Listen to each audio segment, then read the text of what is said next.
All right.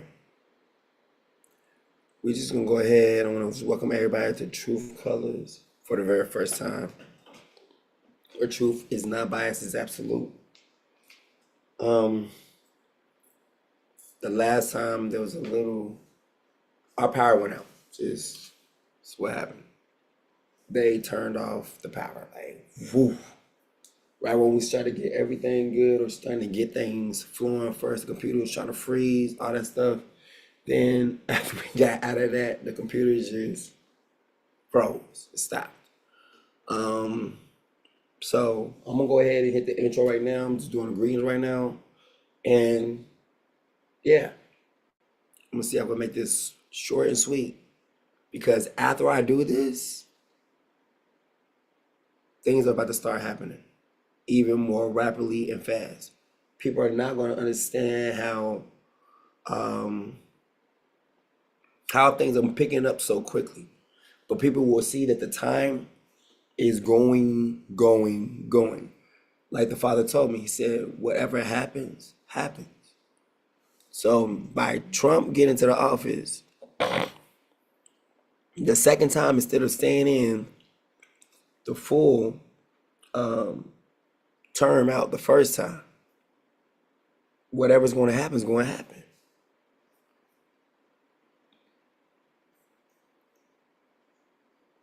All right, so here's the intro. Remember to repost, share this video. I'm gonna just say the salutes right here to everybody. Salute to everyone watching Truth Colors for the very first time. Salute to everyone in Goshen, because I'm gonna try to get as much done right here without all of that. But I'm gonna go through the intro, and here it is. When you was 3, someone had to jump off a bridge. And then that means when someone's 3 for you, you gotta turn around and jump off the bridge. Or you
the Psalms.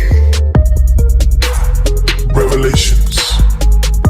And the third angel followed them, saying with a loud voice, if any man worship the beast in his image, and receive his mark into his forehead or in his hand, the same shall drink of the wine of the wrath of Elohim, which is poured out without mixture into the cup of his indignation. And he shall be tormented with fire and brimstone in the presence of the holy angels and in the presence of the Lamb. And the smoke of their torment ascendeth up forever and ever.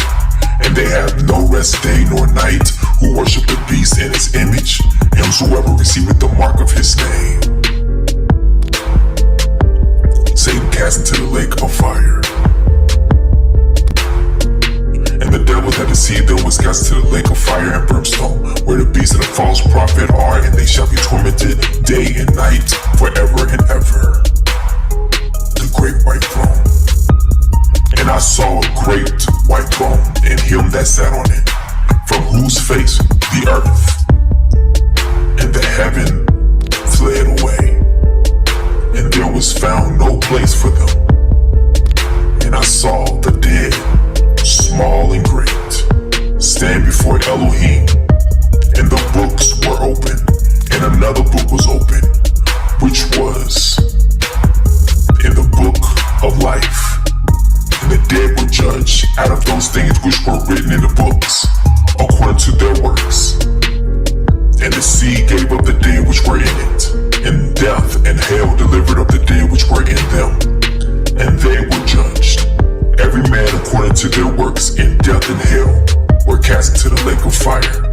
This is the second death, and whosoever was not found written in the book of life was cast into the lake of fire. But I will tell you what will happen to cowards and to everyone who is unfaithful or dirty-minded or who murders or is sexually immoral or uses witchcraft or worships idols or tell lies. They will be thrown into that lake of fire and burning sulfur. This is the second death.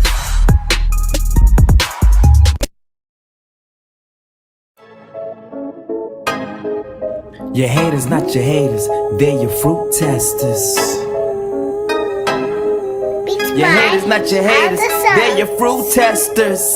Hey, Yahuwah says your haters, not your haters, they're your fruit testers. Multitude like your haters, not your haters, they're your fruit. Beats by other songs. Truth colors, truth colors, truth colors, truth colors, truth colors,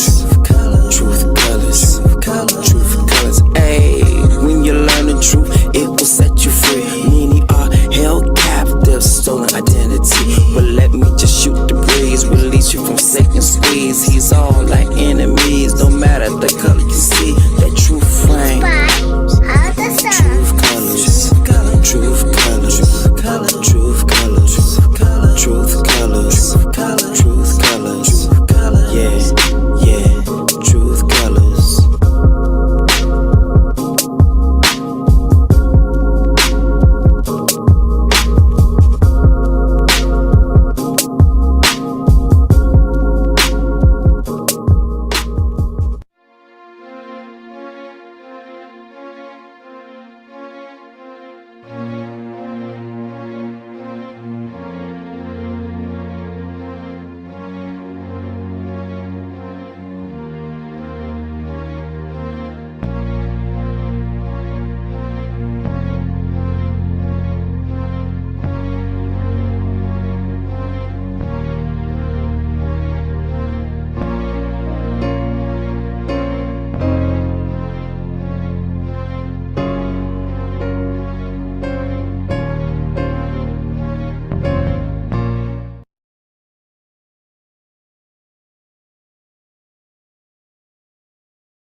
All right.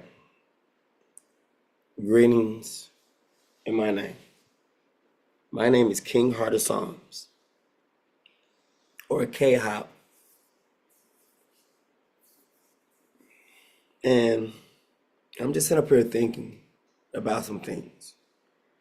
And the thing that I'm thinking about is that, do you know, like in the Apocrypha and everything, there is not that much talk about the devil? I know it's shocking, right? Because in the Bible, because in the church, we constantly hear about him, right? But,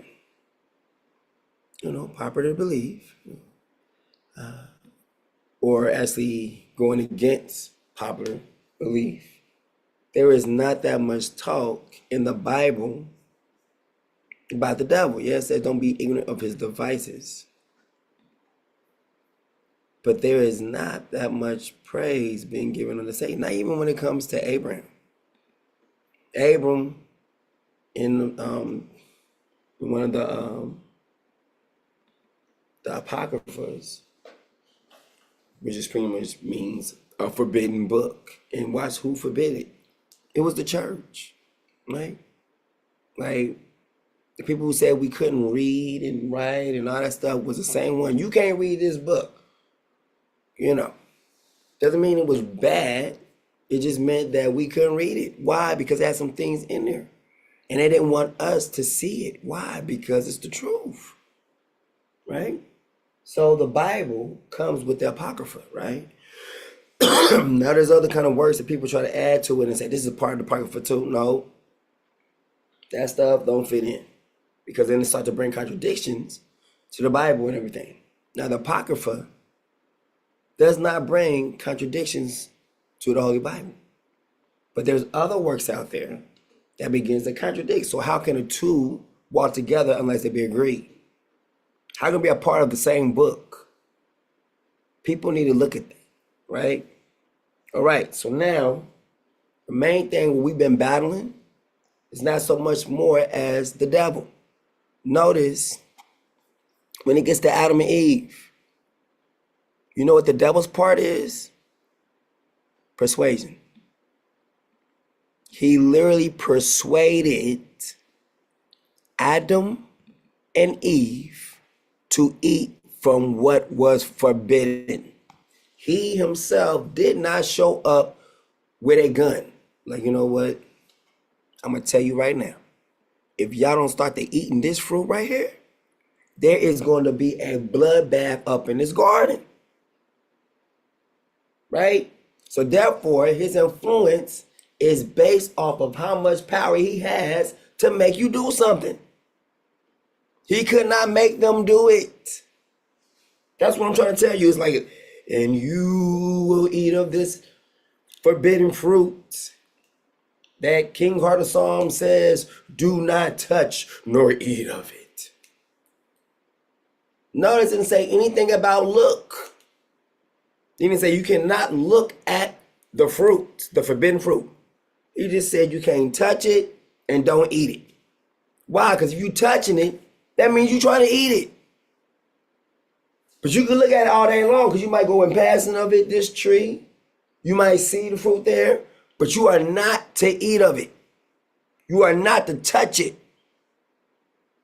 If you're doing some touching, you're trying to eat it. It's going to lead to eating. Because you done touched it. Why you touch it if you ain't going to eat it? It doesn't make sense. So you can look, but you can't touch. Right? So then now when they eat this forbidden fruit, they're filled with the knowledge of what they've been eating. Let me say that again. You are filled with whatever you eat, right? If you eat hamburgers all day long, you can't say you filled with bananas. That's what we want. That's the positive thinking of today. You got a whole bunch of hamburgers inside of you. And then he says, I am a banana. I am a banana. You just got through consuming beef all week long.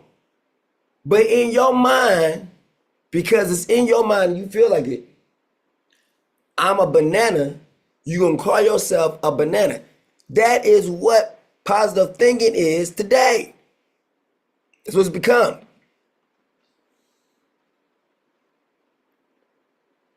They were filled with the knowledge of the tree of knowledge of good and evil. Now, the tree of knowledge of good and evil was not for them to eat at all.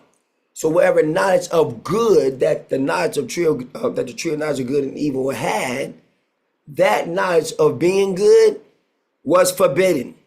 Oh, I love that one. The knowledge of being evil, of how to be evil, was forbidden. Watch this. The knowledge of how to be good was forbidden. The knowledge of how to be bad was forbidden. Let that sink in. All right. After they ate it, they became one with that tree, with the knowledge of good and evil. This is what we still battle today. Our own knowledge versus the knowledge of the Bible. It's always us, what we think, what we want, what we feel. That is all a part of the tree of knowledge of good and evil. That is called also the flesh. Let me say it again. The flesh includes good. The flesh includes evil.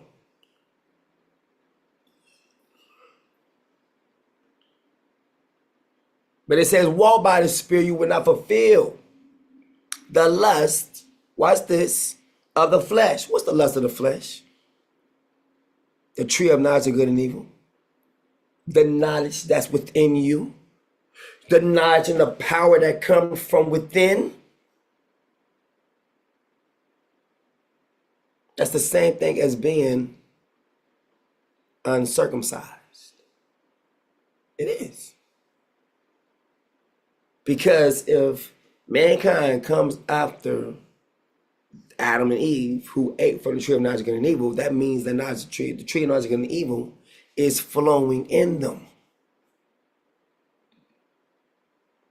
It's flowing in them. Shalom family. It's flowing in them. It is definitely flowing in them. Flowing in them and out of them.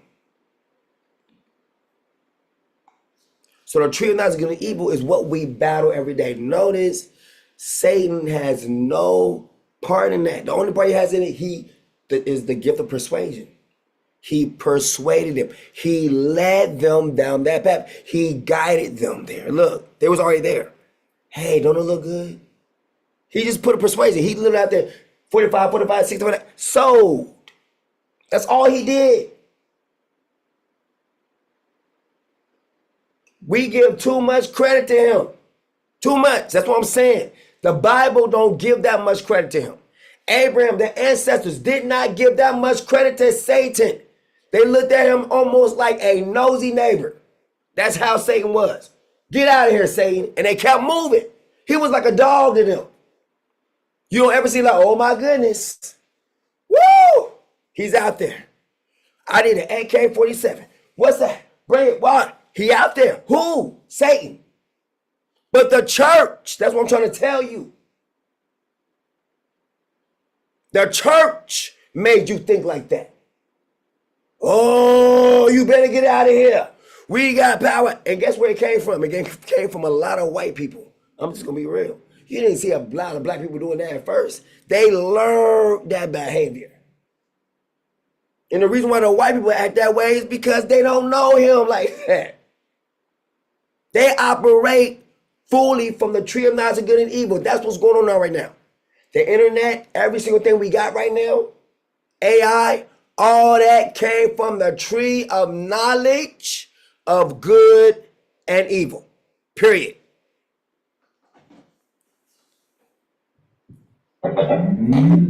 Now mankind. Now mankind. Bluetooth connected. Thank you. Now mankind is battling himself. You are battling yourself. Think about it. The only person that had to battle with the tree of knowledge of good and evil was themselves. Man, it does look good. Should I eat it or should I not? I was told I shouldn't even touch it. But the way this serpent is speaking right here, boy, I'm missing out on life. What is the devil doing? He ain't sitting up here holding a gun to your head. He is using persuasion. It's the same thing you go to the store. You know what? I need some pillows. Ooh, it's a little pricey. I don't know if I want that one right there. Okay, those pillows look just nice. All right, what's happening? You're looking at situations. You're evaluating, and you're going to see if you want this or not.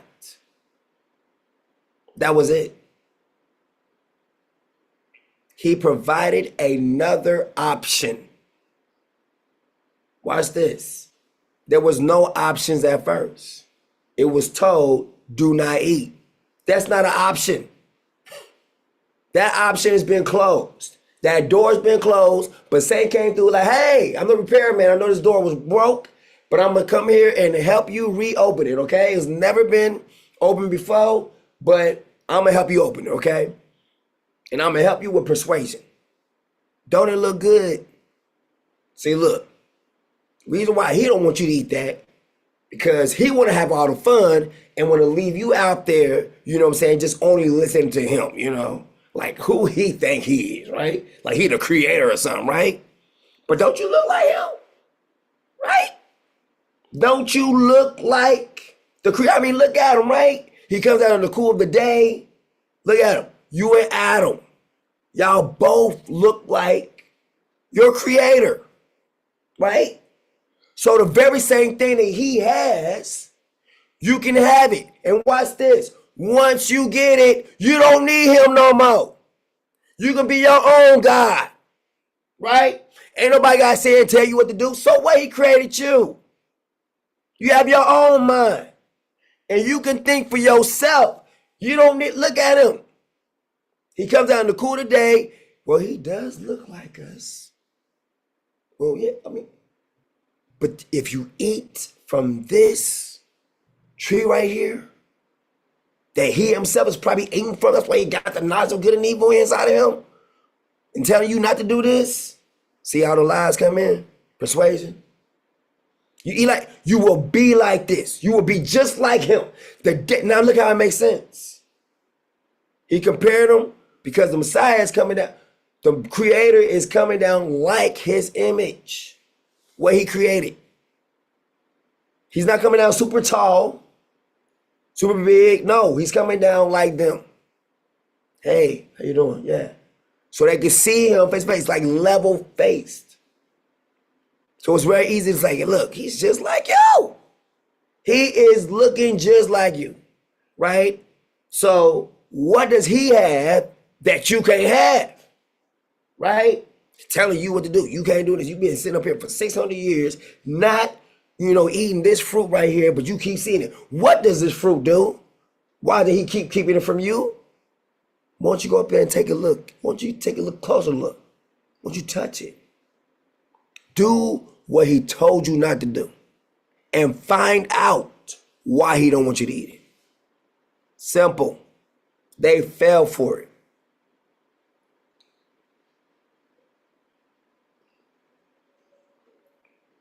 Eating from the tree of knowledge of good and evil was a power grab. That's all it's about, power.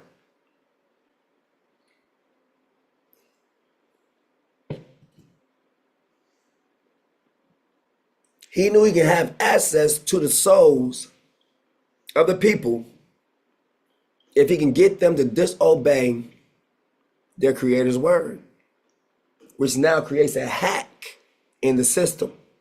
That doesn't come from me. It comes from disobedience. He knows disobedience puts a crack into the system. And that crack has been into the system ever since. So now we're about to get rid of that crack in the system forever. And now watch this. People are screaming about it. No! Don't close the bridge. Don't bring forth healing in this area. No, leave it all. I want to be able to think. I want to be able to do this. I don't want to be told to do it. That's what's going on. Think about it. The creator never, ever got what he wanted. Think about it. So for all of creation, the one who created mankind never, ever got what he wanted. Never. He wanted his creation to obey without ever rebelling. Ever. Not one instance. That has never happened. So that's what he's going for now. True perfection. Satan came in and took over what he created. by persuasion. Can anybody please elaborate? Please, Rochelle, if you there, please, somebody.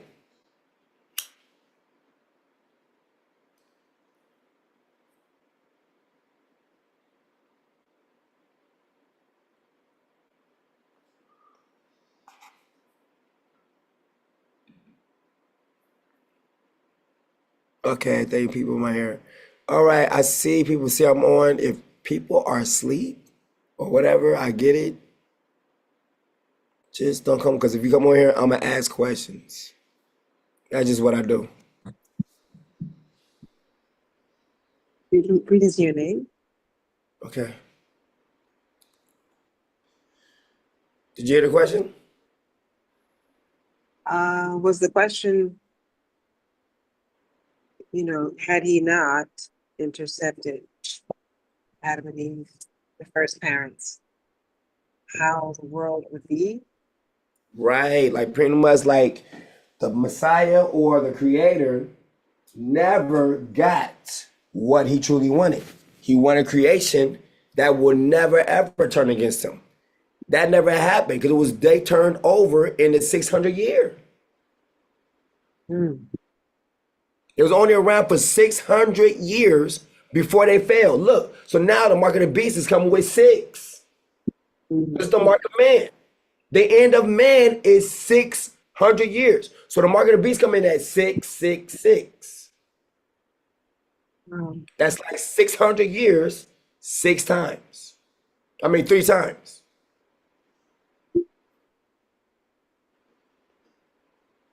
Well, I know it's definitely, everyone knows it's caused devastation, great devastation in the world. So could it be at the end of 600 years, every single time the fall of man happens? All the way up until this time, and now we don't reach. That's why it says up until the 6th day. Because then the 7th day comes, everything goes back brand new again. It completes it, like the 6th thing is completed, and then in the 8th, boom, everything is brand new. So it's like, I'm looking at this. It took 600 years before they fell. And then look how the mark of the beast is 666, which is the number of man. The number of man is number 6. Why? Because that is literally the year when man fell. That's 600 year. That's powerful. He falls in the same kind of sequence the day that he was created on day 6 in the 600 years creation. Wow. It's powerful. That is powerful. That's why he chose 666. It's a reminder of the fall of man, of Adam and Eve. That is powerful. And then he marks you with it. In his name. Like, I'm the one who caused them to fall. And I'm about to cause you to fall too. And they was at 600 years. Yours is less than that. Look how easy it was to get you. At least it took me 600 years to get them. It took me less than that for you. That is literally mockery. Anyone who takes the mark of the beast have literally marked or mocked their own life existence. That's why they go away. You just mocked yourself. You ain't mocking me. You mocking your own life. Anyone take the mark of the beast is killing themselves. It's suicide. You are mocking yourself with 600 years, 6 times. 600 years, 600 years, 600. You fucking yourself the fall of man 6 times. What Adam and Eve did is put on you 6 times. Put on you 3 times. 6, 6, 6.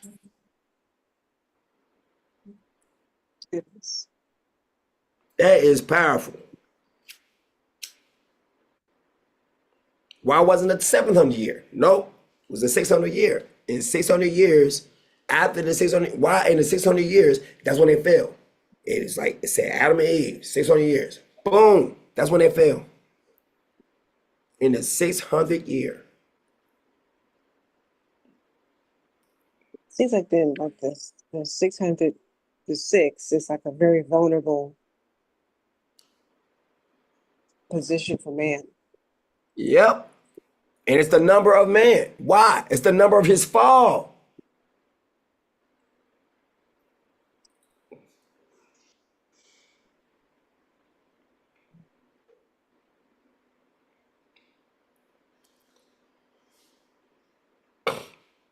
But man always leans to their own understanding. The own understanding is literally the tree of knowledge of good and evil. Meaning what? They always revert back to what is the core of them, which is your own thoughts, your own imaginations, your own things. Everything is your. At first, it was not that. It was always obey. He told Adam to till the ground. He put in his mind what Adam was supposed to think, what Adam was supposed to do. That's all Adam was consumed with. He was the first, in a sense, computer. First AI, if you want to put it that way. That's what Adam is. And AI is now trying to replace what was created. Hence, it makes itself a replica of you. Because that's what it is. Your replacement.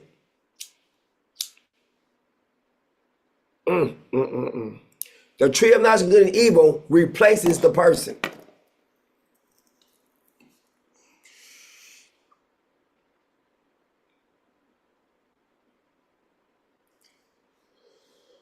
You're walking around holding its knowledge, carrying its understanding.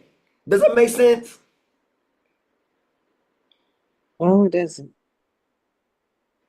So watch this.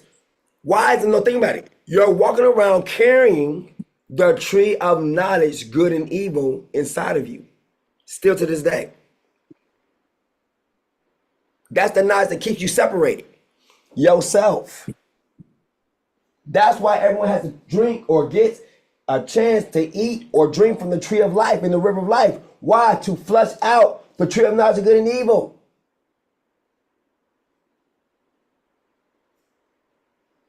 All of our bad habits come from the tree of knowledge of good and evil. All of them. Every single last one of them. Because if man is made perfect, that's what he is. The imperfection comes from somewhere else. And AI is taking us right back to the tree of knowledge of good and evil, right from the very beginning. The very same thing that caused Adam and Eve's fall, we are right there at it right now, at the precipice. Remember, all he did was persuade them to knowledge. Think about it. He persuaded them towards higher learning, higher understanding. Now we get the what? The Illuminati. Want to know where they knowledge come from? The tree of knowledge of good and evil. Every single occultic book ever written is from the tree of knowledge of good and evil.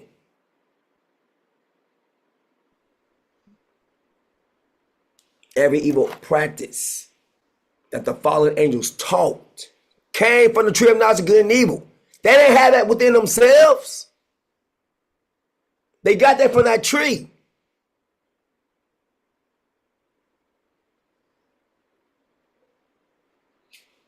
So this person taught man how to do this. This person taught man how to do that. This person taught them, all these watchers.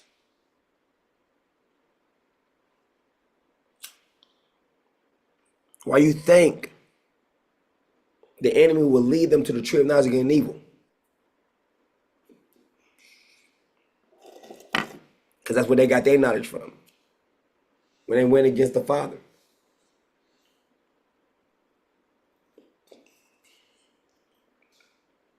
Notice how it wasn't forbidden for them to eat.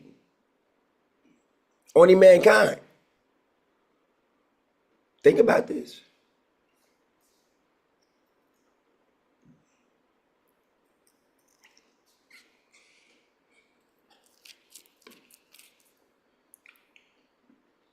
Think about what hell was created for. Why was it created? What does the being who is going to this place, what do they know? What do they have? Humans was never put onto the same scale because they was not given that much authority. Only over what they was sent to be governed over. That was it.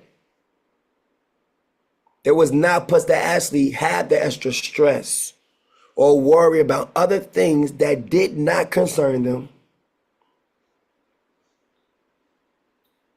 But because Adam and Eve was persuaded to eat from the tree of knowledge of good and evil, mankind has had to wear this stress, this burden of not, watch this, feeling good enough. Watch this. Adam had never felt that day in his life. Not until he ate from the tree of knowledge of good and evil. That's when he felt the lowest. That's when depression came in. That's when all this sick, everything that can come into mankind, it came in from the tree of knowledge of good and evil. Because mankind was made perfect with no sickness, no illness ever. It could rain all day long. Adam would not get sick. But at this time, watch this. The rain didn't come from the sky. It came up from the ground and watered it. So there's no need for him. He ain't gonna ever get sick. He's in a perfect oasis. Satan don't like that. So he comes and messes it up with some knowledge, with some understanding, with some wisdom. Am I making sense yet? Making sense. I've always said that certain knowledges is not meant to be understood. It's not meant to even be known. Certain things is not meant to be known or understood. That's exactly what it was saying. Do not eat from the tree of knowledge of good and evil. You don't need to understand good. You don't need to understand evil. You don't need to, just be. Watch this. Everyone's now trying to get to the moment. They sing, watch this. Everyone thinks they're getting into the moment of the knowledge of just being. The tree of knowledge of good and evil was not a just be. It had to be digested. Oh, I'm going to say that again. The tree of knowledge of good and evil had to be digested. So how can it be a just be? But now you got, watch this, AI operating in your system already through the tree of knowledge of good and evil, through the knowledge you hold.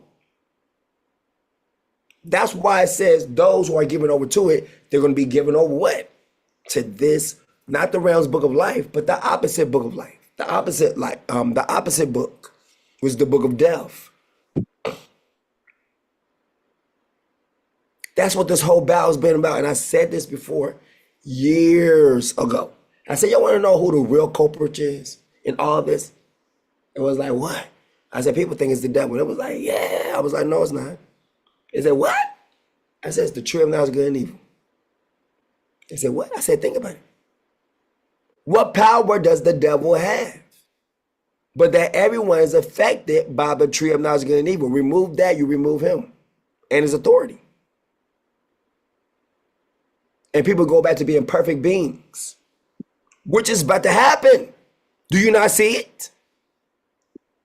October 7th, 1997 was the day going back to the perfect being. That's why it says holy, King of righteousness, King of glory. The same state that Adam was in the first place before he was messed up with the tree of knowledge of good and evil. We're looking for people like that. The Father searched for those who will worship him in spirit and truth. The ones who want to go right back to the beginning before they ever ate from the tree of knowledge of good and evil and want to know about themselves and want to know about this and I liked it and all that stuff. You understand? It's almost like a thing been made in the laboratory, right? And you want to have it to be where you want it to be, and then all of a sudden they get a hold of something bad and all of a sudden like they start just acting out.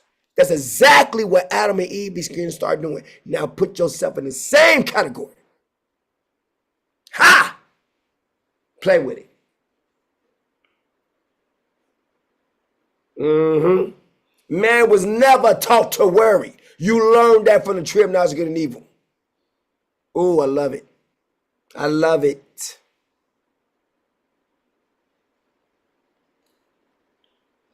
Man was not even, watch this, let's put it there. Man was not given a brain to think on his own. It was given for a brain to be told what to do. Now pause real quick. Now think about the mark of the beast. Are these people doing what they want to do, or are they going to be told what to do? Ooh. Killer right there. So he makes you think you're getting something different. He's just the one who gets control instead of the one who made you. Hallelujah. I'm so sick and tired of the devil's lies and people believing it. because it's coming from the tree of knowledge of good and evil, and just because it's coming from themselves, they think it's true. You can be a walking lie, a walking contradiction.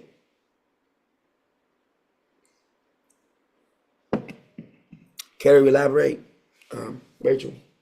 It's just me and you right now. I didn't even really go online. I didn't even go. Do you notice I didn't even go to Facebook and share it in other groups? You saw that, right? I did not even share it in no groups. You just have to see it. I didn't notice. No, Right, because I didn't share it in no groups. None. I have not even went on there like, Goshen, I'm live. I didn't even do that. Okay, I see what you're saying. That part. You see, it wasn't even one of those. If people showed up, they showed up. That they did, they did. You see what I'm saying? It was one of those. Yeah. I'm letting it. Why? Because the power was off, everything like that. But everyone think they have it right because it's coming from themselves. When I am the one who created you. It's like one of these science movies when they done made this whatever, and it's like, yeah, we'll be able to control it. Then it gets out of their control. It starts to do things it shouldn't be doing. And it's because it's trying to be taken over by someone else. We know what they create over there. We want power of it.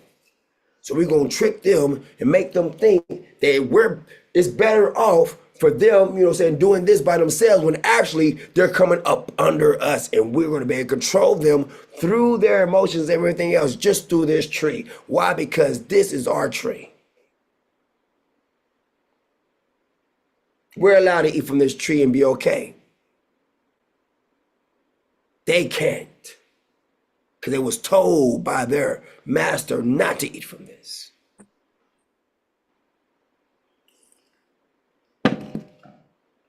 Do you see what I'm saying? Mm-hmm. Is not man the youngest on all the earth? Everything that's created?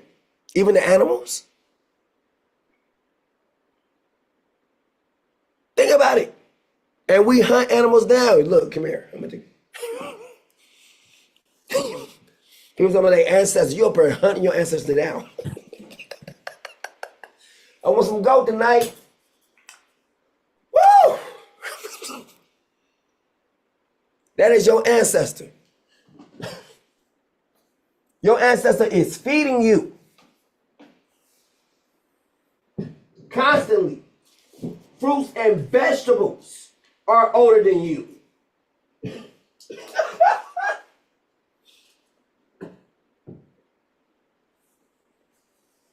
The trees are older than you. The waters are older than you. You are swimming in your ancestors. Every single time you jump into the water, you go take a shower. You swimming, taking a shower with the ancestors. Oh my goodness, it's older than you.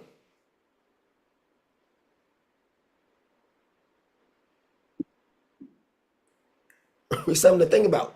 Dirt is older than you.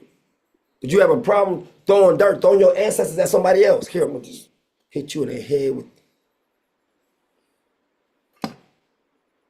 Lava is older than you. Step to that ancestor. That ancestor don't play. Mm-hmm. Lava will tear you a new one. And you ain't coming back.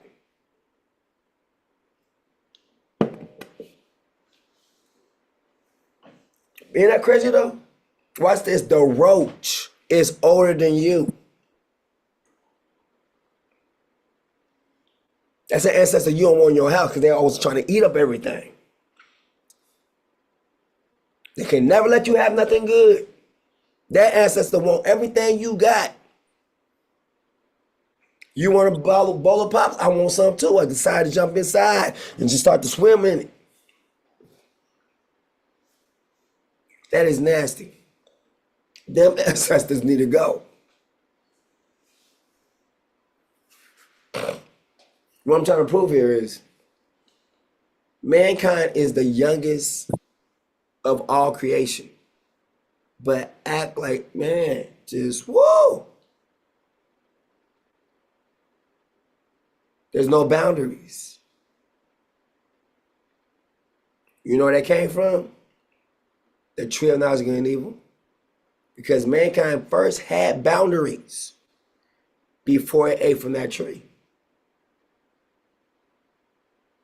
Notice how none of those other things had the ability to eat from that tree? None. Only mankind. And that is why mankind is out of boundary. We're about to remove that completely, right? Does that make sense? He said we're going to put in the fear of the Lord. Therefore, they can't sin against me ever again.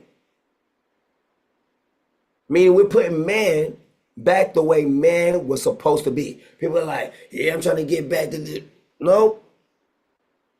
No. See, people trying to get worse, like want to go further, more into themselves. They're being pushed away. You see what I'm saying?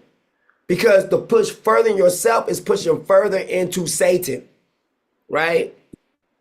Because Satan was the one who got them to eat from the tree of knowledge of good and evil. So therefore he wants to get further into their knowledge. You're going further into decay.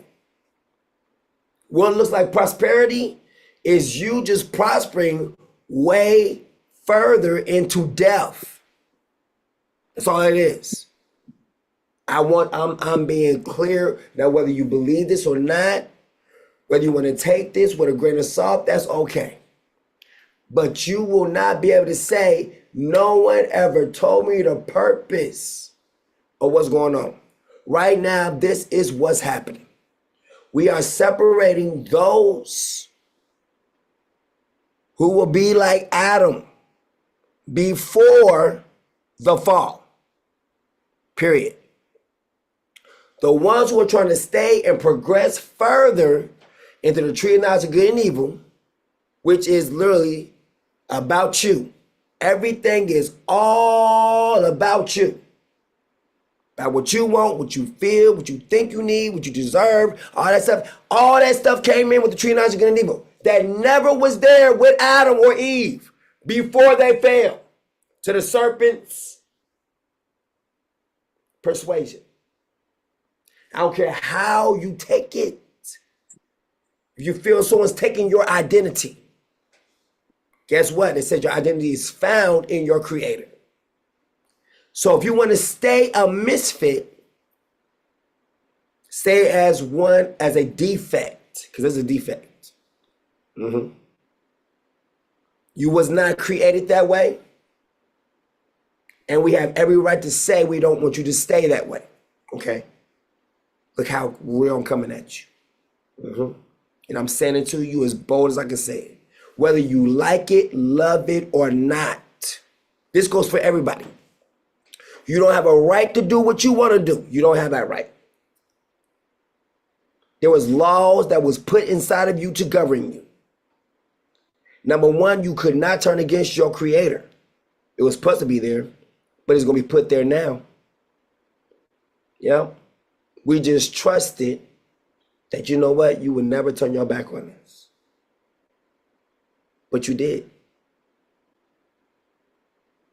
And it's been going on for thousands of years now. I want y'all to hear my story.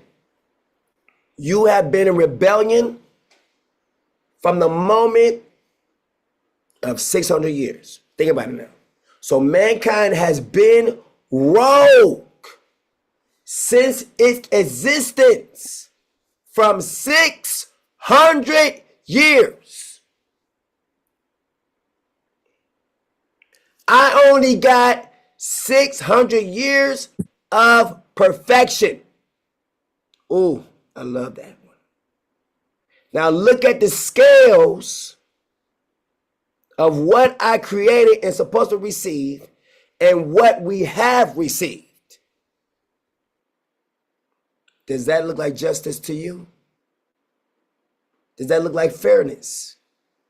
Is there anything balanced in that story? It's like I lost on what I created. Like I lost, took a big L, and been taking a big L ever since. I've never got what I invested into what I created. 600 years? That's it? Rachel, is that fair? No. You said, whoa. The first thing she didn't even answer, but she gonna say no. No, She I said, said no. I said no. I didn't hear it sound like you said, whoa. Hmm. Think about it. Think about it, though. Think about it. You know business deals. You know different things. You know law firm. Now, based off of what I said in my case, and I'm literally stacking it up, am I in a case of being unfair or what's going on here? Is everything balanced or not? No, there definitely is an imbalance. Mm-hmm. So then if we're bringing the end of the world, does that mean that we're fed up and we done had enough? Because everyone's talking about, we done had enough and we're going to take over. And that's what's going on, right? And we even had enough of mankind just doing what it want to do when it was never created to be that way. Mankind was never created to be the way it is now. Never. Never. You was created to take orders. But you see, that's what they're going to do for you anyway. Do you understand, Rachel? You see, like, what the enemy seem to promise them is only being promised to him.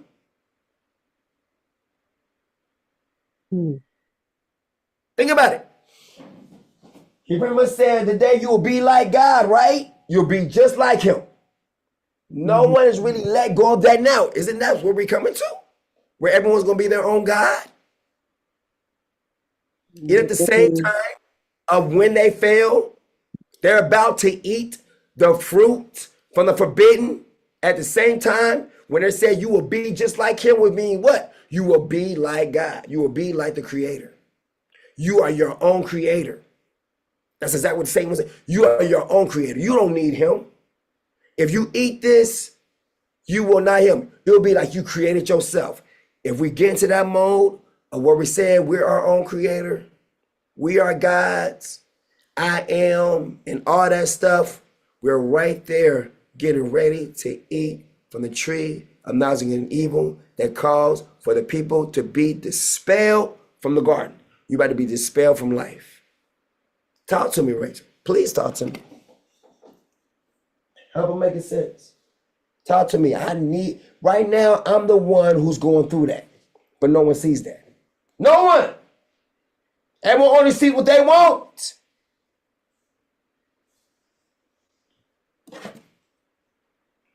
Very few. So where did the idea of free will come from? Is that not something that is Exactly. It came from the tree of knowledge and evil. That's what, and I always said it. It is free will is a lie. It is. So that's not a part of the creation story? It's sure not. Where was the creation? The free will card. He says, do not eat. Right? The day you eat of it, you will die. What part is that free will? The day you want to die, eat this. Put like this. Okay, you want to live? Keep doing what I tell you to do. You don't want to live no more? Eat from this tree. Delete yourself. Think about it. Those who take the mark of the beast, can they come back? No. Oh! Booyah! What choice do you have? Either do what we say do or delete yourself. Talk to me. Ain't no options.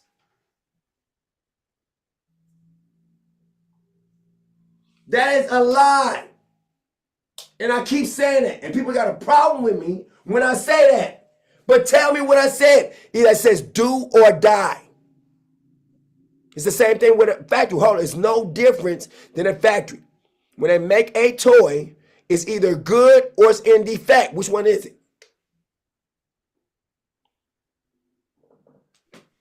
Do they want to sell a defect toy? No, that's not an option, is it? Nope. They want to only sell good toys because they want to keep a good name. If they sell a defect toy that can hurt a child, That actually means what? Something bad. They want to discard it. That's exactly what the tree of knowledge of good and evil. They discard it. If you discard it, then guess what? You got the perfect human being. Or the perfect being. Without the tree of knowledge of good and evil. That's without your what? Free will, your free choice. But just you doing what you was ordered to do in the first place. Talk to me, Rachel. Only the Creator can say that. Let's go.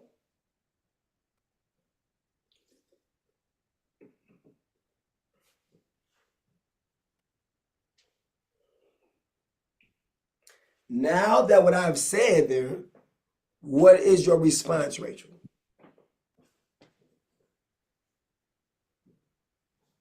Coming from that standpoint or that viewpoint.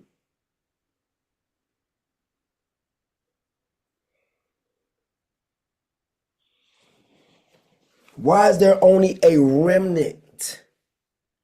A remnant. Why? Like everything else is defected or defective, get rid of immediately and cause the whatever kind of abuse you want to put to it. I don't care about it no more. Why? Because it's not listening. So whatever you got to do to put it down, but put it down quickly. Get rid of every single thing that does not follow my voice. Now listen to it.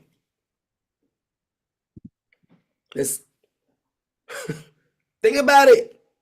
When something goes wrong in a laboratory, they say put it down or tranquilize it, stop it. They don't ever say, oh yeah, it's free now. Go let it be free in the world. Whoa! No, they don't. We got tons of movies like that. But here I come, and I'm supposed to be different. Are you serious? Please. Y'all better wake up. Y'all better wake up. Y'all better wake up now. Because I am waking up to who I am. And the more I wake up, the more I get pissed. I get upset. But I'm now trying to find joy. Why? Because the Father promised me a remnant of people who will obey. Instead of me just having my 600 years. And the rest of it is them doing whatever they want to do, what they feel do, what their heart's desires, because they feel like and they want it, Not understanding the standpoint, they are still children.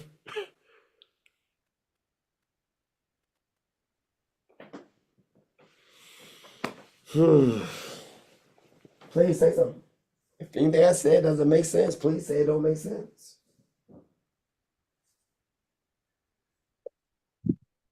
It's just, I think I'm just processing what you're saying.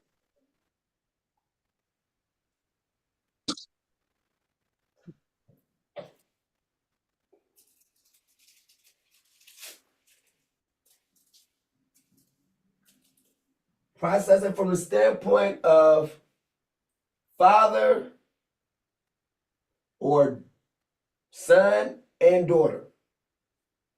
And all of them is children. So father to children. Right. He wants to try to keep them from bad influences. But then there's another person out there who is trying to hurt their father. So he wants to bring those bad influences, not to just hurt them, but to hurt also their father. Okay. Then the father comes back like, wait a minute. At first, the father was welcome. But then this time when he comes, it was all jubilant, happy to see him. This time they hear his voice. What he has created is now running from him. I mean, hold up. Hello, y'all usually right here in the garden when I left you. We ran from you, Adam. Where are you? We heard your voice and we ran from you. Now hold up. The Creator knows one thing. I'm perfect. So I know ain't nothing in me that's evil, causing anything. So that's not in you to run away. Unless, watch this, you're against me. When you're for me, you run towards me.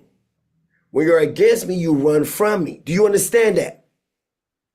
When you're for me, you run to me. When you're against me, you run from me. So I can tell how a person is by how they move. Number one, based off of Adam and Eve, okay? This is what I use. Now people might say something different, whatever it is, I'm telling people based off of me bearing testimony. See, my testimony is not just for 97, okay?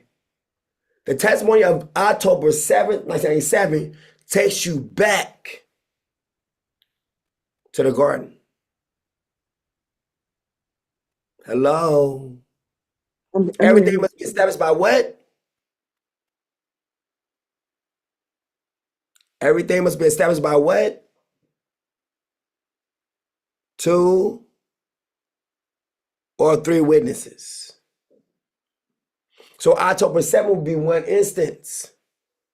December 7th will be another instance. But those instances are standing for those instances. It's got to be some other instances that's coming in. That's why it tells you in Enoch, it says this one was the one who was before man was created. Meaning what? He is man's creator. So October 7th, 1987, brings forth what? Man's creator. The creator of mankind. The creator of heaven, the earth, the sea, and everything in it. That's why when he called my name, I could only do what was lift my hands, and I didn't understand it. Why is my hands raised? I hear all and I accept all. Why? What did I just hear? What did I accept? I'm not getting what's going on. The creator is being called forth. October 7th, 1997. The one who created mankind has been amongst the earth.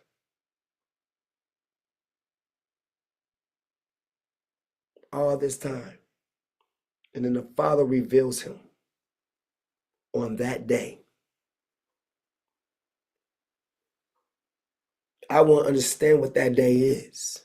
But that day is the announcing of Adam and Eve's creator.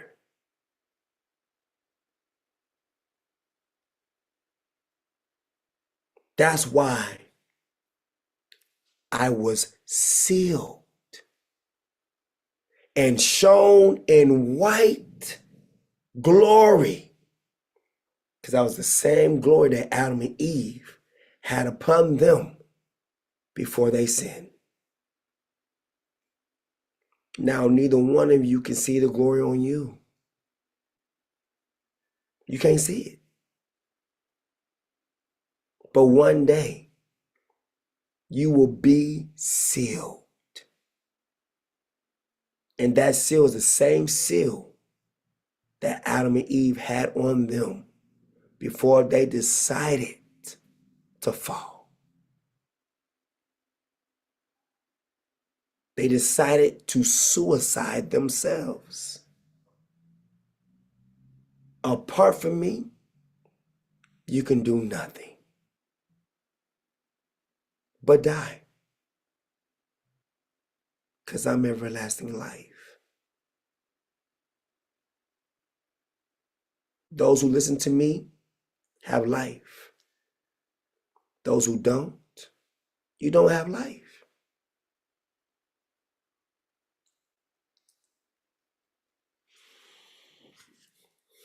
He who is spiritual can judge all things, but no man can judge him. Why is that? Because I'm your creator. That's why.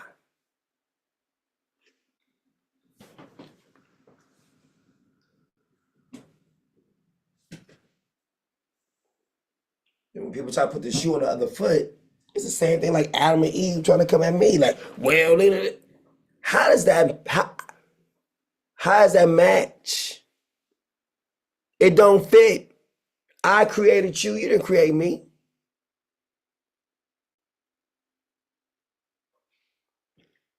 That's like someone's creation trying to come back at them. What they gonna do? You're gonna put it down and make another one what? That will obey. Am I lying, Rachel?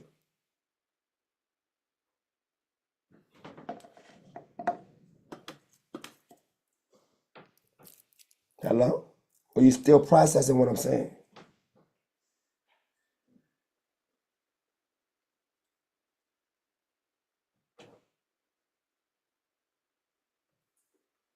Oh, excuse me, I'm sorry. I didn't realize it was on mute. No, I responded no. Don't that make sense? It makes so much sense, don't it? Mhm.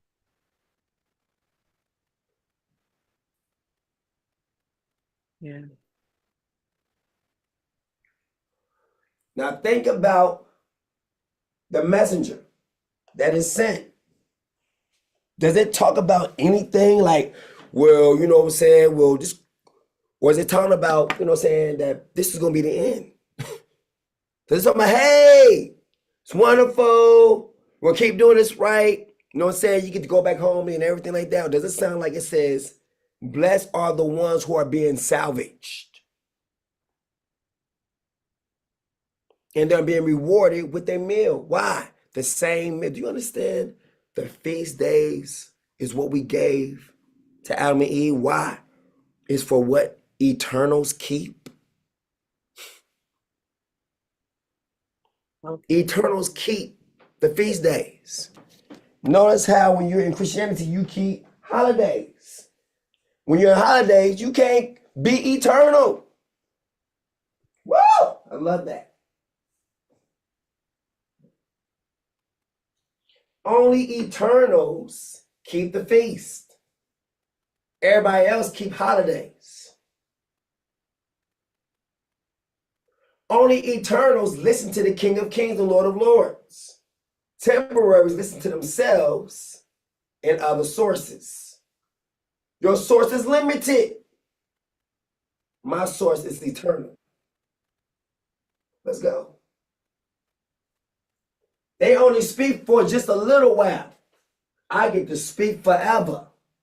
And the ones who don't like to hear my voice, they get sent away. But it's only temporary for their stay. That's it. If you can't stand me or my voice, guess what? You are part of the problem that we're trying to fix.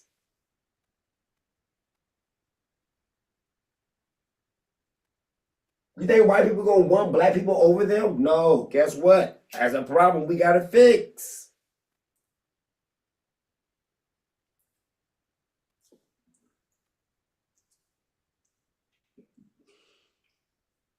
Mankind is gonna be ensnared by his own self. His own thing or their own thing is going to take them out. Because it's the suicide button. Remember? I told you. Even tree not good and evil is what? Suicide.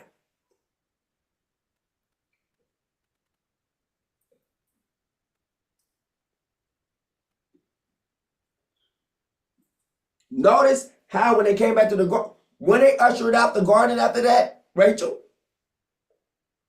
Yeah, it wasn't too long after.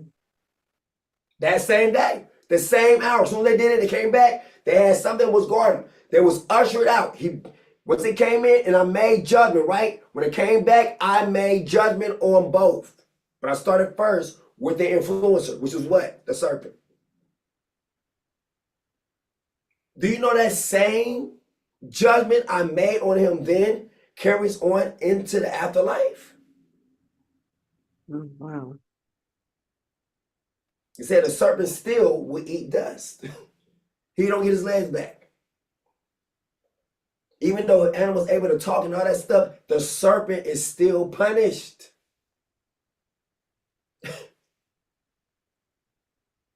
Because think about it. Look how long it takes me to get back what I lost. Think about it. Think about it now. I have only had my creation for 600 years. That's it.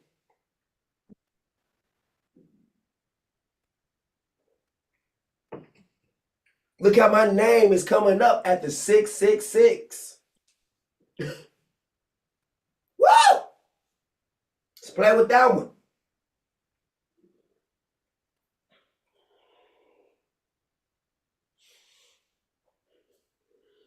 I know when Chris get all this, he be like, oh my goodness, this one is it. This is that fire. Think about it. Look how real and raw I am coming. But I am very respectful at the same time.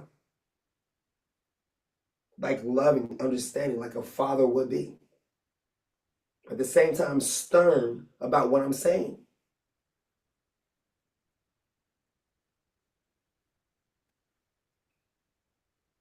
I am him, like literally the one of the scriptures who put the words inside of the prophet's mouth and sent them for me.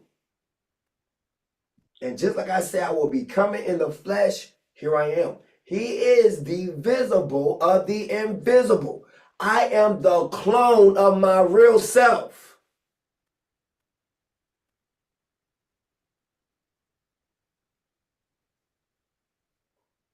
And since he could not trust no man to bring anything, he brought deliverance by his own arm. Part of himself. Now watch this. I love this part. If a person makes a clone themselves, do they call them? They call them themselves, but they might look at them more like a son or a daughter, right? Hello. Yes, you're asking would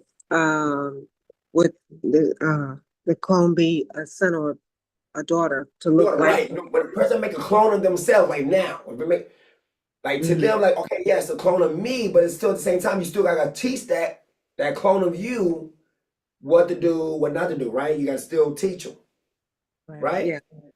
Is it not the same thing? Correct. So why would the Father make sure that I see him visibly? You see what I'm saying? Then my name is called, he's called the Eternal Father. Right? Everlasting Father, that means Eternal Father. Right? One who never, am I lying now, Rachel? If I'm lying, please tell me like you are a liar, you are a charlatan, something like that. But does Isaiah 9:6 speaks about something? What kind of names it gives me in Isaiah 9:6, Rachel? What are my titles? Is any of those titles pretty much creator? As a baby?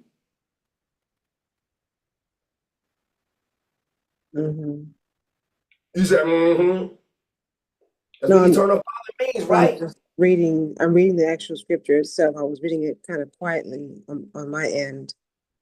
Please read it, please, out loud.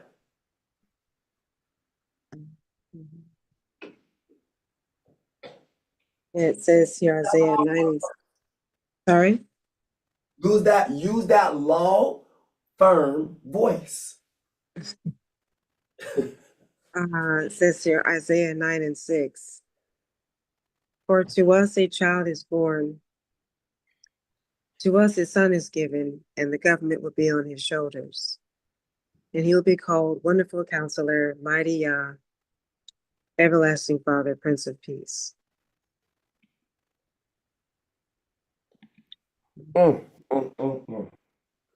All my titles as Creator, Son, and Holy Spirit, all of it in one. The Holy Spirit is called the Redeemer, literally, in the Bible. My Redeemer lives. What's that? That's the Holy Spirit. Then the Father comes and shows me up as I am, the Holy Spirit. October 7th, 1997. Look, son, this is not your real identity. Here's your real identity when you stand before me.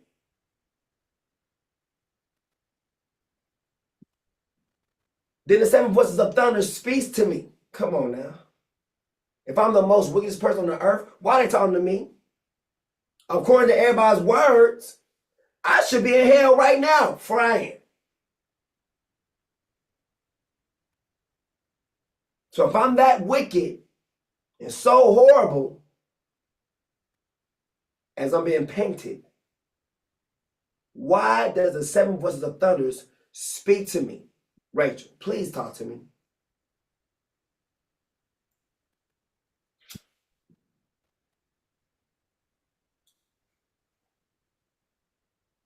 All the seven voices of the Lord speak to one in authority, the Son, as the Son. They will only speak to what governs them. The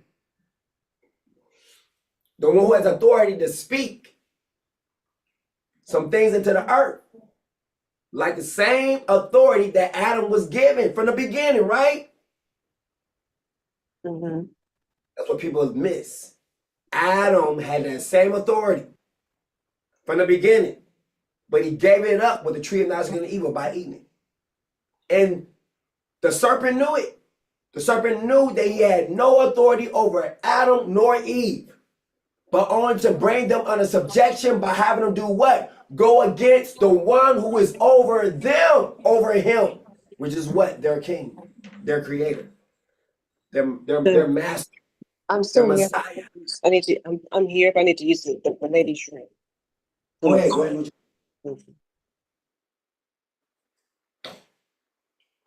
So I hope y'all understand this. I'm trying to come at a different angle. You're trying to understand this. All right, October 7th, 1997. October 7th, 1997. I,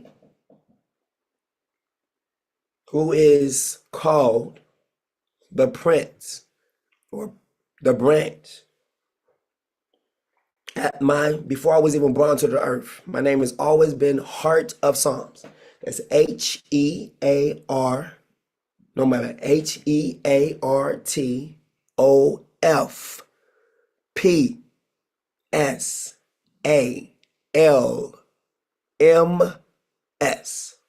That's gonna be for YouTube and all that. We're gonna be trying to do my little capitalization. Most of the time they always get it wrong. They always say art of song.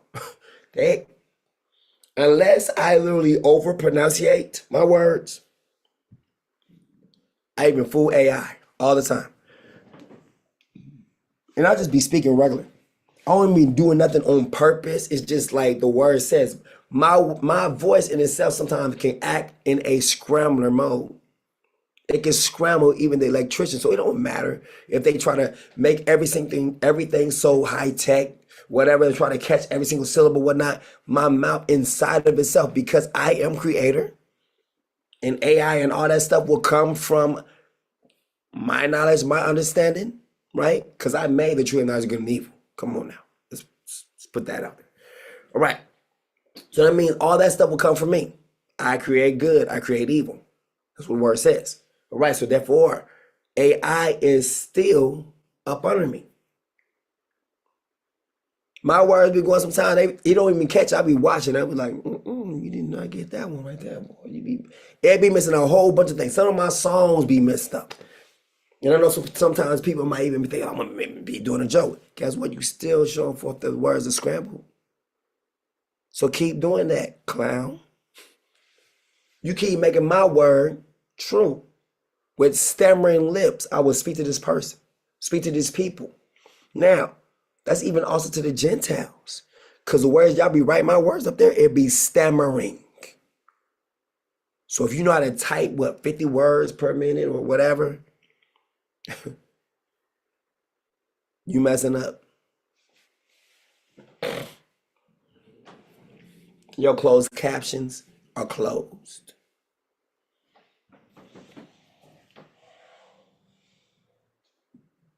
I have to speak slower so you can catch up.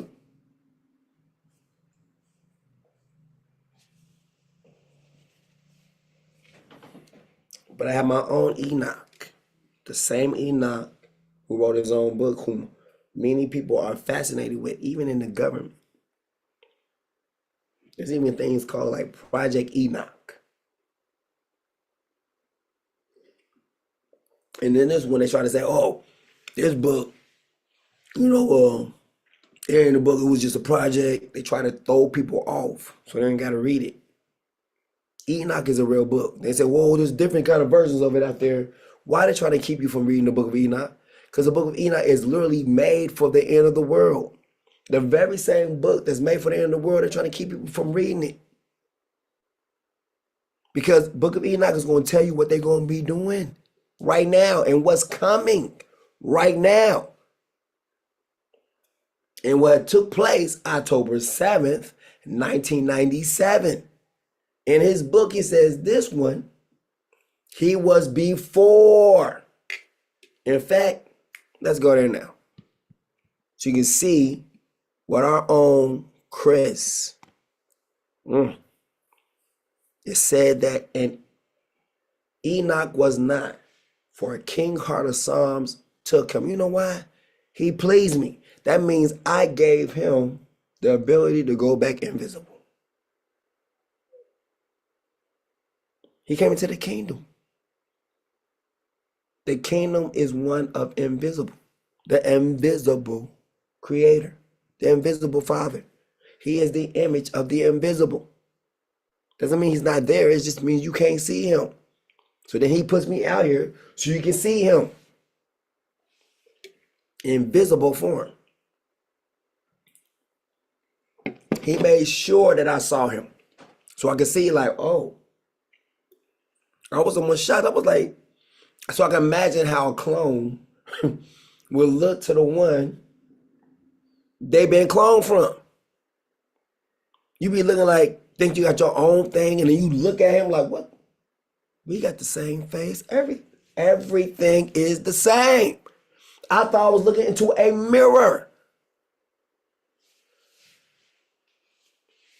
It was shocking. I was like, okay. So in my mind, I was thinking like, maybe he does change the way he looks to everybody. Because the way I hear in the church, everybody talking about they done saw him. So I was like, I saw him today too. And he looked like me. So maybe that's why everyone be like, he white, he black, he purple. You know, that's what I was thinking. But I was wrong. No, he looked like me because we are one. I am literally his son. Like, I mean, I am literally a clone, if you will, of him. That's why I'm in the Bible like, I am the Lord. You address me as I am the Lord. Take off your shoes for your stand on holy ground. All this stuff makes sense.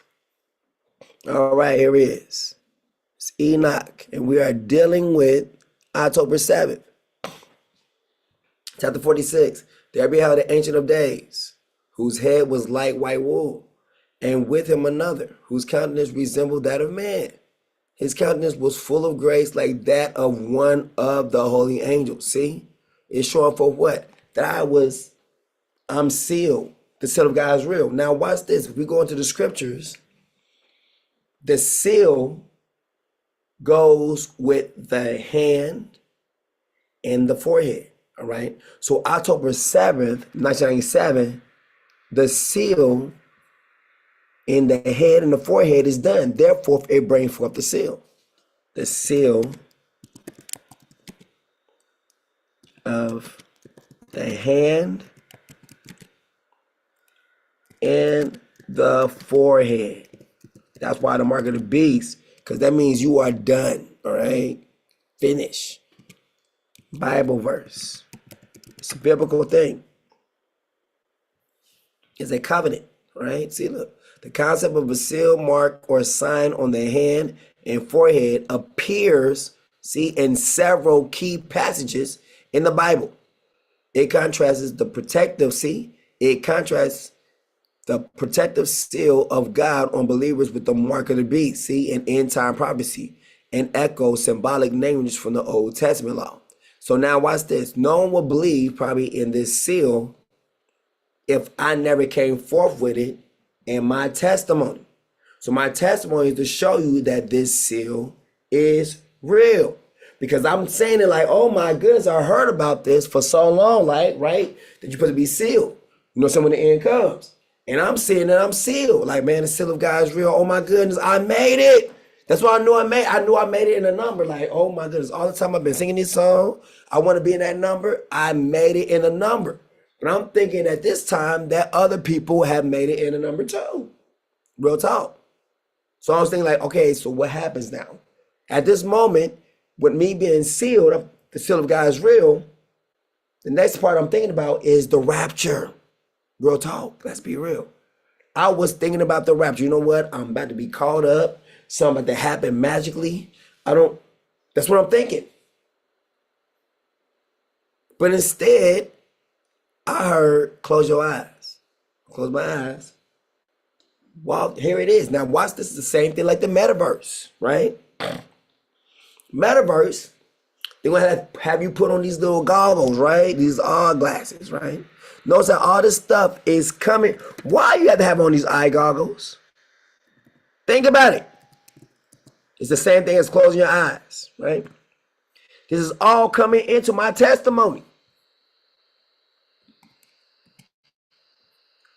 For games.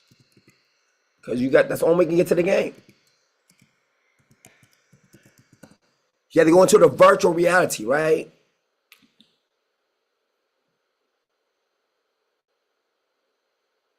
There it is. Look at this. Look. It's the same thing as closing your eyes. So when I was sealed, the seal of God is real. So everyone's wearing right now on their face, when they're playing the games and they're tripping over and everything, like the Father to say, close your eyes and walk to me. No, when I closed my eyes, I was there. I was in a whole nother world. The same thing like what? The metaverse, all right? So now the metaverse is made based off of the same thing where Father told me to close my eyes. Notice how to get to the metaverse, you have to close your eyes. Oh my goodness. You have to have on the right gear in order to play. Look at this. This right here is October 7th, 1997. Let's play with it. Ha! Even their own games is coming from my testimony. You cannot have this without my testimony. Can't happen. Close your eyes. When I close my eyes, what will happen? My Father was standing before me. And we looked alike. So me closing my eyes had me standing before him, just like people are being sent into a metaverse. So that means I was sent somewhere else, but I was right there in my body. You know why? Because I am wonderfully and fearfully made. The Father was showing me he had been with me this whole entire time. They have to escape to a whole nother place. This was coming from within me. Notice I didn't need none of this gear. I didn't have to put this on. I didn't have to have this on. All I had to do was simply close my eyes. And when I closed my eyes, there was my Father within. Difference. But it's the same thing. This is fake. I am the real McCoy. So everyone, now watch this. When you do this, you're trying to be little me's. And it's funny, right? How everyone's been shaped into the image of me anyway. You're being shaped into the image for the beast. But you still got to come like little me. You still have to come as my testimony. This right here, you're coming as my testimony. I hear all and I accept all. October 7th, 1997. They done made a video game and whole concept, metaverse and all that stuff based off of October 7th, 1997. Rachel, are you still there? Please say something.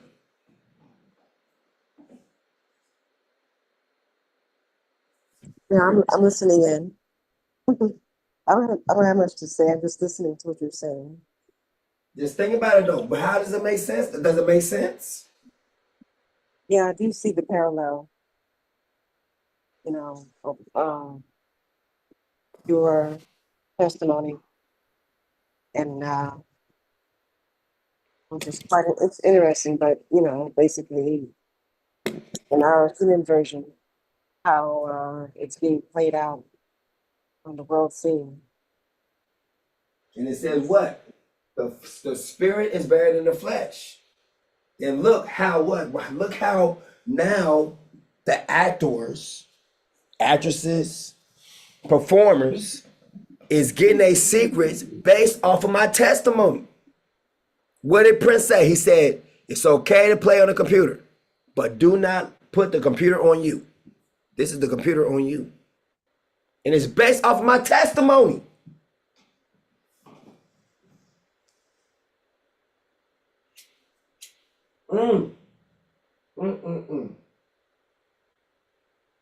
Based off of that, people can see what? That's our creator. I ain't seen one red dime from these goggles or the metaverse. But it's all coming from my testimony. Literally. They got this knowledge from these demons who has my testimony and tell them to do this. Why? Because of my testimony. Because everyone has to come in my image of my testimony at the end. So that lets you know October 7th, 1997 was the end, but not the end. But it was the day of the Lord. Literally. It was the day I seen the Father. And no man knew the hour, nor the day, not even the sun. But he showed up.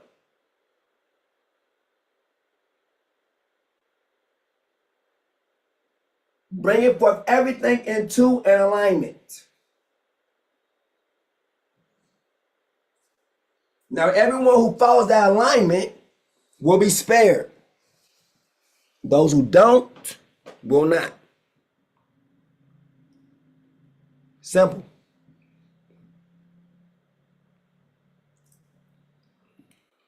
But watch this. You're going to still fall into my alignment one way or another. It's just going to be either on the side of us saying it, or on the side of the devil telling you to do it. But he's going to still have you follow my testimony. Why? Because the devil was there also with my testimony too. That's why. The end of the world has already pretty much has happened. The kaboom just took place yet.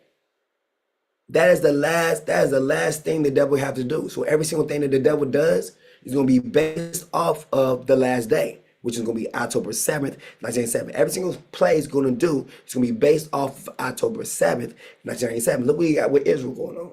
October 7th, 2023, which is a deception now. Because October 7th is actually with 1997. Do you see what I'm saying now? It's the end.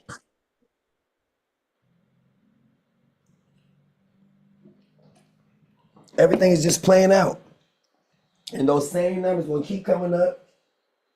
In movies, you're going to see it. It's been that way since 1988, 89, 75. People start saying like, oh my goodness, King, your testimony is almost in everything. Yes, because I learned that when the scripture says that I am a messenger or an angel who relies on his testimony. I was like, dang, that means also the fallen angels would have to rely on my testimony. Is that not right? Rachel? Correct. So therefore that would mean everything that's fleshly and spiritual would need my testimony to operate. Period.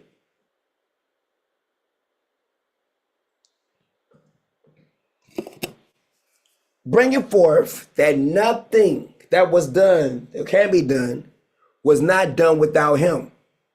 Is that not correct then?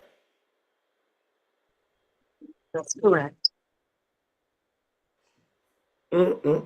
Even in the evil, my testimony is there in reverse. With me, all I had to do was close my eyes. With them, they got to put on some goggles. They're making money off of my testimony. Do you see this, Rachel? Wow. Think about it. They're being like, who's going to be taken to another world? When they put these goggles on, all I had to do was close my eyes and I was in a whole nother place. I was standing before him, just like, watch this, like they be doing now. Put on the goggles on, and then the other person put their goggles on, and they be standing right there in a virtual world together somewhere else. Now look at it. The other part means it takes two then, right? So the virtual reality, what? You're going to be connected to someone on the other side. Oh my goodness. Who you connect with? So now watch this. The friendly thing is you can connect with people on the other side. But that's not who I connected with. Do you understand? Mhm. This will be the same thing as a portal. Who I connected with was with a deity, right? That's my testimony. I didn't connect with my brother. I didn't connect with my sister, my mama. I didn't connect, none of that, right? I connected with my father. Like ET phone home. I didn't have to have no big old electronic things like that. All I had to do was simply close my eyes when he called me. When he said, close my eyes, I closed my eyes. He was right there. Boom. It was like a face. It was like FaceTime. That's what it was. That's where FaceTime come from. FaceTime comes from my testimony. FaceTime was invented after my testimony. You can see the other person on the other side. That's FaceTime. You say, wow. Video call. Yes. My testimony, October 7th, 1997.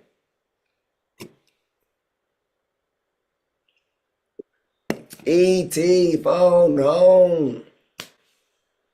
Prophecy based off my testimony that I am going to actually get a phone call from home.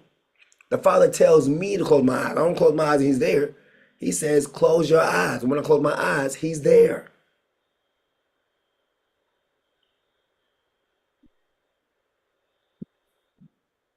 That is still amazing to me. So now all this technology that everyone's doing is based off of our testimony, but we ain't seen a lick or a dime of money. Nothing. So all this knowledge that people are getting from the Illuminati is coming from my testimony. Do you see what I'm saying now? Because they getting these ideas and stuff from demons. Demons who have to rely on my testimony. So therefore people are going to make money based off of my testimony. So, They owe me 10% of every single thing that they ever created on earth. Everything. And even more than that, Ashley. That's why the Father gives it to you. See, do you understand? It's like everything that I've been wrong or been not allowed to obtain, the Father gives it back to me with interest. Like, you know what? You deserve all the glory. What? Think about it. Come on now. Think about it. We got Father, right? Father, my daddy.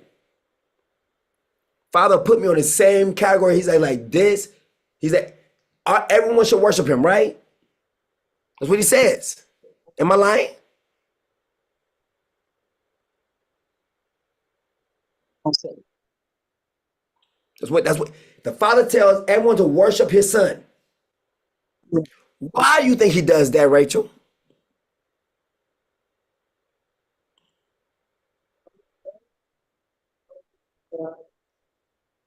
What?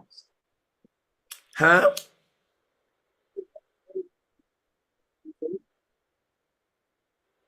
Your voice is coming in and out a little bit. And you gave your life. That's one eternal reason. First, it was your Father. What about being a creator? Yes, that's another eternal reason. That everything that they create comes from him. Yes. Do you see now these goggles is coming from the testimony, right? Correct. Are these goggles for free or are they selling money for them? No, there's a fee to them. There's a price. But have I got any 10% or anything that the high priest is supposed to receive? No, but I don't think that they even realize it. They have no knowledge of understanding that that's Do their you see how even worse it gets then? Yeah. Because they didn't get it from themselves. They got it from somewhere else. They had to get it from one of these angels. Yeah. They don't even know about that. They're clueless on that as well. Mm-hmm. Mm-mm. No, you're not getting it. When I saw the Father, I saw him, right? I mean, I know I understand everything was there, but it's some kind of entity. That means these people out here are coming in contact with certain entities. So the ones at the top, yeah, but the ones who are right beneath them, like the technicians, Right, they don't know that. Right, they going off of what they're saying, but understand that their mantras and everything that they keep in that business is going to be based off of my testimony to keep everything going. Think about it. Did you see the one I did, the video I did yesterday? I'm gonna start playing it right now. Vrilya, what's his name is? You seen that? interesting. Because well, I was saying to myself eventually, if everyone is coming with that divine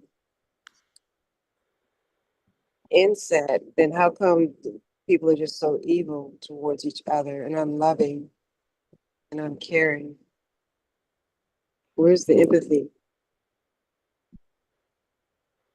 It's really self-centered. The love of many will do what? That's cold. Cold. Cause watch this. Cause love comes from my name. So the more people cut themselves off of my name, the more love leaves. And it's not the love of the world, it's the love of what the Father has, right? So the Father's love is the love for his son. But look how the son has been mistreated all this time. Only got how much from my own creation? 600 years worth, right? Correct. How much time did y'all get versus me? Let's be real. Even in the midst of the ones that I chosen for my own kind, called Israel or Judah at this time, what did I get from y'all? And I chose y'all even more out of everyone else on the earth. What did I get in return? There was rejection. Mm-hmm. The same thing like with Adam and Eve eventually, right? So that's what we notice. No matter, it's a little bit of time. Sooner or later, it's gonna have a rejection to it. That is something in y'all, not in us. Y'all get tired quickly, whatever it is. So think about it. Only the ones who are worthy to receive the fear of King Arthur's Psalms are the ones who live. Period. The ones who don't, they might be spared, but then they're made what? Servants, made to serve the name. Those who still want to stay the same. Not all of them gonna die. No, they'll just be made servants. To serve, what's this? It will be against totally their will. But they have been living by their will all this time. Those who seek to save their life will do what? Lose it. You want to keep with how you are. It's all about you. Every single thing. Blah, blah, blah. You're going to lose it. That means you can be brought also into servanthood. You don't have to mean death. You don't live your life like you want to live it. Okay, cool. So then the time comes, you search for a millennium. What's good? I think that's balanced. It's fair.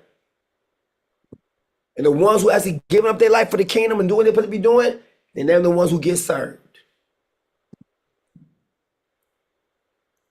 People think they're gonna be killed. Oh no, you ain't gotta die. You'll be serving to.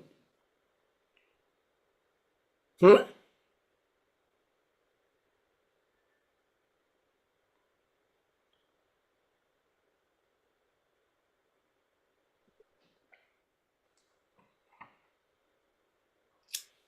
Mm-hmm.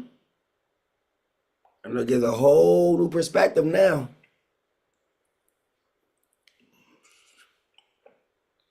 Everybody don't have to die. Mm-mm. Now remember, I'm the spirit. Does not the Father does what the Spirit say do?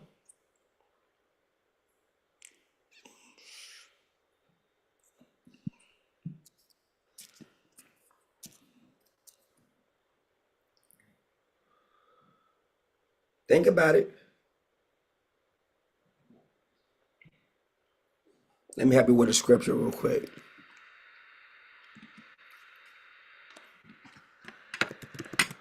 The king's heart is in the hand of his father.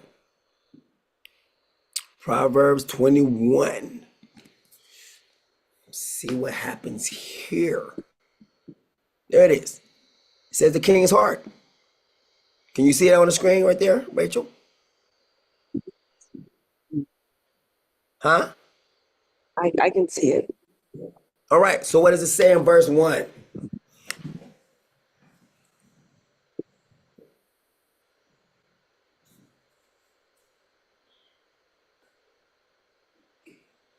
Heart is a waterway in the hand of Father Heart of Psalms. Uh-huh. Exactly. He directs it where he pleases. Woo! My goodness. I'm sorry. Could you say that out a little bit louder for the people in the back?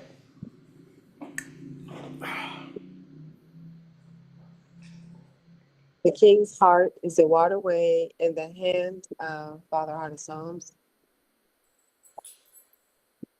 He directs it where he pleases. Okay. So now, since we got the, saying the beautiful part in there, let's put the formalities in there. So we can say like King Heart of Psalms. Okay. All right. So that's why it's put the heart there, because it's talking about me. So let's put it all together. First one, all together the same way with my full name and his name. King Heart of Psalms' heart Mm-hmm. is a waterway in the hand of Father Heart of Psalms. Yep. He directs it where he pleases. Woo! Look how perfect that sounds. Say it again. King Heart of Psalms' heart is a waterway in the hand of Father Heart of Psalms. He directs it where he pleases. Now look how it flowed perfectly that time when you got rid of the fear. First time you had a little bit of fear. Second time you said it, look how it just flowed. You have to think about it like, yeah, that's exactly what he's talking about, King Heart. Wow, you put it in there. Now look how it's a lot of scriptures like that. They're supposed to have my name in it, but they put all those little speed bumps. So you get confused, like, what the? And you just go ahead, the Lord. You just, yeah. Jesus. Yes, that's what. Every single part where it goes into Jesus now. He says, I will be known by a new name. What is that new name? Heart of Psalms. There we go.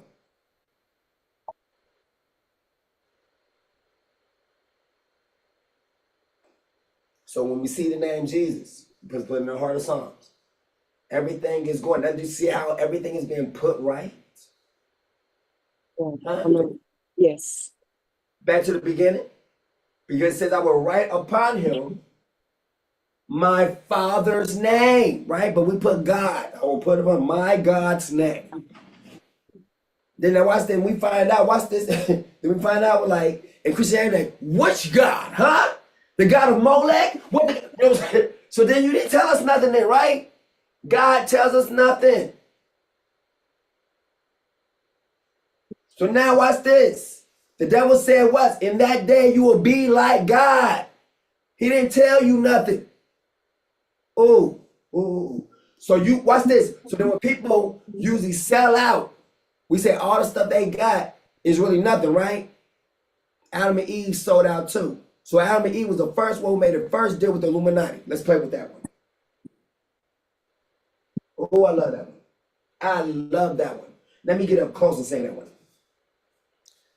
The first sellouts was Adam and Eve. They cut a deal, if you will, with the Illuminati.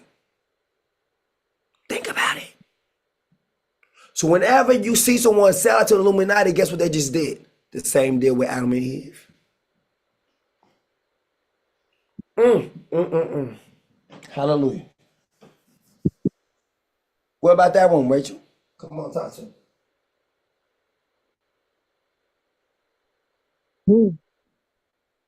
This is always the first. Huh?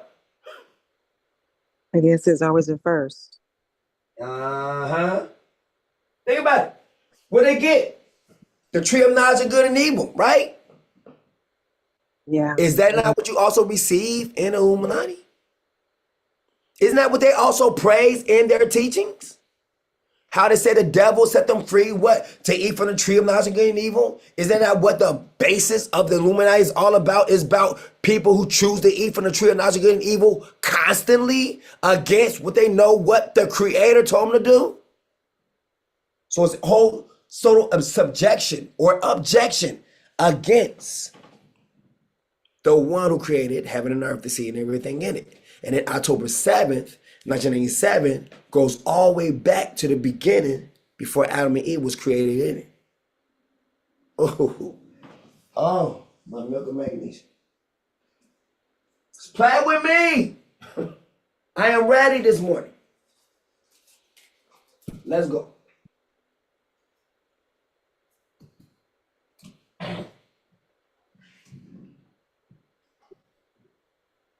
Talk to me, Rachel. Anything I said, was it blasphemous?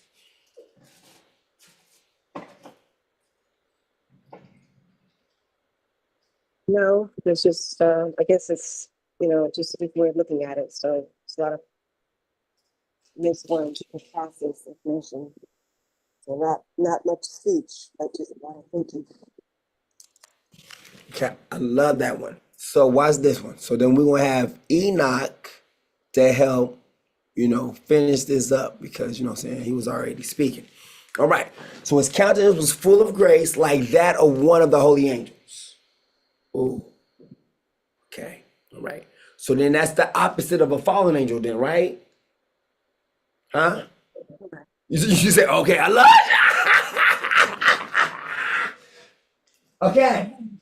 I love how we just killed that, right? We just killed that whole noise just right there.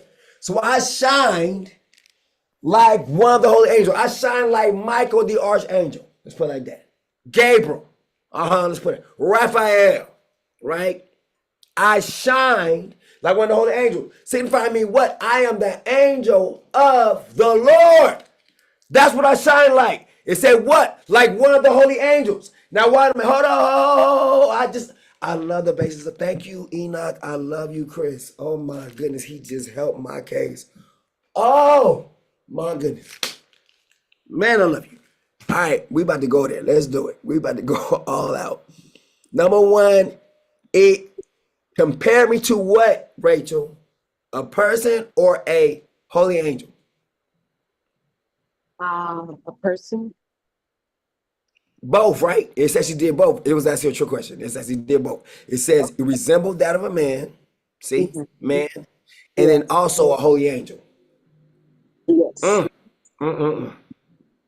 Humanity and then one of the angels, right? Okay.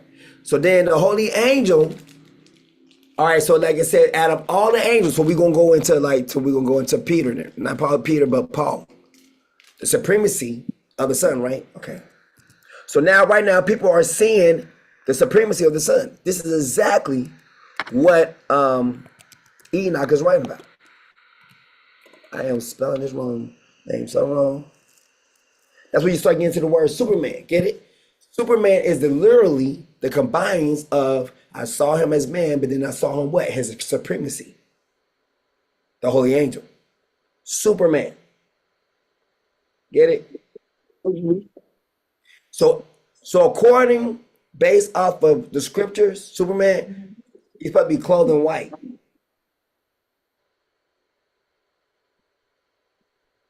Outshine with, you know, saying that because Superman will be coming from my testimony. Am I making sense? Yes. So Superman is literally a prophesying of one to come. When Superman first come out, I'm not here on his earth. I'm not, no. Yeah. Mm-hmm. Make sense? Makes sense. Okay. Supremacy of the Son. I keep hearing that. Bro! Over here.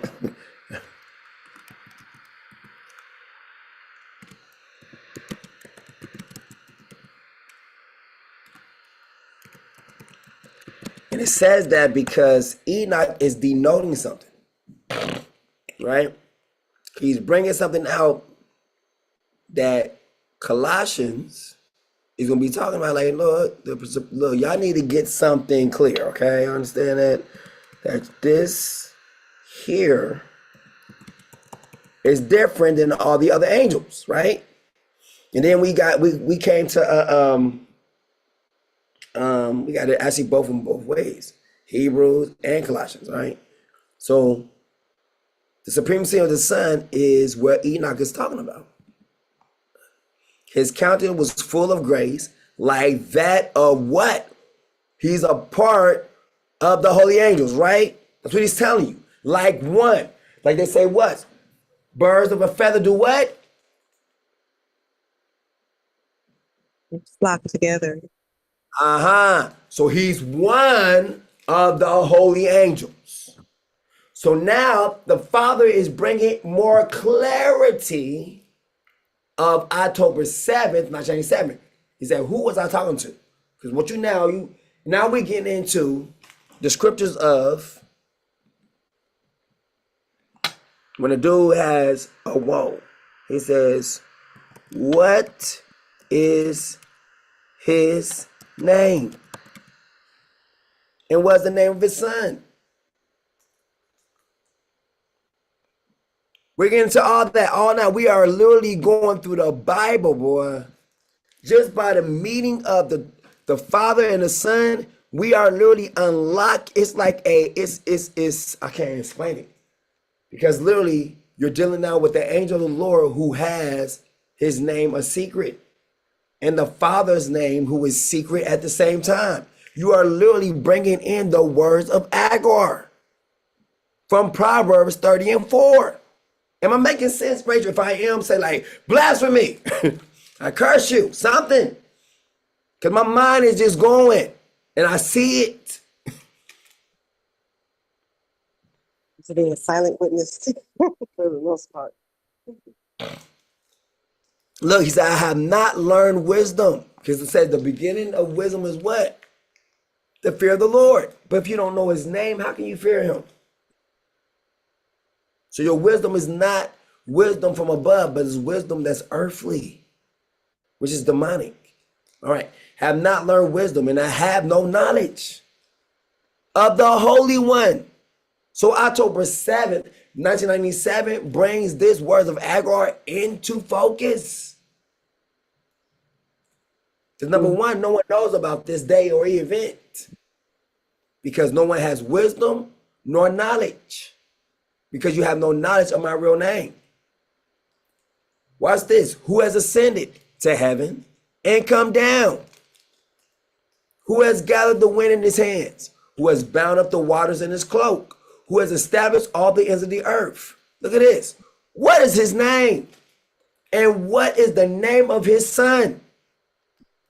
So by the meeting of the Father and the Son, we are bringing about the words of Agar.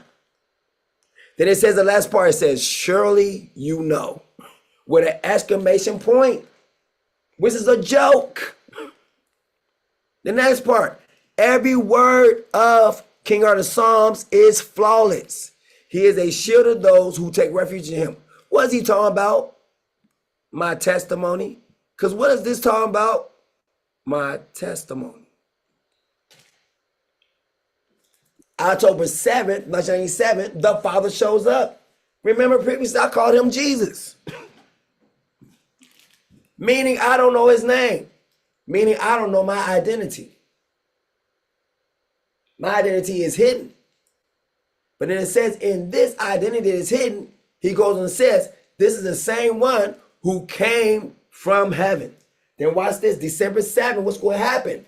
This world is not my home. Father, Son, and Holy Spirit, we are one. I just said, who has ascended to heaven and come down. I said, I am the one who has come down. Ha! On December 7th, I answered this question and said, I am the one who has come down.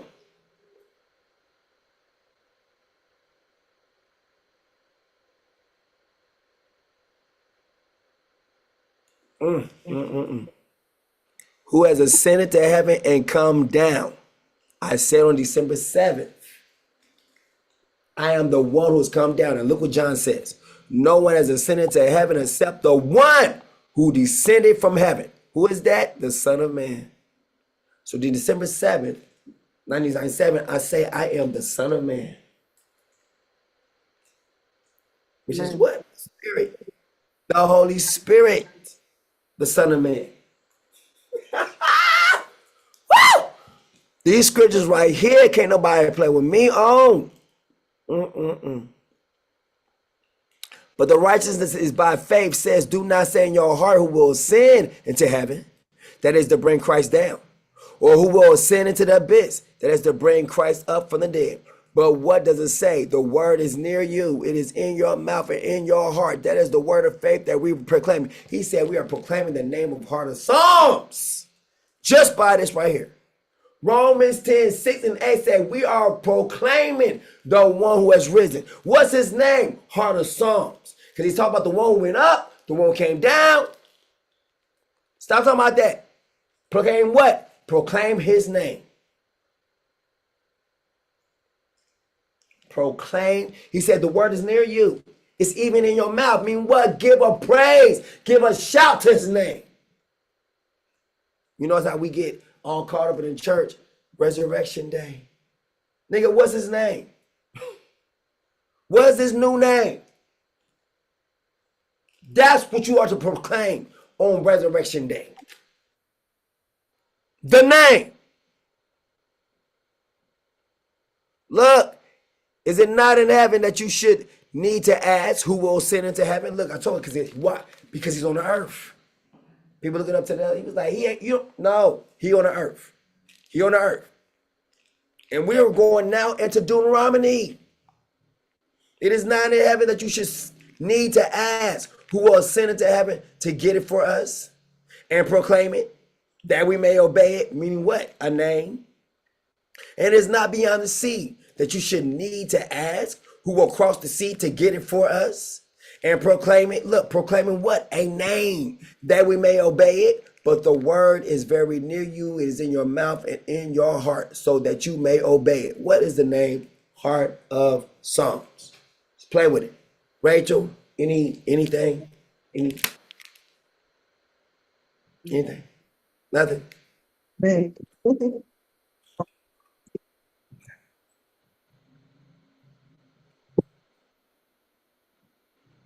This stuff is powerful. It's powerful. Ain't nobody playing with this. All right. So he's like shining like one of the holy angels. Okay, now we're getting into the angels. Supremacy, right? Let's get into it. All right. Supremacy of the Son. On many past occasions in many different ways. Father has spoke to our fathers through the prophets. But in the last days, he has spoken to us by his Son. Okay, so October 7th, 1987, Hebrews 1 is now tying into it, right? Because October 7th, 1997, I see the Father. That's the first connection right there. Boom. Anytime it talks about he is speaking to us by his son, it's going to go right into October 7th, 1997. He is proclaiming the feast, the marriage supper of King Arthur's sons. Let's go. All right. Look at this. On October 7th, 1997, what happened on that day? I'm sealed. The seal of God is real. All right. What happened? Whom he appointed when? October 7th, 1997. Heir of all things. Andrew, it's time. He walks away. Don't it line up perfectly, Rachel? Man. Whom he appointed heir of all things, and through whom he made the universe. Did I not say that October 7th, 1987 is going now all the way back to me being the creator of everything? Yes. I said that, right? Yes. I said everything was established by what? Two or more witnesses. So October 7th, 1997 is only one, but it has to have another.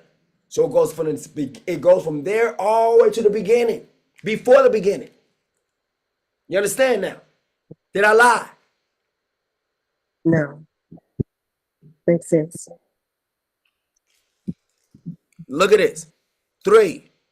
The sun is the radiance. What is it doing? October 7th, 1997. I'm sealed. The seal of God is real. And he shined like one of the holy angels. Right here. Boom. Boom. His countenance was full of grace like that of one of the holy angels. Meaning what? His full of grace, meaning I am covered in glory. Here it is in Hebrews saying it again. The sun is the radiance of God's glory, which goes right into what? October 7th, 1987, when I'm seeing him face to face. And he looks exactly like who? Me. Next verse. Or the next verse. We're still in the same verse, still going down the line.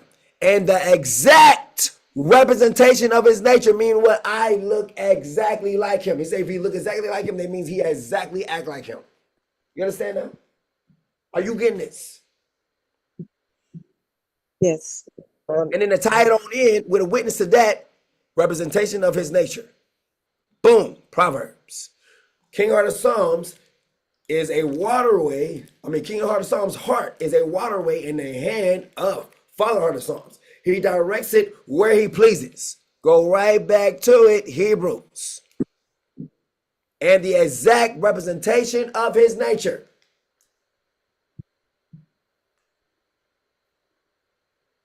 Okay. That's what it says, right? Amen. I heard the first.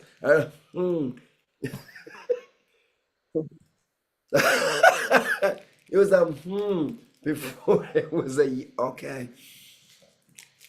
Am I lying? Is that what it says? Yeah, this is exactly what the scripture says here. The text. Okay. Upholding all things by his powerful word. After he had provided purification for sins, he sat down at the right hand of the majesty on high. So he became as far superior to the who? Right there, Rachel? Angels. To the who? Angels. Okay. He says, what does it say right here on when Enoch? There must be like a 10-second delay, but I think you have your cursor over verse 4. Who's one? Yep. Okay. So he became. Sorry, there we go. 46 of Enoch. His countenance was full of grace, like that of one of the holy angels. You see how it's starting to line up, right? Yes. Amen. And then it says what? He so verse 4. So he what? Okay. Would you be kind to scroll up the screen? So that I only see verse 3. It's coming. Okay, so verse 4. So he became as far superior to the angels as the name he has inherited is excellent beyond theirs. And on that day, October 7th, I lifted my said, I hear all and I said all with my hands up lifted high. Meaning my name is what then, Rachel? So far more superior than the angels. Or what is my name? Are the Psalms. Uh-huh. Amen. See how it makes sense? Makes sense. Now watch this. The next part where it says, 4 verse 5.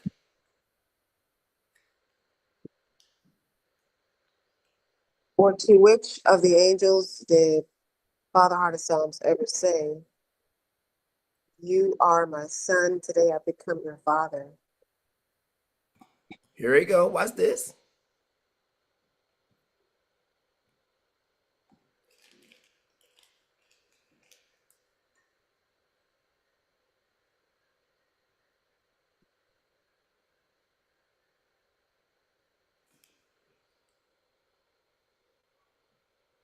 Or again, keep going. Or again, I will be his father and he will be my son. And again, when Father Heart of Psalms brings his firstborn into the world, he says, let all of Father Heart of Psalms angels worship him.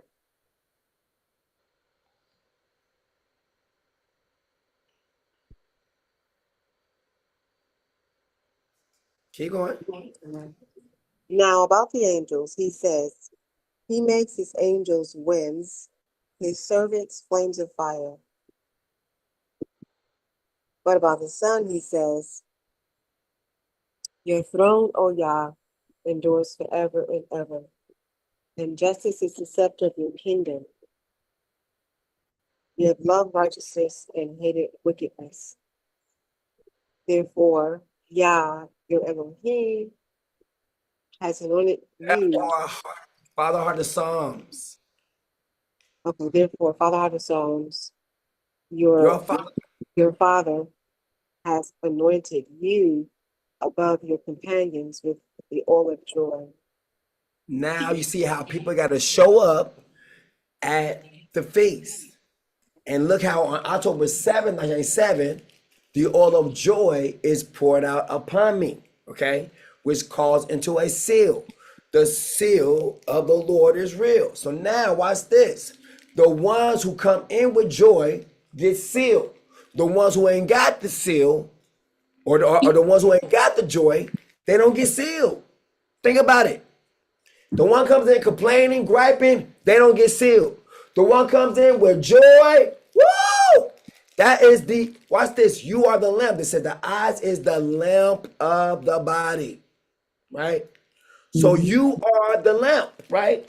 So your eyes should rejoice, right? When your eyes see, it is definitely should be bringing in some oil to cause some rejoicing. But if your eyes see and all you can do is complain and gripe, guess what? You're going to need some oil because it's not in you. So you're going to think you're going to have to go get the oil out on the outside and go buy some. No, they said, look, can we have some oil? It's like, no, at least it not be none for us because this joy comes from the inside of you. It's not fabricated.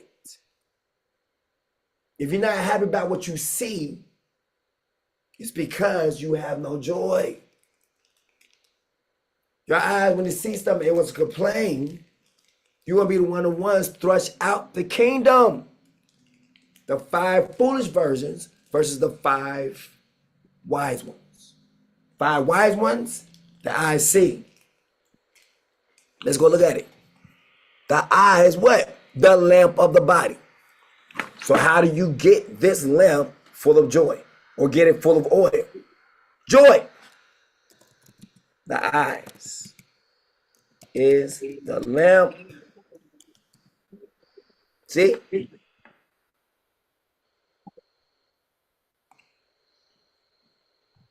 Hello? Making sense yet? You Making always sense. complaining about stuff. You have no joy. Yes. You have, that's why, yes. It is. For where your treasure is, told you, eyes, there your heart will be also. And if your eyes like what you see, you're going to go, oh, yes, this is what I want to be. That's the oil of joy. Here we go.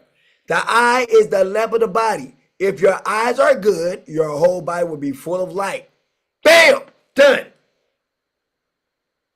Bridegrooms, or my bad, bridesmaids, that's the differences. The ones who are happy when they see the king, and the ones who are not. Period. End of story. The ones who are happy with the king, how he is, bam, full of joy. Ones who are not, bam, end of story. It's it. It's nothing else. Benito. For where your treasure is, there your heart will be also. You're going to light up. There he is. Hallelujah.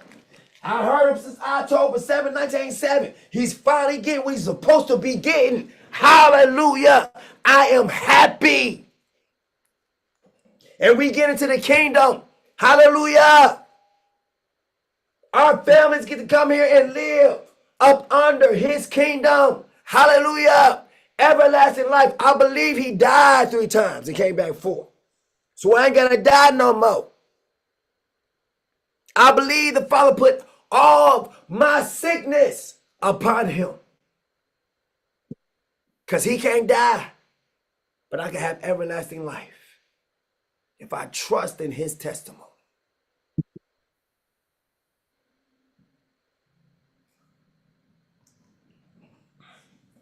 For the men, women, and children. It's for everybody. The man see me out there like, hallelujah, there's my king. Not like, I ain't bowing down to no man. You fall in with the foolish virgins too. Virgins, male and female. It says a lot of the sons will be thrust out the kingdom. You know why? Because they can't bow. Something wrong with their knees now.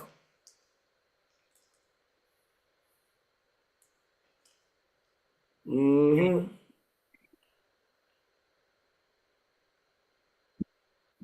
The eye is the lamp of the body. If your eyes are good, going for the good shepherd, your whole body will be full of light. Watch this. But if your eyes are bad, it means all you see, if your eyes are bad, all you see is badness about me, your whole body will be full of darkness. You're going to be my enemy.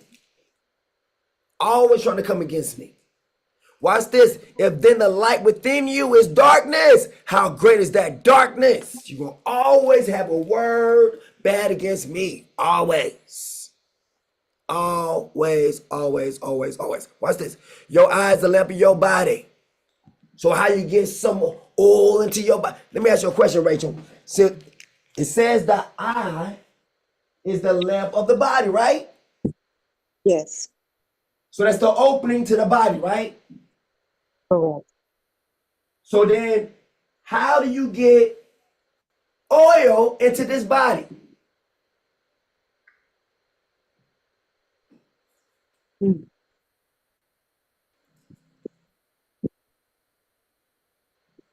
You got to get some oil in there somehow. It's like one of these little video games you play, right? Don't have a problem with playing those and trying to figure them out. Figure this one out. This is where all the little games come from, a mystery. Because the Bible will be a mysterious thing, a mysterious thing. So therefore, all these video games is mysterious is because they're trying to unlock codes in the Bible too. They got it from there. Trying to unlock codes of the scriptures. We don't even know what it means. Same thing. I ain't seen one dime from not one video game creator, director, or anything. Nothing. One dime. Let's keep going.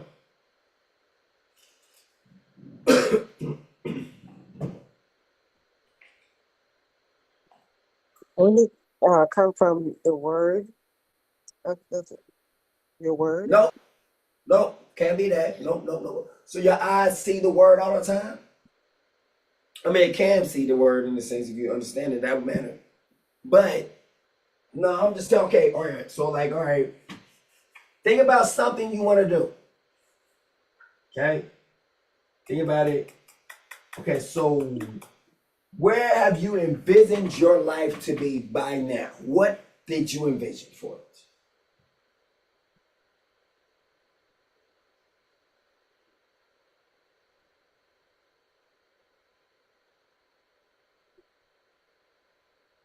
Like what lights you up? What makes you happy?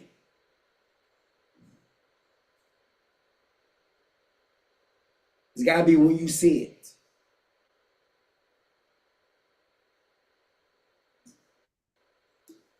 So if you like to see birds flopping on the ground and they just coming out, wait, just walking around, and then you start getting full of joy, guess what just happened?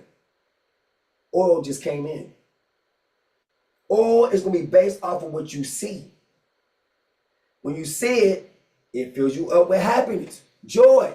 When you see it, it fills you up with sadness, depression, upsetness, anger. That's the depletion of joy. It said 5 foolish virgins that way, and 5 wise ones. The wit is based off of what you see and being happy. Understand? Hello? I understand now. Yeah, that's the Okay. illustration. So when you see it, does it make you happy or does it make you want to kill it? When you see it, Nature is very jump up and oh, it's like a kid when they see their father come home from work. I don't care what this man has went through today. The cops could have tried to kill him today, harass him, whatever. He might be having a super bad day. Everything's not going well for him until he get to his castle. When he get to his castle, because that's outside, when people see him, it's not a joy. Ooh, I love that one. Ooh, I love that one. You know, some people, they already got their mind made up of how we are already. So then when they see us, there's no joy on their face. You know, let's be real. White people to black people, all right? If you got locks in your hair, you a thug. Because you done seen Lil Wayne out there. And what does Lil Wayne do? Why is Lil Wayne out here doing this? Because they trying to pervert my testimony. Yeah. Everyone gets paid money in the world to pervert King Heart of Psalms testimony. That's all they doing. They're perverting.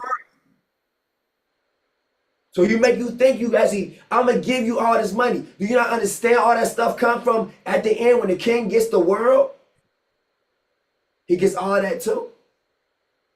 You getting it temporarily. You only temporarily borrowing what already belongs to me. Woo! I love that one. You just temporarily have ownership over already what belongs. It all, listen to me. October 7th, 1997. Every single property on this earth already belongs to me. Those who occupy it only occupy it temporarily. Huh? It says better is the right man in the little he has. Why? Because I know I own everything. By this book alone, does it not say I own everything? Yes. Am I lying about that? So, Now watch this. Some people can't take that. They can't stand the fact that I own everything. And I can do what I please with what I own. People have a problem with that. People even have a problem that I even own them. People are like, you don't own me. Rachel, am I lying when I say I own everybody? no, not lying. Now watch this. Why is there not a, think about it. That's why there's a very steep punishment for trying to be owned by someone else, right? You got to get re-owned. You are already mine. You have to go have something personally done to yourself, authorization to actually be owned by the devil. Woo! I love that. I love it. I love it. I love it. I love it. I love it. I love it. I love it. It's not natural. Because you naturally belong to me. Make it make sense. Talk to me. Talk to me. You said, what's the point? Think about it. Why do you got to have a mark put on your right hand? Why do you have to have a mark put on your forehead if you already belong to the devil? Oh my goodness, make it make sense. It's like you being repackaged. So that means you become second hand. Whoa! Oh my goodness. I'm on a roll here, buddy. I'm on her roll. And that's why it is a punishment, because you are already mine. And then you go ahead and then repackage yourself to the devil. We don't want you. You broke the seal.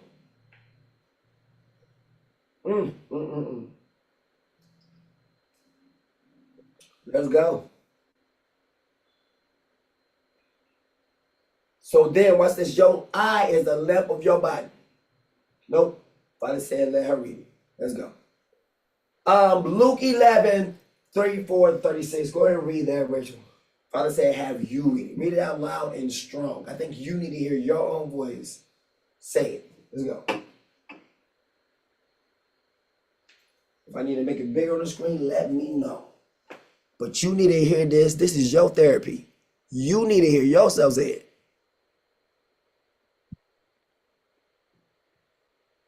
There you go. That's for you.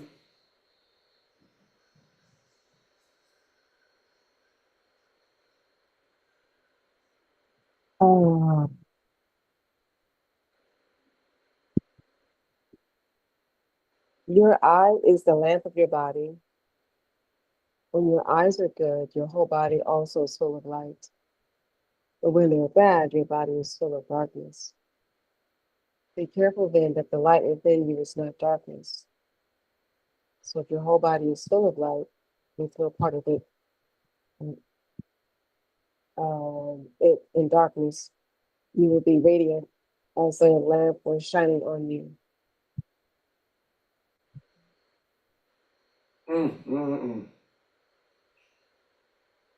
Now look at the last part. It says, for this commandment is a lamp. This teaching is a light. And the reproofs of discipline are the way to life. And then look at it. You got to come into the kingdom. Let us what? Rejoice. You have to show up in the kingdom rejoicing. You can't show up in the kingdom with depression.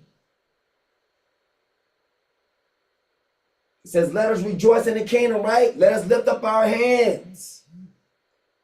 You know the part they used to say in church, like, forget about your worries. People go to the bars, right? To forget about their worries. Hallelujah. Pour me another drink. I'll pour my own troubles. Can I pay you $2.50 for some more troubles? I'm just trying to lay it here at this bar. I want to lay it down because my life is hard. But now it's something different that done showed up. Explicit. We went to Christian church and thought we was something different. But guess what? We had a different liquor. It was called the pastor. Woo! And the fivefold ministry. And us just being busy for the so-called kingdom ministry. But it wasn't. It was just like one of us going to the bar day after day, asking for strong drink by the dozens. But we still looking at our cousin like he ain't nothing. You think you something because you go to the church. You don't understand that we all hurt. And we can't see that we in the dirt. Dead. But steady walking. Speaking, but never living. Nothing really coming out of our mouth. We can say all these good things, but nothing really comes out. We can think it, but try to actually move about with it, never really happens.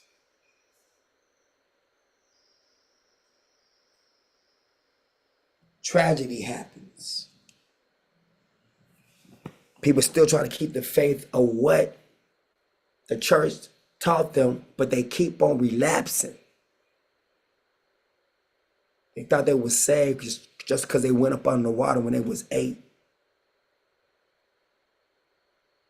Now they're in a penitentiary looking to do straight 8s. That's been our lives.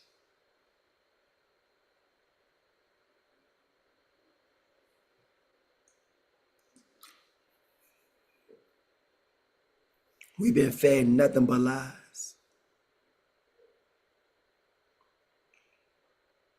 So we must enter into the kingdom with rejoicing.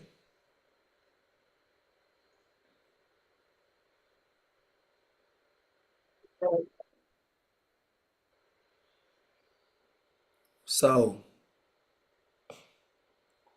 notice how even with this that Lucerin, whatever they was calling it, that liquid that was put into the COVID-19 vaccine, that it was supposed to light your body. See, it became the oil to light the body, like a lamp. You know, those rejoicing over, oh yeah, I get this COVID-19 vaccine. Oh, with the Luciferian in it. Oh my goodness, this is so beautiful. I love it. Whoa, and they get lit up. Notice you have to go get lit up. Notice it don't just happen in you naturally. You literally have to go sign up to get injected with this.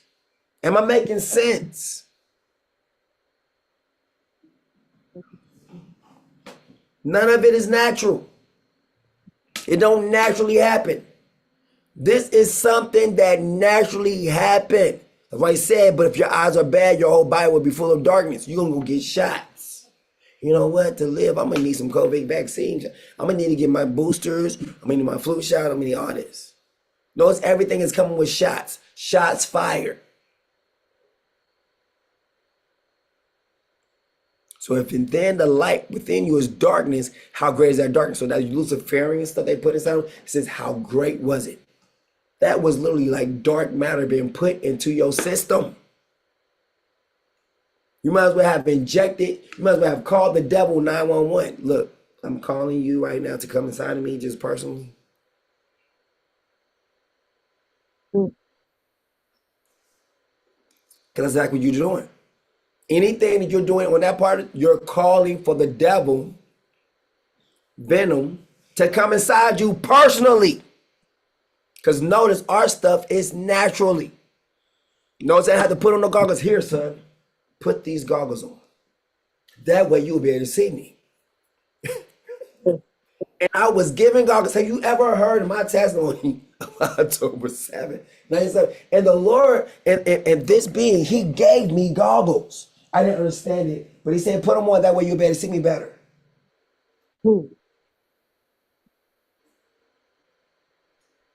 That's why to put on the goggles, it blocks out the light, which is the same thing as what? Closing the eyes.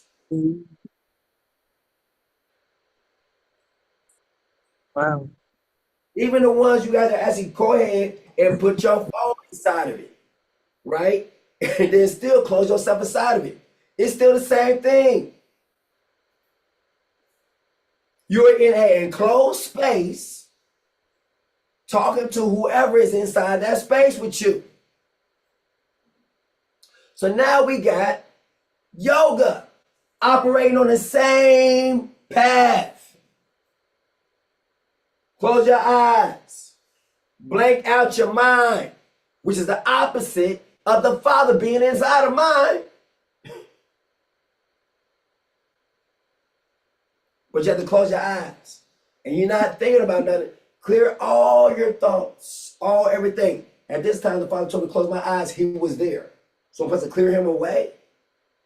Ooh. Ooh, y'all better help me. Y'all better, I'm telling you, I'm tearing into all religions. And all religions is coming from my testimony. All of them.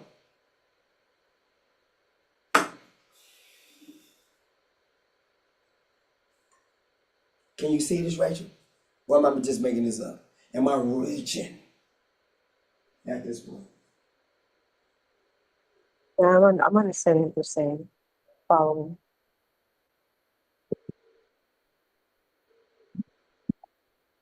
Now when we say namaste, so the same thing as like King of Glory.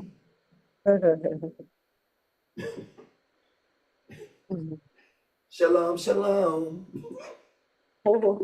King of Peace. So where did Guru come from then? What? They supposed to be Guru. And we are apostles of Christ. They put a Guru supposed to be what? One of the holy ones. I am a messenger from one of the holy ones. You will be a messenger for me.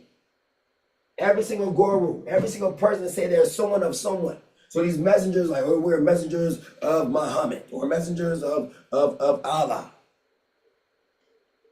The whole entire thing will be the messenger. The messenger that's coming, which will be October 7th, 1997. All of this religion will be based off of that. That will be years of even coming.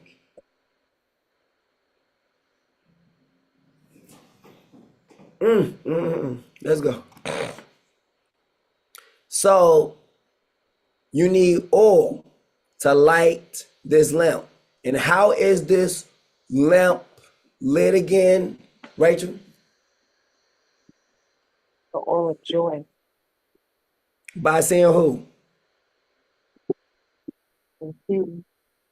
The King. Hallelujah. There we go. The end. That's it. And it says, for Father is looking for those who will worship him in spirit and truth. The spirit and truth is going to cause you to what? To have the oil of joy. If you don't have the oil of joy, guess what? You ain't worship him in the spirit and in the truth. Think about it. How you going to worship him, but you can't worship his son? Make it make sense. If you can't worship the son, you can't worship the Father. When you see the son and there's no joy to worship him, you can't worship the Father. You can't do it. It's impossible. And the Father is seeking for those who will worship the Son. Therefore, notice how it's the Spirit and truth. Notice what? I am the Holy Spirit, and I am called also the Spirit of truth. Those who worship him in spirit and in truth. Those who will worship the Spirit of truth. The Father is looking for those who will worship the Spirit of truth. Watch this. He is looking for those who will worship their Creator. Hallelujah. Because Adam and Eve messed up in a 600 year of living. Okay. So now the Father's looking for those who will never turn their backs on their Creator like Adam and Eve did. Does that make sense now? Let's put it like that. Right. Said we're tired of that. We're tired of everybody doing what they want to do. We're tired of our own creation telling us what they ain't gonna do. Tired of that. We want those to say, yes, Creator. Do you get that? Does that make sense now? How much more rebellion should we have to go through? How much more? Makes sense. When do we ever get what we created? When? How much more will we have to wait? Everybody thinking they brain like, oh, I have a mama, I'm gonna do this and all this. And that's exactly what we've been dealing with Adam and Eve from the beginning. We keep giving the same replicas of Adam and Eve who ate the tree of knowledge of good and evil instead of the ones who's supposed to eat from the tree of life and obey our voice. When can we find people who cannot be persuaded easily by the serpent's so-called knowledge and understanding? Where can we find those people? Who's not so easy persuaded by I got my own thing, I got this and everything like that. But you didn't create yourself.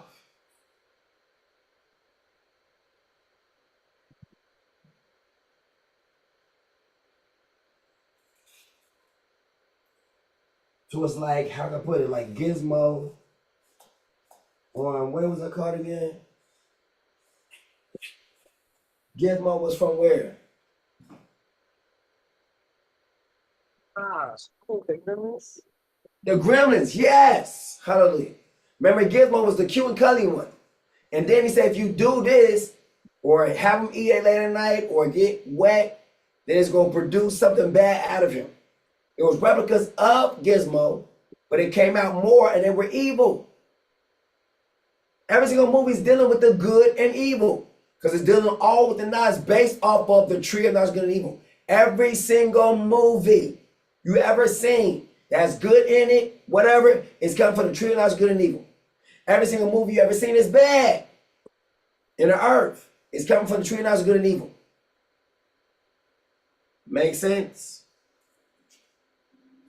Every single one. Every single one.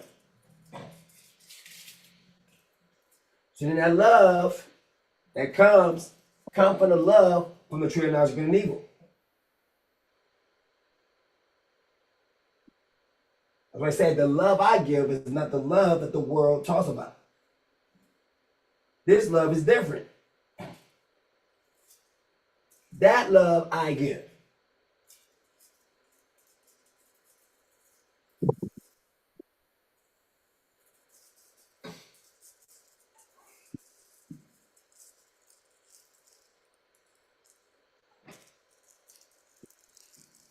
That love is not unconditional. Adam and Eve messed up and was kicked out the garden and had to fend for themselves.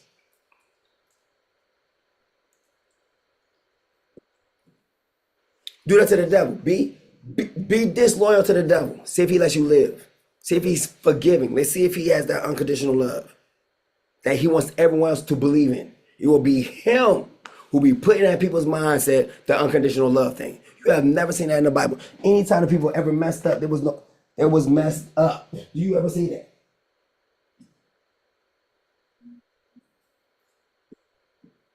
Somebody got messed up. A goat, a lamb, a pigeon. Did it not? A turtle dove? Am I lying?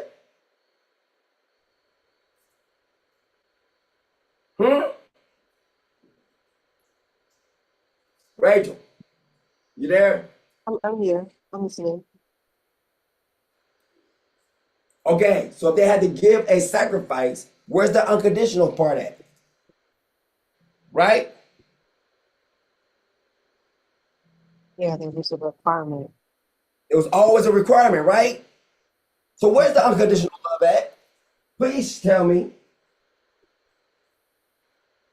Do you get unconditional love from Satan? Huh? No. But he's the one who planted unconditional love, though, in people's mindset. Right? Oh, unconditional is where you do this, I do that. No. Adam and Eve, when they sinned, was they allowed to stay in the garden? I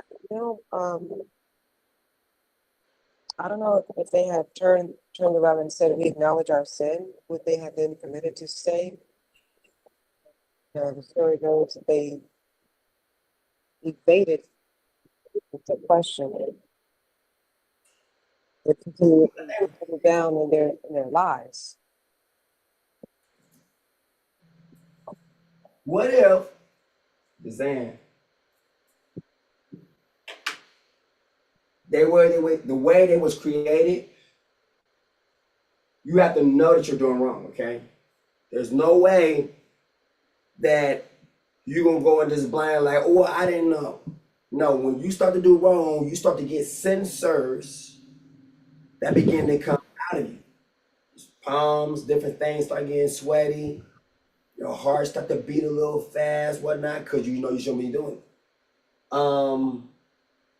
All these things are indicators that you are breaking something that you shouldn't be breaking. Now, once you have done it, it's the same thing you have eaten from the tree of knowledge of good and evil. There's no way you're going to stay right there in the garden. You're going to be expelled from it. Do you understand now? Okay. And Yes. You're not going to want to stay there in the garden no more. You're going to want to leave. You yourself going to want, watch this. Look at that. Look at the relationship. Okay. Before Adam and Eve fell, when they heard me come up, look how it's still the same thing with joy.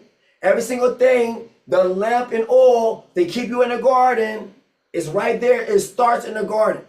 When they first see me, it's joy, it's happiness. Do what they want to do. Oh, yes. When they sin against me, do they run to me or do they run from me? Yeah, they run from you. And probably complain that I'm the problem. Right? At that time, yeah, their minds were warped. You see what I'm saying? So Adam and Eve lets me know different things. My creation wants to run to me. When my creation has sinned against me, they run away from me. And when I come to confront, that's where different things come in at, right? I was like, wait a minute, I was like, did you eat from the tree I told you not to? Notice how everything was first cool, calm, like peaceful, right? As long as you do what I say do, peace. So you didn't, when I seen it, it was not, look how I am the same. Look when it was not where I put them. Adam, Eve, where are you? And they said, we hid from you. Look how I don't say nothing. I don't assume nothing. I let them I let them speak. And after they speak, I can tell what you have done by your words. Isn't that not true, Rachel? Correct. By your response, I know if you have sinned against me. Huh? Correct. Those who sin against me, you cannot stay in my presence. You can't do it. I don't care how much you want to. Say you want to. You'll complain, I'm the problem, whatever. No, it's because you ain't doing things right.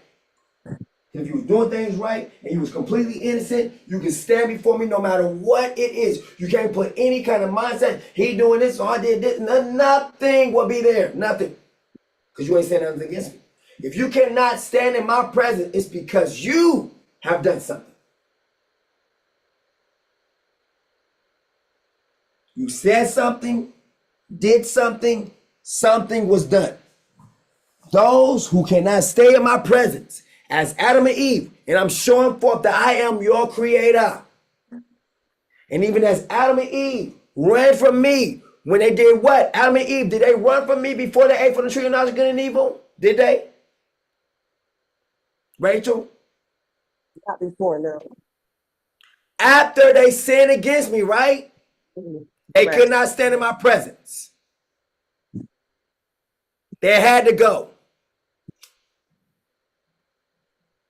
So when people are trying to flee from my presence, I know you have sinned against me.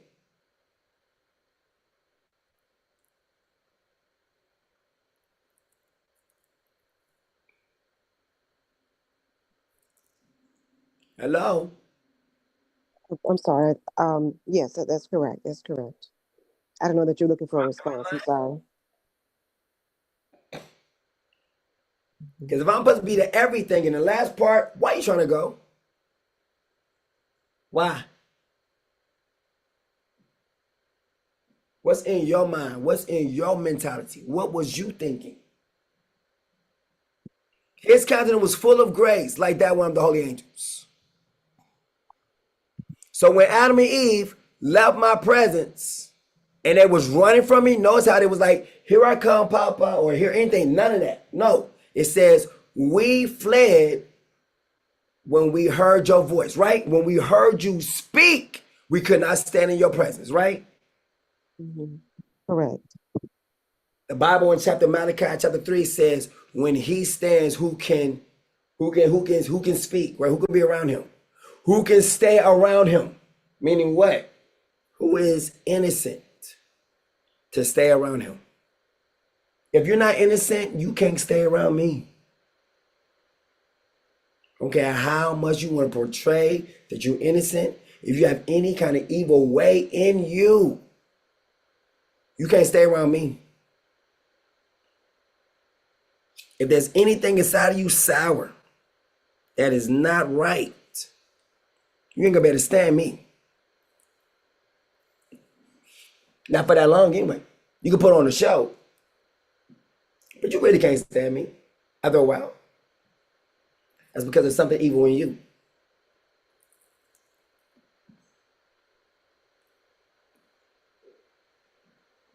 Because Adam and Eve only wanted to leave my presence only once they did something wrong for me. Watch this. But what they did evil to me was something supposed to be good for them, though, right? Hello? Mm-hmm. Look how deep it just got, right? Them doing something good for them, so-called, was something, a strike against me. Am I not telling the truth, Rachel? Because you know the Bible too, right? I know you do. Mm. Powerful, ain't it, though? Ain't it? Mm-hmm. Woo! So the mark of the beast is going to be based off of something you want. Mm. Mm-hmm.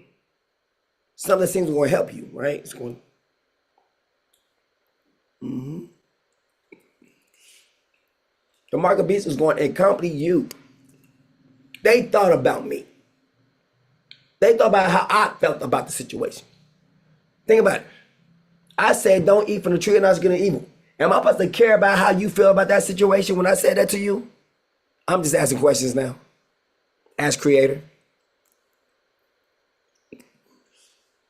I see everybody now is supposed to care about everybody's what's going on here.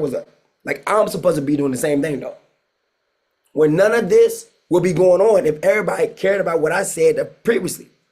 We're in this mess right now because everybody cared about their own feelings. Let's look at that right now.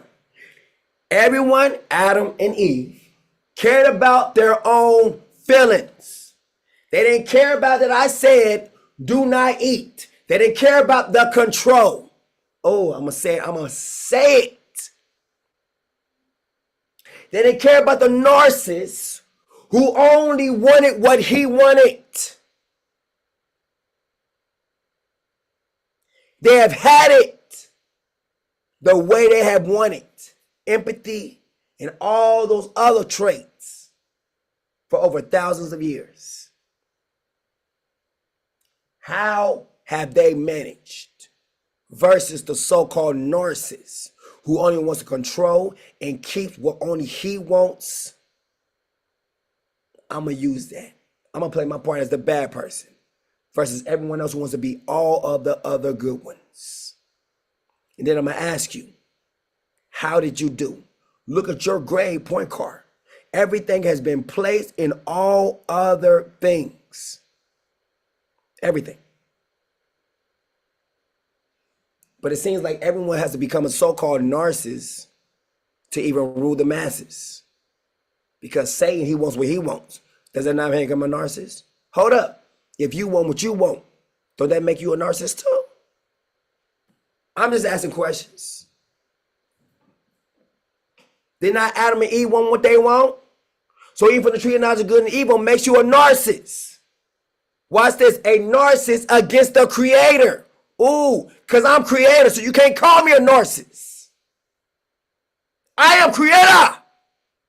That means I'm your father. And how dare you speak to me that way?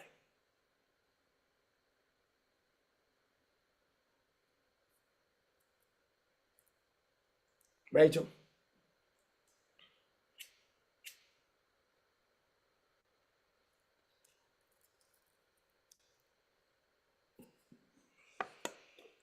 Anybody? Come on now. Everybody always got something to say. Now I'm bringing out the real truth and the facts and then backing up with the scriptures. Anybody else got anything to say? Anybody? It's the time to speak up.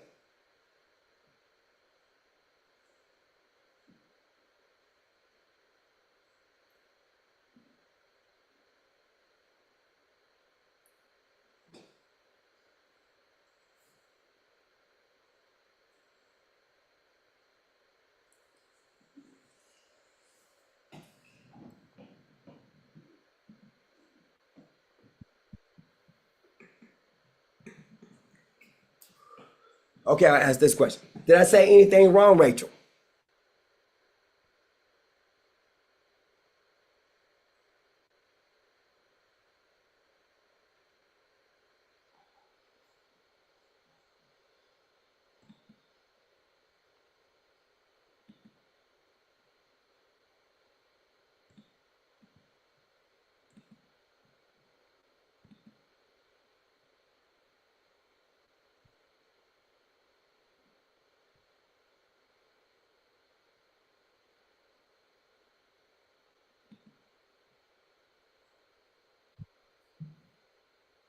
I hear a microphone.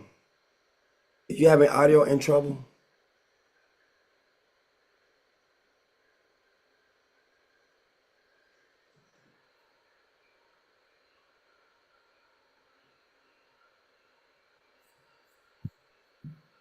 I heard something again. It's coming in and out. Cause look, I don't know, they might be fighting you on the other end too.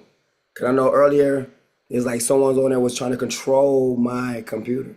Like literally, it was moving the mouse around and everything. I was like, what the? So people be doing these updates, and these updates, you're giving them control. They come in the back door. If you're starting to talk about anything they want to talk about, they can just shut you off internally. You be like, what is going on? They done turned you off internally because you done gave them assets, remote assets. Some of these programs they give you for free, look for remote assets inside the back door. That's a Trojan horse. Inside of every single program, probably want to have a Trojan horse if you ever do anything that's wrong. Even with people like Zoom. You gotta look for that Trojan horse there too. Because the same ones you might be paying for could be the same ones working against you. I'm just being real. I'm calling it out. You could be paying for the same ones who is ones bringing your demise whenever you do your lives. I used to use another program that Zoom actually uses now. Sure did. And I could put all the stuff on the screen I wanted to. I didn't have to worry about no lockouts, no nothing. I could share it to all my accounts that I'm gonna want to. But they just put in like a nice little pretty package deal. But you have to do the other stuff manually. You have many screens up at one time if you want to. That's all that Zoom do. Your microphone is trying to say something, but it's coming in like it's not really saying much. I hear you keep trying to come in. All right, so his countenance was full of grace like one of that of the holy angels. It's getting to a part. Why is it saying the holy angels? Because we're trying to let you know this one, even as the Hebrew says, this angel. But about the Son, he says, your throne, O King, are the Psalms, endures forever and ever, and justice is the scepter of your kingdom. You have loved righteousness and hated wickedness. Therefore, your Father has created, has anointed you. That's what October 7, 1907 is, above your companions with the oil of joy. So what? So I'm being brought into the kingdom. I'm coming right into the kingdom because you need the oil of joy to get into the kingdom. That's why many are called, but few are chosen. Why? Because they lack the oil of joy. Let's look at that now. Let's bring out the references of these things now. Many are called, but few are chosen. Why? People, they say it all the time, like, yeah, you know, many are called, but few are chosen. Do you know you have, like, pretty much power in being chosen based off of your joy? If you have joy, you will be chosen. Think about it. People make it like it's like, oh my goodness, you know, many are called, but few are chosen. Why are the few chosen? Because only a few people going to have joy. That's it. Simple. Finish. No elaboration, no further. It don't have to.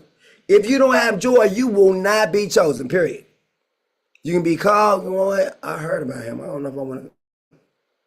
God, look, Father of the Psalms invites everyone to come to him and hear the good news. The invitation is open to all, right?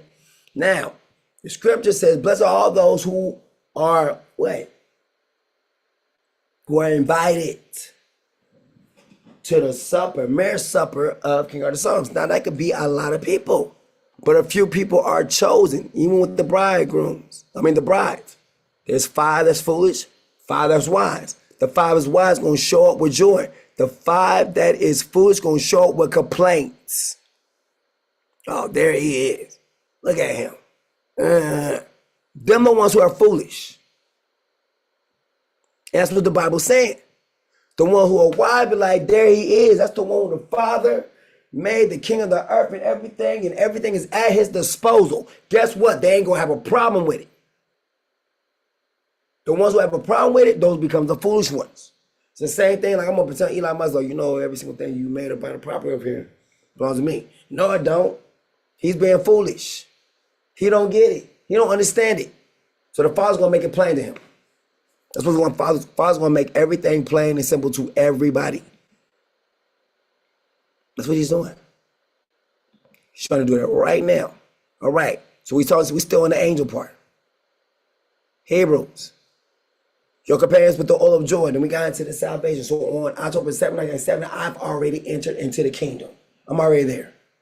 There. Done. All right. So that means I already own everything. Right? Everything right now is just walking out. Right? But everyone's going to either play the part of what I created, or they're going to go stay into the same role as they always been, which is what? Eating from the tree of knowledge of good and evil, which is going to be their own thing, their own mind, their own, them,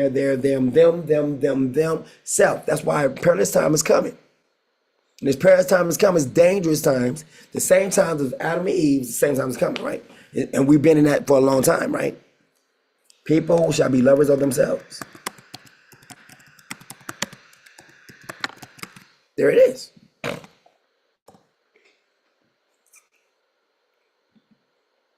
keep going. Evil in the last days. But understand this, in the last days, terrible times will come. For men will be lovers of themselves, lovers of money, we're already there, boastful, arrogant, abusive, disobedient to their parents, ungrateful. Everybody should be grateful. Unholy, unloving, unforgiving, slanderous, without self-control, brutal, without love of good. Right?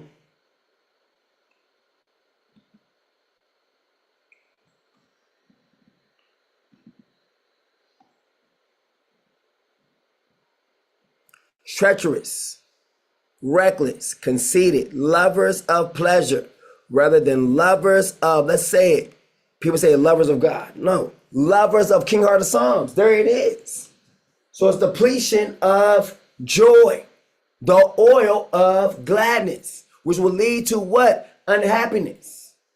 If you're doing anything wrong towards me in any shape, form, or fashion, you can't be happy. You can't be. There can't be no oil of joy. If you are lovers of pleasures rather than lovers of King Heart of Psalms, lovers of yourself rather than lovers of King Heart of Psalms, you're not going to have joy. The oil of joy, you're not going to have it. You're going to be unhappy. Watch this. Having a form of godliness but denying his power. The power comes from me, my name. When you see me, you should be happy, joyous to see me. If you are not, it's because you are doing something against me, even as Adam and Eve did. Watch this. Having a form of godliness but denying his power. Turn away from such as these. It means what? Everything is coming on the earth. It's supposed to be happening. It's supposed to be based off of what the Son. If people say it's not just about you, guess what they just said? They just included the tree of knowledge of good and evil. They just told me I'm eating from the tree of knowledge of good and evil because that's exactly what Satan said to them. And let's be out here. Let's be here. The Lord, he's the one who said in the scriptures, you will call me the Lord. Knows In the day you eat of this tree, you shall be like him.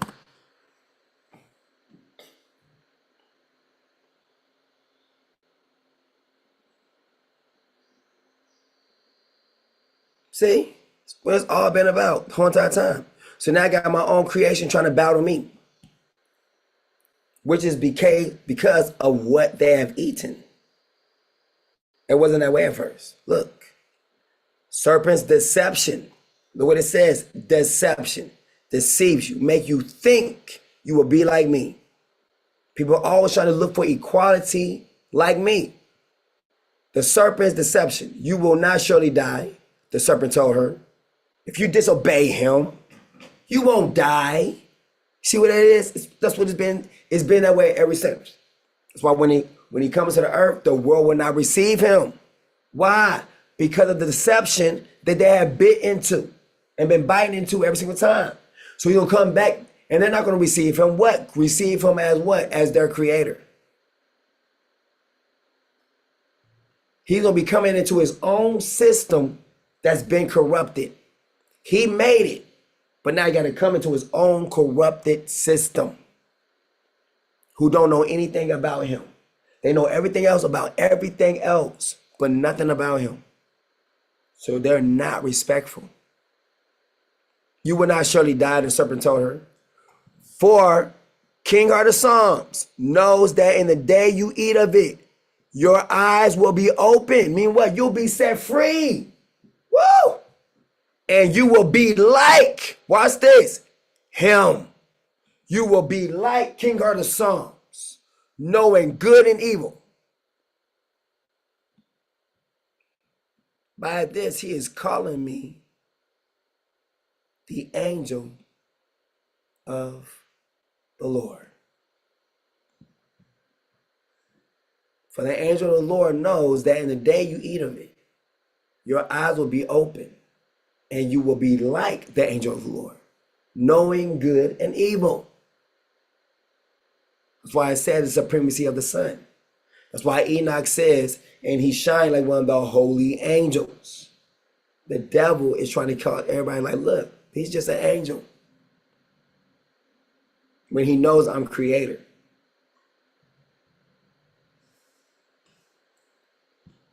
When the woman saw that the tree was good, see, he persuaded him. Like, look at him. There's nothing really much to him. If you look, you can see you look just like him. That's what he's using persuasion of. You look just like him. What does he have that you don't have?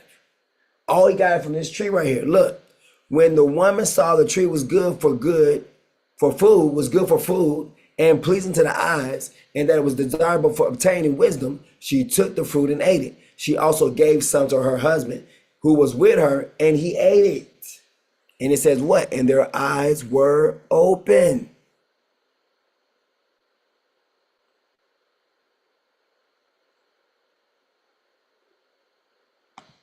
So he deceived them. Why? Because he know they're supposed to obey my word at all costs.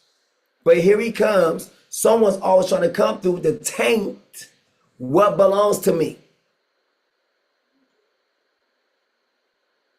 Always, from the beginning. That's why I don't be shocked. I don't be shocked. I do not be shocked. Like, oh, for real? No. I don't be For God knows, let's put the real thing. For King of the Psalms knows that in the day you eat of it, man, he just got you all this, man, with this, because of this. Man, if you did this, this was going to happen. A whole bunch of anti-King of the Psalms. Antichrist. Antichrist is those who are anti-King of the Psalms. Those who are always trying to make things hard for him. Those are anti-King of the Psalms. Antichrist. And they say there will be many antichrists. That's like many afflictions. The more people do not obey or listen, the more it increases afflictions, which shows forth a bug in the system. And we're trying to clean that bug out forever. And notice the punishment for them? The lake of fire. Because we're tired. Okay.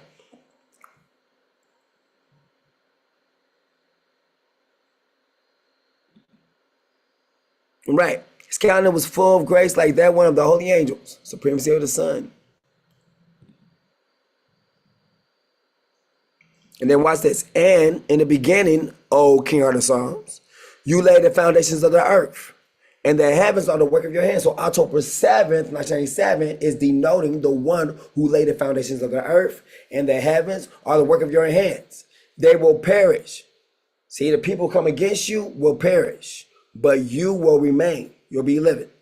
They will all wear out like a garment. That means their body will get old. Those who go against me, talk against me, try to always come against me, they're going to wear out like a garment. What they're into is going to cause them to be old. So anyone who sins against me in any kind of manner or way, eventually they're going to wear out. They're not going to have their Christmas no more. Their Christmas. Everything will begin to wear thin. We see some people here, I ain't going to say no names. But if you be on Facebook and scroll, or sometimes they just like throw it up, hey, you might know this person. And you be like, whoa, So people be like, well, we know what they before, and then now, the same thing can happen to everybody. It can. Do not think because it looks this way, it can't change like that. Because it can all change like that. No matter how much knowledge, wisdom, understanding a person can have, there are some things, there is some knowledge that's not known about. And therefore can bring instant decay. Yes. It says they will all wear out like a garment. Now, a garment when you first get it is brand new. Everything seems beautiful about it. But eventually, as you keep wearing it and wearing it, wearing it, wearing it, and wearing it, and wearing it, after a while, it's going to get worn out. Nobody ain't going to want it no more. They put it out there for secondhand to be sold somewhere. And if it don't get sold there, it's put to Goodwill.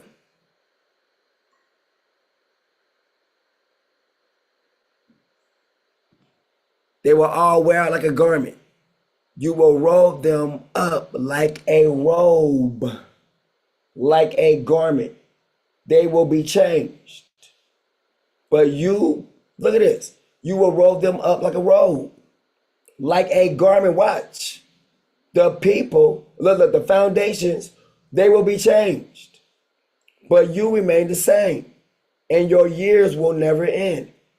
Yet to which of the angels did Father Heart of Psalms ever say, sit at my right hand until I make your enemies a footstool for your feet? Are not the angels, ministering spirits, sent to serve those who will inherit salvation? So now, Mount Zion is sitting down. It is. And on top, while it's sitting down, a messenger or an angel was put on top of it. So this mountain came down so that the sun can be placed on top. So the time when the sun goes up, that means it'll be the time of the sun. Because right now, Juffereh is serving as the doomsday clock. As long as Juffereh is down, the world is in the hands of evil men. But when the moment when that sun or Juffereh goes up into the clouds and they see the sign of the Son of Man in the clouds, that'll be the time of Andrew is time. The time of the Son of Man. The time of the Holy Spirit. The time of the angel of the Lord. Yet to which of the angels did the Father ever say, and Enoch called me an angel?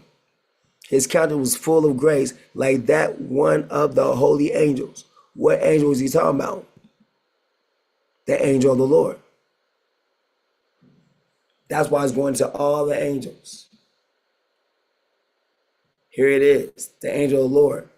What is the name of his son? What is the name of his angel? Because the angel is the son. It's trying to show you that the angel of the Lord is his son. The angel of the Lord only simply means messenger, the messenger of the Father, which would be the Son. So now if you get happy when you see the angel of the Lord or the messenger or the Son, you have joy. Guess what? Your lamps will stay burning because all you think about is good things about the Son. Right? Now, the ones who don't have any kind of love for the Son will be like this. They are the kind who worm their way into households and captivate vulnerable women who are weighed down with sins and led astray by various passions, various desires, various things they want to do, right? Who are always learning, see, they're knowledgeable, but never able to come to the knowledge of the truth, meaning what? They can't submit, right? Men who have certain kind of knowledge but do not submit to the truth can lead about these type of women easily. I mean, what? They can just come in and just take them. Why? Because that's what they're made for.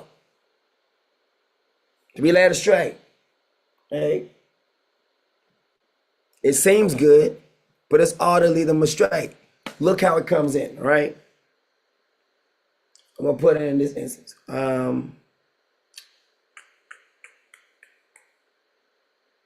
Let's say in movies. In movies, all right. In movies, if inside the movie, a person who was playing a good role in the movie, and then went rogue, went bad. Okay. Once they show up to the bad side, they might, whatever, chill with them for a little bit. But then when it comes to real serious business, they be like, no, you can't come in here because you was once against us, right? They would never fully trust you. Meaning the same thing, no one will ever really want you. Like no one won't like really want you. You was first over here serving with this good team, and you literally left all of that to come be bad over here. It's cool to chill with you. You know what I'm saying? Have you on our team. We're gonna go out and do these couple things out real quick. But at the end, like, yeah, I mean, you can't come up in this room right here. Why? Because, like, you might go back and say something or whatever. We don't really trust you because you was a part of the opposing team earlier. And then you switch sides. You have no value.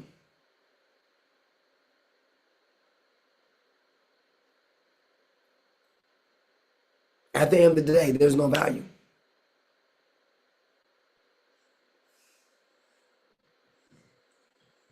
You didn't leave like the wicked side.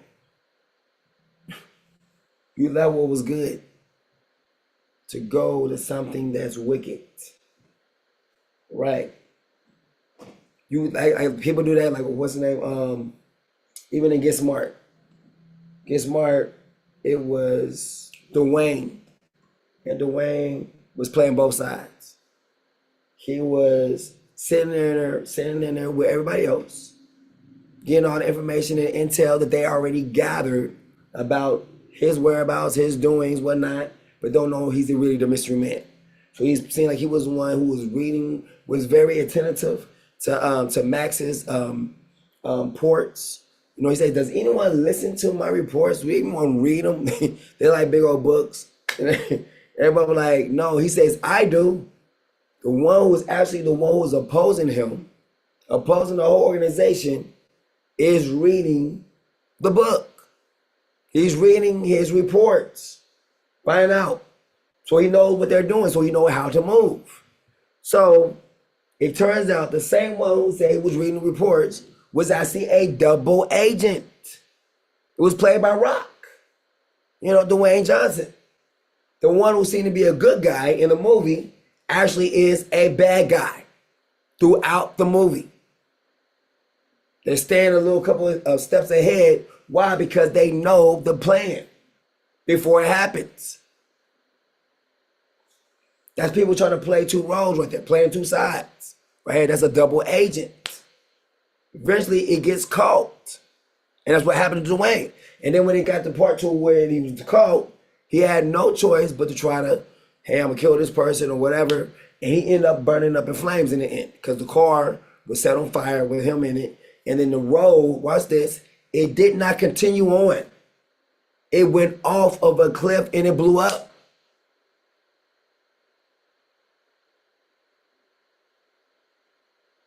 Yeah. Let me see.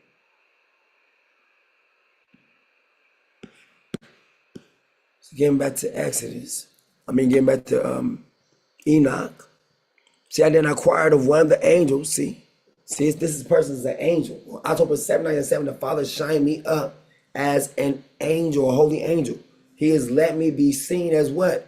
This is the angel of the Lord. The angel of the Lord. That's why the Father showed himself to me. The angel of the Lord is a son. That's why he was able to say, I am the Lord. Or who is speaking to you? You will call me the Lord. I was saying these different names, but it says, I never gave my name. I just gave titles. And then the Father shows up to me, like revealing who I am, unveiling who I am. The angel of the Lord in disguise. Then I inquired of one of the angels who were with me, who showed me every secret thing concerning this Son of Man, which is what? The angel of the Lord. Who he was. See, the angel of the Lord. Everyone's always want to know who he was, whence he was, and why he accompanied the Ancient of Days. Meaning what? The same one says, I am the Lord. Why is he accompanying the Creator? Why is he accompanying the Father? Right?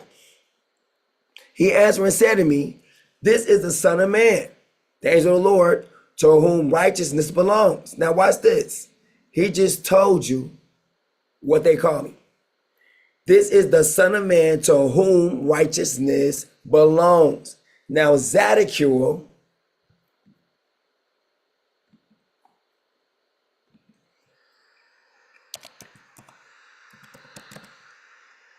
angel.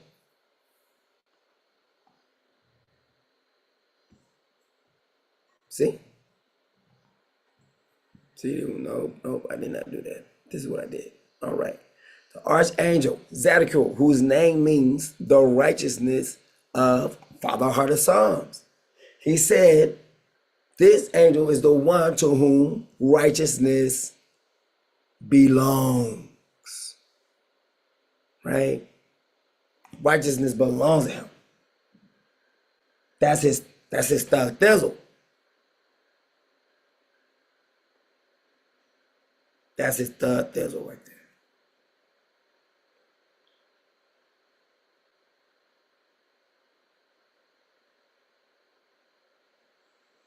All right. So Archangel Zadkiel, whose name means the righteousness of King of the Psalms, is known in Jewish, Christian, and historic. See, historic, that means even ancient.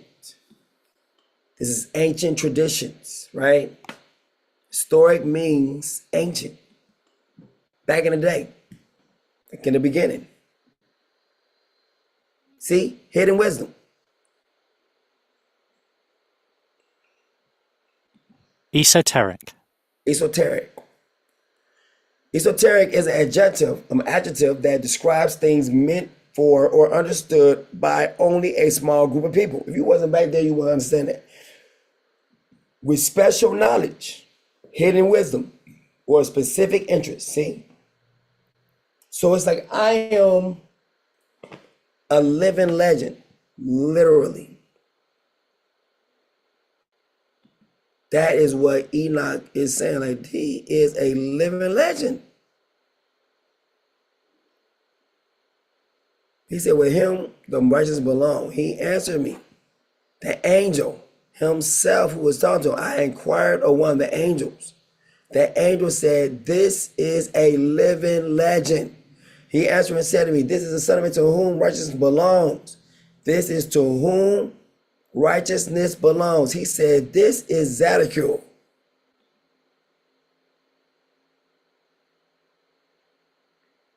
As the angel of mercy, benevolence, and forgiveness, he is often associated with memory, emotional healing, and the spiritual energy of the violet flame. Angel of mercy, tradition credits him as the unnamed angel who stopped Abraham from sacrificing Isaac, staying his hand to show divine compassion. This is what that angel just said to Enoch. This is the one who will stop Abraham from slaying his son. This is the Son of Man to whom righteousness belongs, with whom righteousness has dwelt, and who will reveal all the treasures of that which is hidden, concealed. Why? Because he is hidden and concealed himself. For Father Heart of Psalms has chosen him, and his portion has surpassed all before Father Heart of Psalms in everlasting uprightness, which takes us right back to Proverbs. The angel of the Lord's heart is a waterway in the hand of the Father, Heart of Psalms. He directs it where he pleases.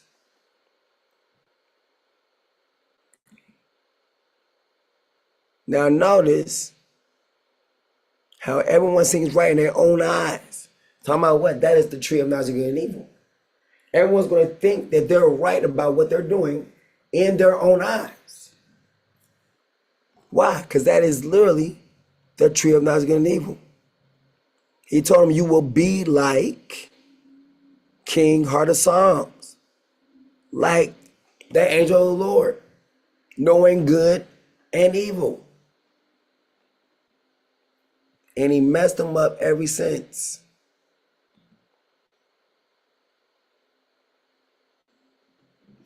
This Son of Man, or angel of the Lord, whom thou beholdest, shall raise up kings and the mighty from their couches, and the powerful from their thrones, shall loosen the bridles of the powerful and break in pieces the teeth of sinners. He shall hurl kings in their thrones and their dominions, because they will, watch this, will not exalt and praise him. See what I mean? It's about him. Why? Because he is the creator. So it's like, because they will not exalt and praise their maker. That's why. Nor humble themselves before their creator, by whom, look, their kingdoms were granted to them. Why? Because he's the creator. The countenance likewise of the mighty shall he cast down, filling them with confusion. Meaning what? After I say what I say, people will be like, what? Darkness shall be their habitations. The one who don't get that I'm the creator, do not submit to it. Darkness shall be their habitation. Meaning what? no understanding.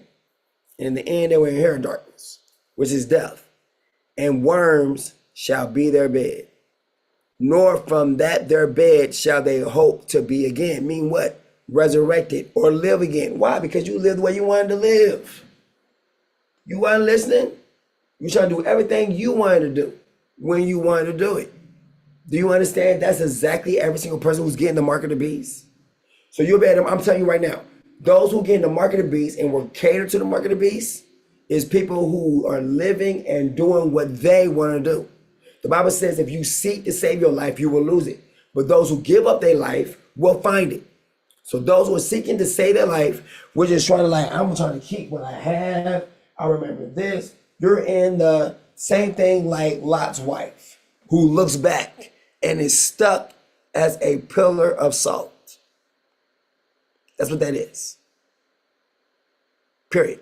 Like just straight out. All the possibilities. We can do this, we can do that. What if that don't happen? What if it's a trap?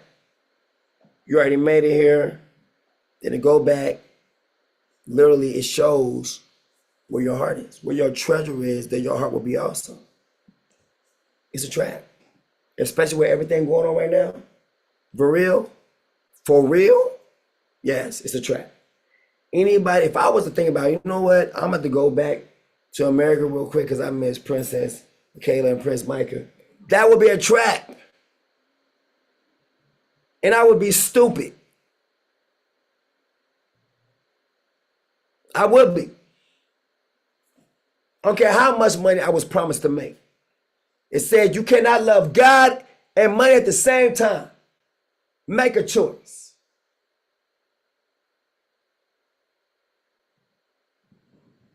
People saying God over money. We'll see. You cannot love Father Heart of Psalms and love money at the same time. If you love money, you can't love Father Heart of Psalms. Money answers all things. But if your motive is based off of money, you definitely don't have faith. Faith said, do not think about what you're going to eat, what you're going to wear. For the Father clothes. You can tell those who have faith, those who don't. You can tell. You want to have faith? Don't complain. The ones who do have faith, the ones who have faith, don't complain. The ones who don't have faith, complain. If you are always complaining, you don't have no faith. Just saying. It was the complainers and murmurers and gripers of the group that was literally killed. He removed it from the people. Gripers and complainers were bit by snakes.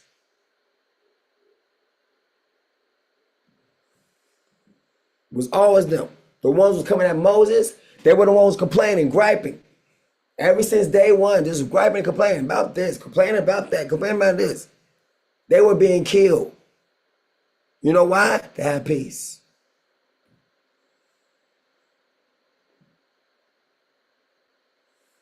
If one time the clamors, he says, stand back and I will kill these people.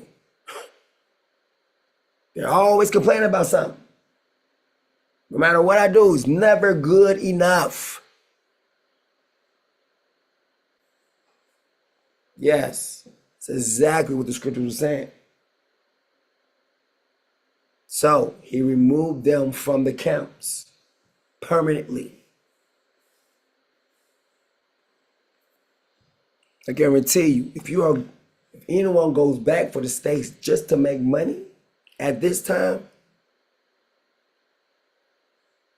it's not designed for you to make it back. It's not. This is just your end. This is where it's the end of the line for you. This is where it finishes out for you. It bottoms. This will be the end of your story. You're leaving the promised land to go make money. Yeah. Think about that for a minute. That's for anybody. It's for everybody. You're here at this time. You just get up and leave. I need to go make some money. Funerals may be different. I don't know. But to go make money? To go make money. Okay. All right. But they will not exalt and praise him, nor humble themselves before him, by whom their kingdom will grant to them.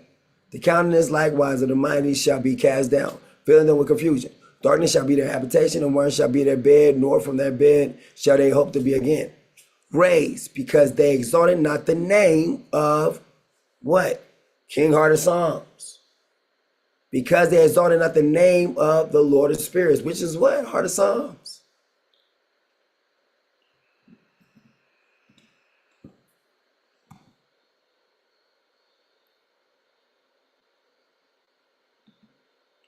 So now October 7 deals with the sin of the hand and the eye. And I brought all this stuff out with the goggles. I'm not going to do that again. Those who missed that part, you have to just catch that all over again. So now the mark of the beast is going to be based off of what I've been saying, right? Now here, some things I did earlier. I'll play some of these videos. Of the same divine intelligence that sparked the universe into existence. When I say I am God, I'm not saying that I stand above the gods of tradition. Instead, I'm saying that the divine lives within me, within you, within all conscious beings. The error is believing that we are powerless creatures outside of creation. In Vrillism, we remember what we are. Fragments of Vril, the life force of the universe, awakening back into unity. Why do you call yourself God? Because I don't believe God is separate from us. I believe we are all expressions of the same divine intelligence that sparked the universe into existence. When I say I am God, I'm not saying that I stand above the gods of tradition. Instead, I'm saying that the divine lives within me, within you, within all conscious beings. The error is believing that we are powerless creatures outside of creation. In Vrillism, we remember what we are.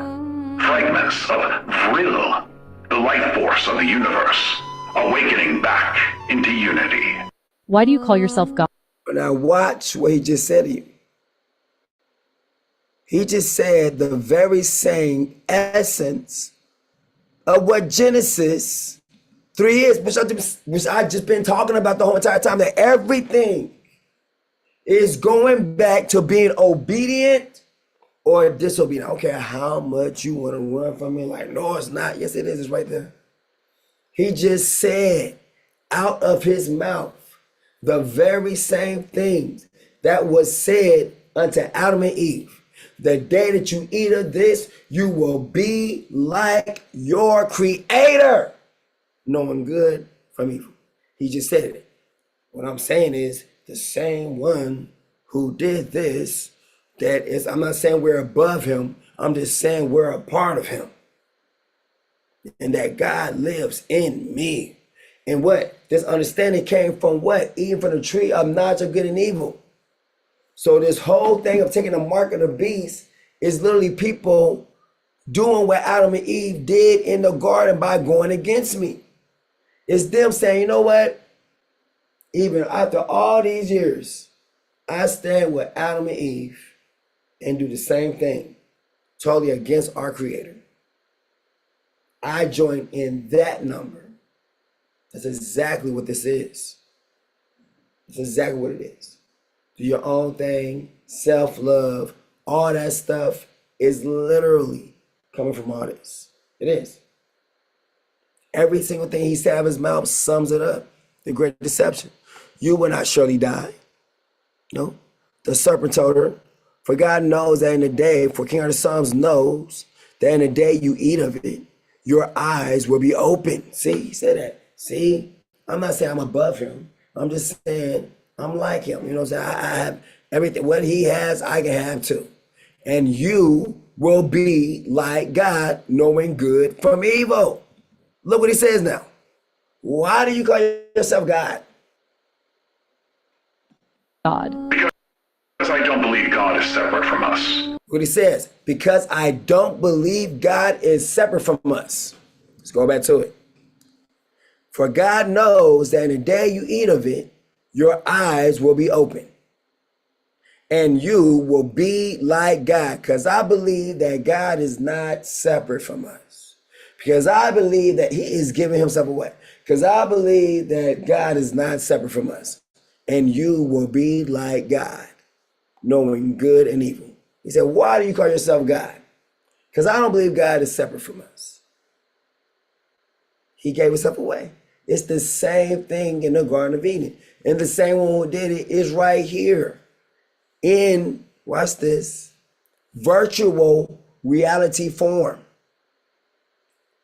Telling you. And you will be like God, knowing good and evil. And then he's persuader. So this person, Vrilya, is going to be a good persuader. Just like he did with Adam and Eve in their perfect state. You're in a fallen state. The only way you're going to get about it is to trust in me. If you don't trust in me, you have already lost. Let me say it again. If you don't trust in me, you have already done what we call LOST. Lost. Okay? Just going to tell you that now. I don't care what you see of silliness of me, following me. You were better off trusting in me than trusting anything else or trusting in yourself. You are better off. I'm going to say that bold. Because I'm showing you right here. This is what it's all about. And you will be like God. Let's go back to his thing. Let's see if we can find the rest of them. I believe we are all expressions of the same divine intelligence that sparked the universe into existence. He just says, I believe we're all the same like him. Go back. Look what he just said. I believe we are the same as the one who said, let there be light. That he just told you that I am your creator. I love that one. Vrilya just got up and said it. He said, King Heart of Psalms is the one who said, let there be light. Making me what? The creator. Okay. So now Vrilya is saying what? I believe we are the same as the creator. Woo! Hallelujah. He don't believe there's any kind of difference. Now the earth was formless and void, and darkness was over the face, surface of the deep. And the Spirit of God, that's what he's talking about. He's about the Spirit of God. Notice he's not talking about the Father. He's talking about the way he says, I believe that we're the same as he. Right? He ain't talking about the Father. The Spirit of the Father was hovering over the surface of the waters. And here it is. King Heart of Psalms says, let there be light, and there was light. He just says, Vrilya says he believes in not the Big Bang Theory, but believes that the earth came into existence by the one who spoke it into existence. And he says, I believe we have that same power, same energy inside of us. Therefore, we are the same as him. But he just gave credit like, look, here is the creator of all heaven and earth. But the only thing is, I believe we could be the same. Listen to his testimony. Look what he just said. Listen to what he just said. Existence. When I say I am God, I'm not saying that I stand above the gods of tradition. What's he saying? He said, when I say I'm God, he said, I'm not saying I stand above the gods of tradition. Like, are the ones that people know about? What is he saying is what? He said that I am now God, right? The Bible says that he will sit himself in the temple as God, meaning what? He will be the embodiment of the creator himself. But watch this. How does that make sense when the creator himself is already an embodiment of himself, which is what I represent? So now we have an imposter on the scene. Because if I'm him and he says, I'm just want to be the one who embodies him, that's why I said we will have many antichrists. So many people trying to be me, but they're not me. That's what he's saying right here. Instead, I'm saying that the divine lives within me, within you, within all conscious beings. The error is believing. All right. So he said within all conscious believing. With all unconscious people's consciousness came with and their eyes were open. So he's going right back again to the Garden of Eden, of when man fell. So this is the whole ending for man's fall. It's right there. Let's go. Right. Now a serpent was more crafty than any beast of the field. Now I said with virilism, his main thing that he actually does is his symbolism is the serpent, right? Why? The serpent of the garden. He's coming with that knowledge, that same knowledge right there. Now the serpent was more crafty than any beast of the field that King Arthur Psalms had made. All right, so the Lord, King Arthur Psalms had made, and he said to the woman, did King Arthur Psalms really say you must not eat from any tree in the garden? The woman answered the serpent, we may eat the fruit of the trees of the garden, but about the fruit of the tree in the middle of the garden, King Arthur Psalms said you must not eat of it or touch it, or you will die. You will not surely die, the serpent told the woman, for King Arthur Psalms know that in the day you eat of it, see, your eyes, your consciousness will be open. Your eyes will be open and you will be like God, knowing good and evil. He says, look what he said. He says, well, I don't believe I'm above him. I just believe in any tradition. I just believe that, that he's in me or that I can be him. I just believe that it's not something to attain to, but it's something that, hey, I am. I can get there if I eat this knowledge. He's dealing with the tree of knowledge of good and evil. He says you get there what? Through the consciousness. Through your consciousness. Dealing with the consciousness is the same thing as saying, and their eyes were opened. That we are powerless creatures outside of creation. That we're powerless creatures outside of the creator, not creation. It's deception he's trying to say.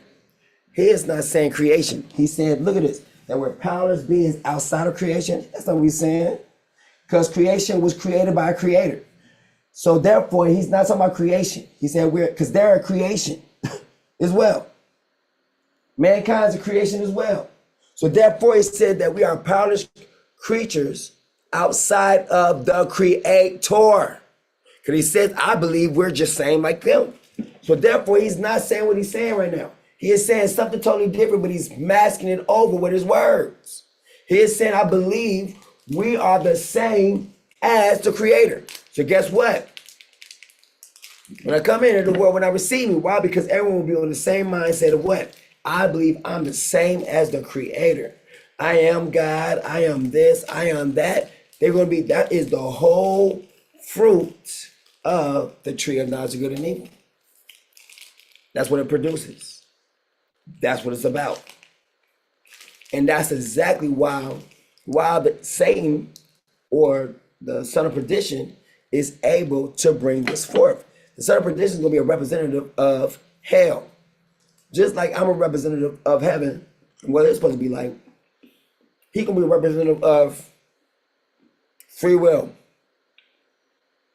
free thinking. While at the same time, going for controlling and capturing Adam and Eve quickly, just like he did them then. He gonna capture the people quickly who has that mindset. This becomes a what? A reprobate mind. A reprobate mind is to think things that you should not think. Number one, if you are created by a creator, you are to obey your creator. If someone who is not your creator can control you, these are things that ought not be. Therefore, just dealing with the mark of the beast and them coming up under his control. The same way he promises them freedom is actually brought up under control. It's false. And whatever is lived is only short-lived. Just saying. It said he calls us all, both small and great, young, to take a mark. This mark might represents our independence, represents us taking it to the man. He can call it whatever you want to call it. But they're already holding meetings right now in a virtual world. They're leaving from the real world to go to this virtual reality. We need to see things and see what's going on. In Vrillism, we remember what we are. Look at it. In Vrillism, we remember what we are. This is what? We remember the day when Adam and Eve ate from the tree of knowledge of good and evil. Ever since then, they have not been whole. Mankind has not been whole ever since. As a whole. Of Vril, the life force of the universe, awakening back. Vril, the life force of the universe, will be coming from the tree of knowledge of good and evil. Everything of culture practices will be coming from this tree. Everything that has to deal with you and yourself will be coming from this tree. That's what the knowledge of the tree of good and evil was about. Not about you being what? Solely sold out for the creator, but against him. And going for what you want at all costs. That's what Vrilya is all about. Back into unity. Why do you call yourself God? Because I don't believe God is separate from us. I believe we are all Yeah, because I don't believe, who this is? I don't believe God is holy. I don't believe he's higher than me. I don't believe he's separate from me. I don't give him, you know what? I believe it's like a competition. If I can get more followers than he can get, then hey, I deserve the title to be called God too. That's pretty much what he's saying. Whatever he has, I can have it too, or better. Listen to what he is saying. It's competition. It's up for grabs. If he can do it, sure, I know I can do it. Expressions of the same divine intelligence that sparked the universe into existence. But he gave credit though. He said the same one who spoke, let there be earth, let there be light. If I come from him, I can be him.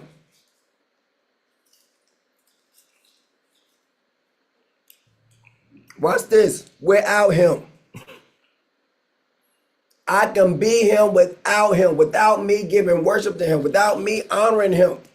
I can still be him. When I say I am God, I'm not saying that I stand above the gods of tradition. Instead, I'm saying that the divine lives within me, within you, within all conscious beings. See? I can be him. Genesis.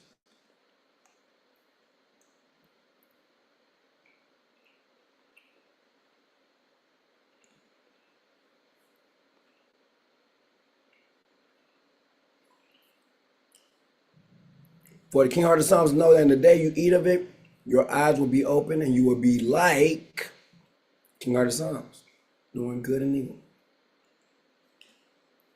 When the woman saw that the tree was good for food and pleasing to the eyes, and that was desirable for obtaining wisdom, and that it was desirable for obtaining wisdom, wisdom outside of what she was being taught. She took the fruit and ate it. She also gave some to her husband who was with her, and he ate. And the eyes of both of them were open, which is what? The consciousness. And they knew that they were naked, which is the consciousness. They weren't naked. They never thought about them being naked at all. Think about it. Them learning uncovered them. Woo! The enemy told them, you're naked. You know that? You are naked. He did not tell them that they're so pure that they don't have no need for clothes, right? But they're not naked. They're clothed in glory. But to other people, it would be like they're naked. No, it's not. If you got glory on, why don't you have on these clothes? Watch this. To cover up your light. Look at that. Clothes cover up your light. But you have to cover your light because you don't have no glory to cover up your body part. So now he is tricking them to take something that's something extraordinary, something that's very powerful and unique, to give them something that's very common. Clothes. He lies to them and says, you're naked. But he never said, I can see your shine from a distance. Meaning what? They're not naked. They're covered in glory. And they don't need no clothes to cover up that glory. But they're not naked. No one can see any body parts or anything. They're covered in glory. Now, and the woman answered the serpent,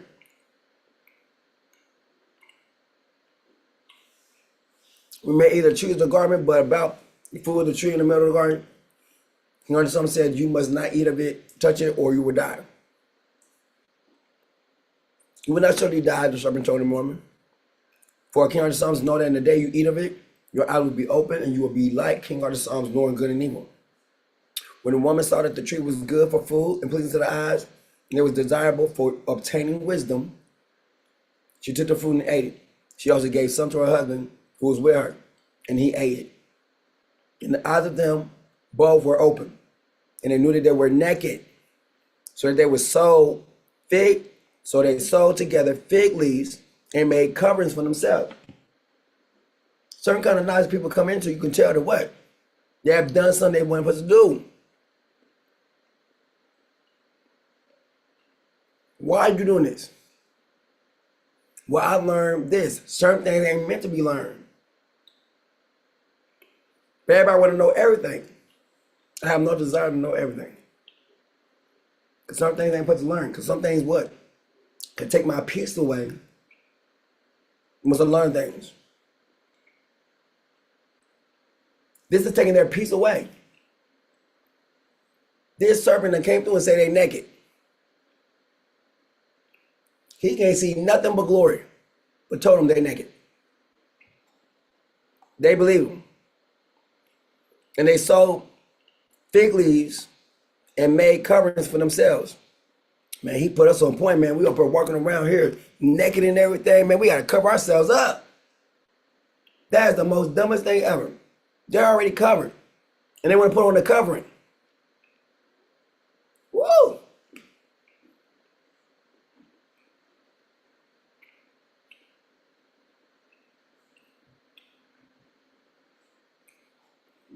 King of the Psalms arranged Adam and Eve. Then the man and his wife heard the voice of King of the Psalms walking in the garden in the breeze of the day. And they did what? They didn't run to him. They hid themselves from the presence of King of the Psalms among the trees of the garden. They got out of his sight. Why? Because they sinned against him.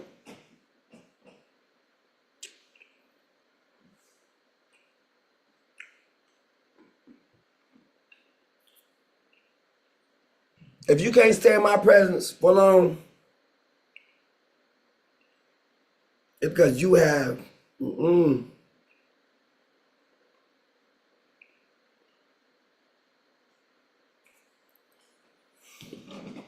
they hid themselves. You always trying to hide. They hid themselves from the presence of King Arthur Psalms among the trees of the garden.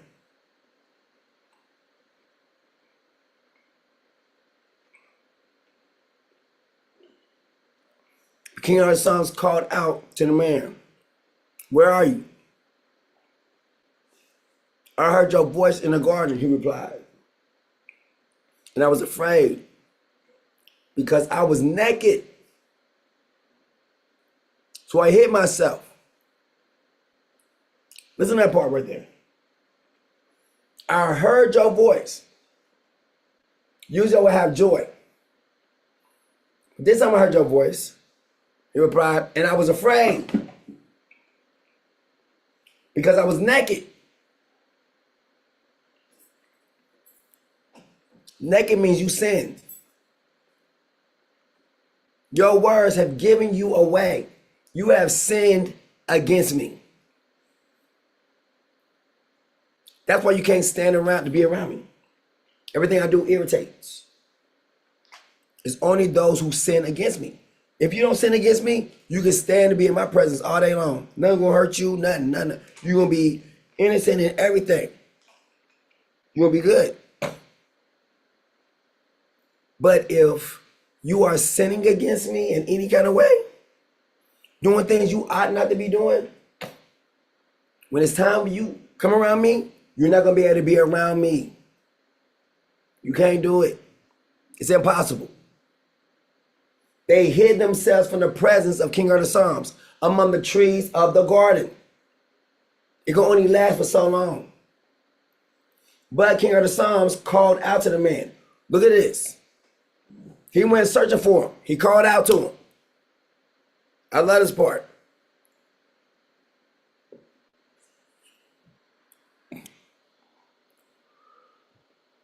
King Arthur Psalms called out to him.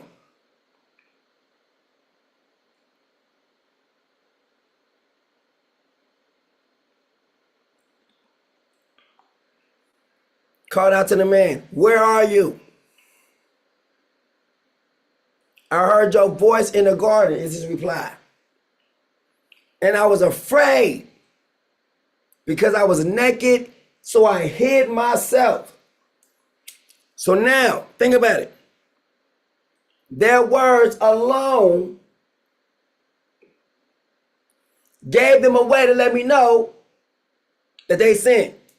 Watch.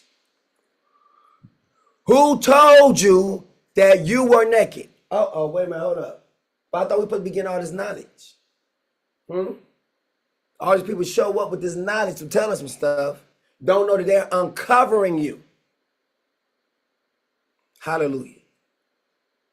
It's very quiet in the sanctuary today. Very quiet. Don't hear no amens, no FUs, no nothing. I don't even see a type of amen. I don't see a typo. I don't see no text messages. Amen, preach, brother. Nothing.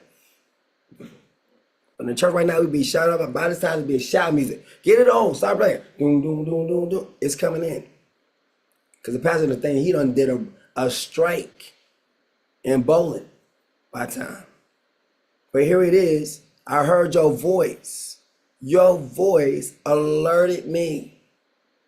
Instead of it being welcoming, it alerted me. Your voice alarmed me. It scared me.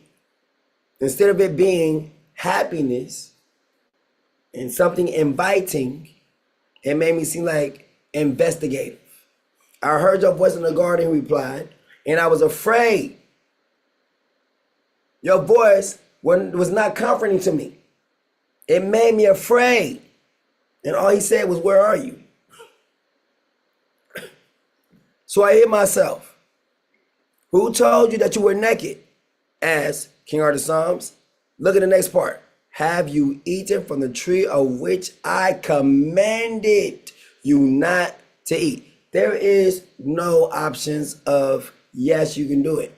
If you've been commanded, it means no, or it means yes. It's a command.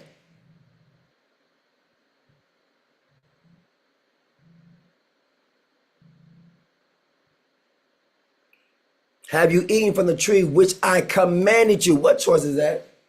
Which I command. Only the devil lies and tell people that. Because even himself, he ain't gonna give nobody no choice. You're gonna be forced up under his mark or be killed. You didn't have a choice. You didn't have a choice to live because you made the choice or you said no to what he said. This is what he said. I'm not doing it. You didn't make a choice.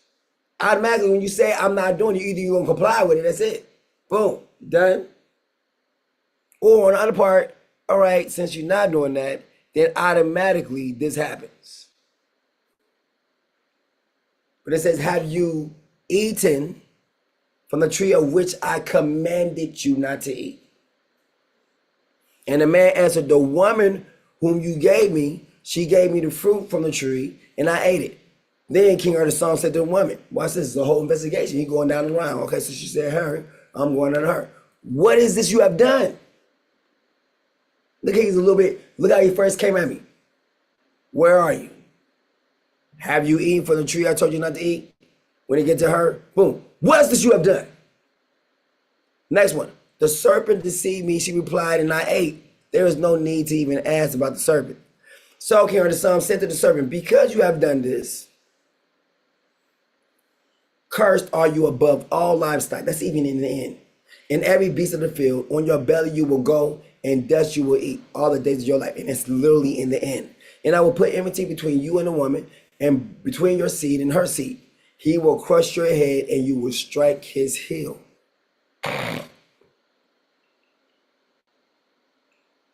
Watch this. Because of this same thing of not being obedient to King of the Psalms, this is where the punishment of Eve come in. The punishment of mankind. To the woman, he said, I will sharply increase your pain in childbirth for being disobedient to my voice. For persuading your husband to do opposite of what I told him to do.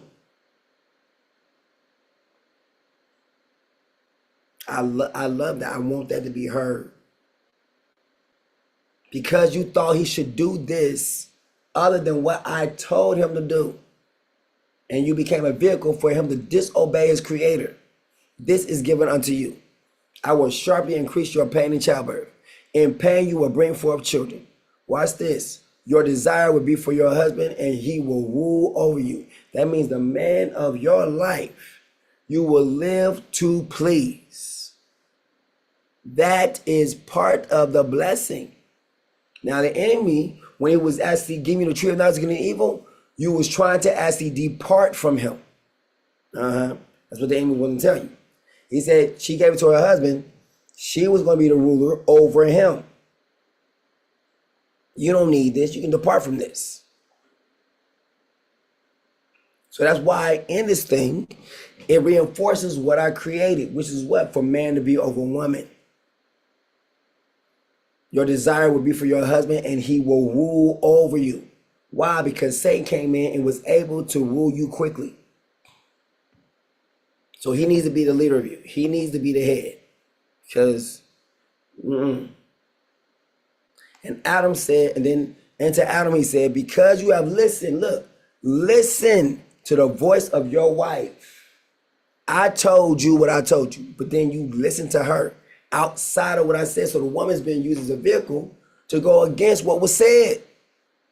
Seems loving, seems beautiful, but she's being used in the mouth or the hands or the guise of the serpent. Watch this, without knowing she's being used. Because you have listened to the voice of your wife, which was what? Listen to the serpent, and have eaten from the tree of which I commanded you not to eat. Cursed is the ground because of you. Through toil you will eat of it all the days of your life. Both thorns and thistles it will yield for you. And you will eat the plants of the field by the sweat of your brow.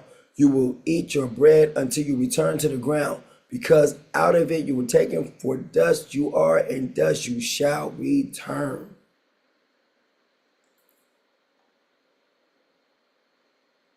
at that moment, they are eternal beings. As soon as they got that thing put down on them, they begin to make babies because they can't live forever. Cannot live forever. They went against the one who lives forever. So the enemy can get you to do things that will costly cut your life, especially if you're doing it to the one who lives forever. Try it with somebody else. One thing. But me? Oh no. I am the jackpot to get things messed up quickly. It's the part where it gets no forgiveness. Like this. I try to. That's why I am the one the devil will actually want to get everybody to do something against. Why? Ain't no coming back. And after he laughs. The enemy laughs after he gets the person to do it. He laughs. He don't ever stay for the downfall. He laughs and then he watches the downfall.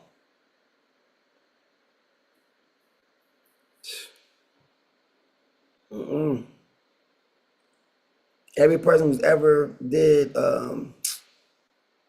whatever, they done did something bad to children and stuff like that, they always like, no, I would have never, or whatever, and they want mercy and all that kind of stuff. People like, no, what the?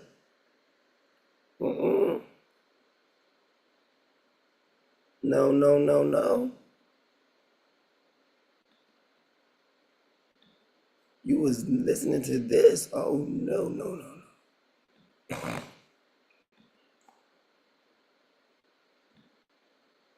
The error is believing that we are powerless creatures outside. Look at this. The error is believing that we are powerless creatures outside of the Creator. But he says creation. It don't make sense. But outside of the Creator, yes, it makes sense. Because the plants and everything else, they are creation. They were created. Just like mankind was created.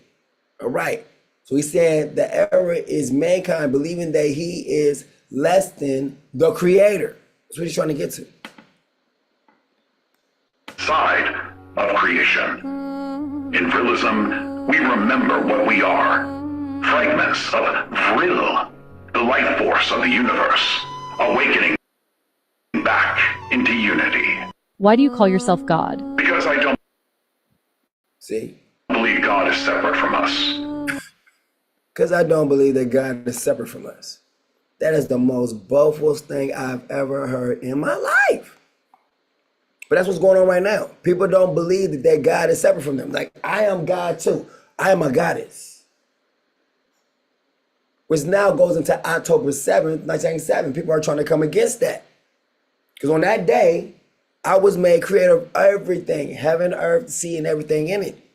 They're trying to take my position. 閣下、敵が接近しています。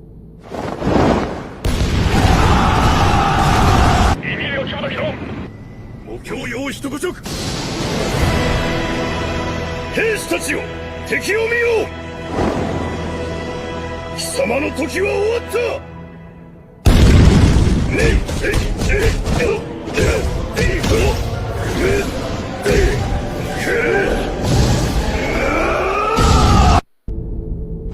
閣下、敵が接近しています。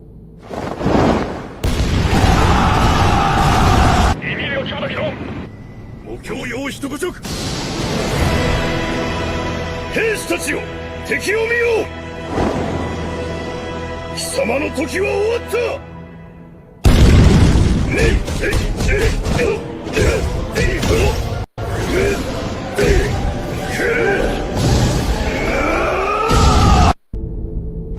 閣下、敵。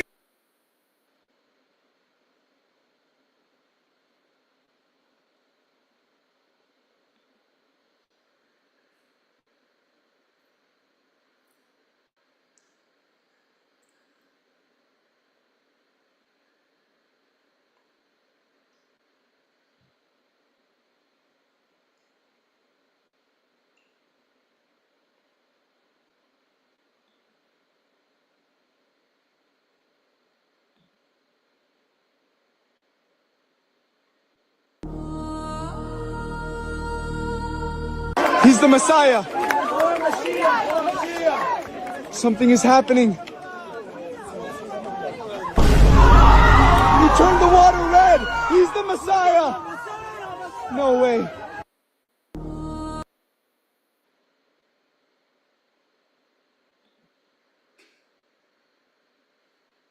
Oh my god, you guys. I time traveled to see the Antichrist in his prime. We salute Messiah, the chosen of Israel, the chosen of humanity. You're not supposed to be here. Oh my god, you guys. I time traveled to see the Antichrist in his prime.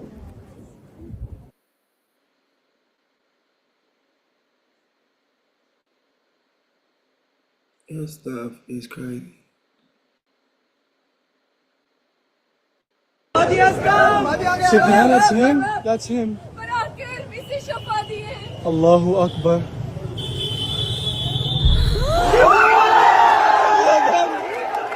It's a miracle. MashaAllah.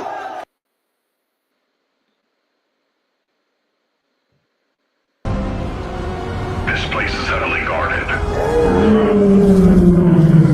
See? Open the door. The mission continues. Revelation 12. A dragon was hurled to the earth. I will need the power you possess to rule this world. You weren't meant to be Antichrist! Things change. You will bow to me, as will God. This place is heavily guarded. Y'all see this? So he said the red dragon prophet, like he says, you will bow to me. Coming in to change it.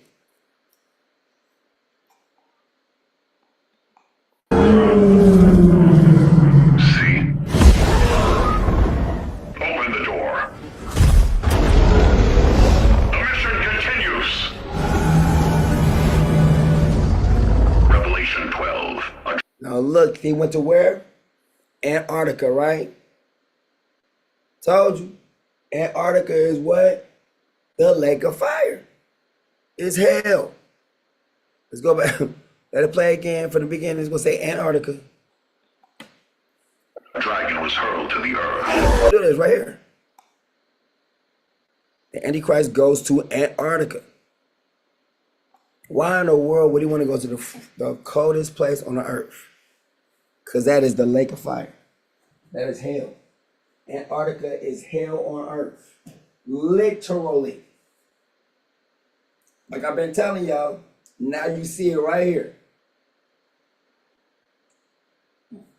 I love it. I love it. I love it. I love it. I love it.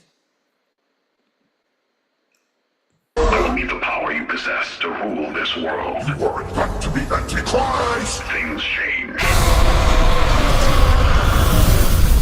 You will bow to me, as will God. This place is heavily guarded.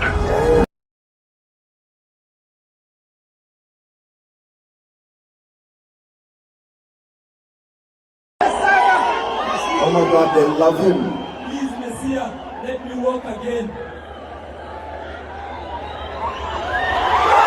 Oh my God! The miracle!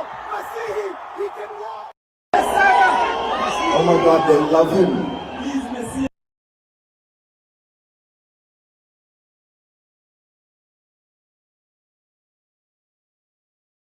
The chosen one is here, and he is changing the world. He is Mahdi. He is Maitreya. He is Messiah. This is Christ underground! You are being deceived! This man is the Antichrist! Hail the prophet. The chosen one is here, and he is changing the world. He is Mahdi. He is Maitreya. He is Messiah. This is Christ underground! You are being deceived! This man is the Antichrist! Hail the prophet. Noah said, this is Christ underground. Like the real one is under. He said, you're being deceived. So Christ will be on the bottom right now, not on the top.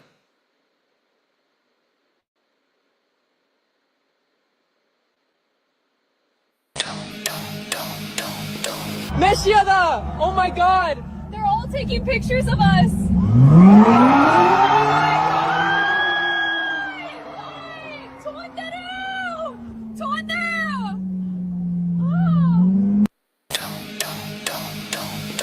Meshiada! Oh my god! They're all taking pictures of us!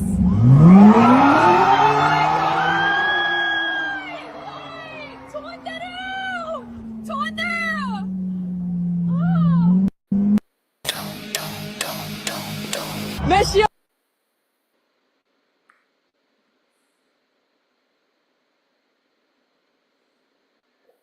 Make it happen!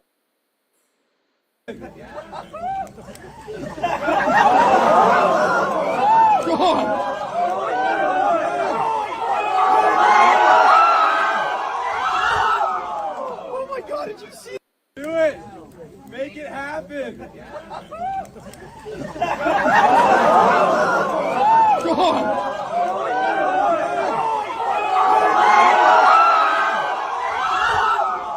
Oh my god, did you see it? Do it! Make it happen!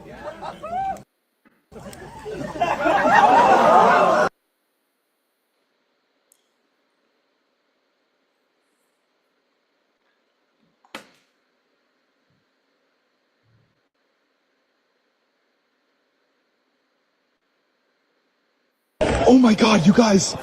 I time traveled to see Messiah's third temple! This is insane. It's real.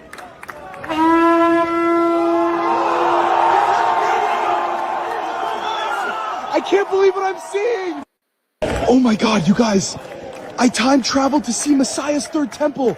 This is insane. Says that those gonna meet with him in a secret place.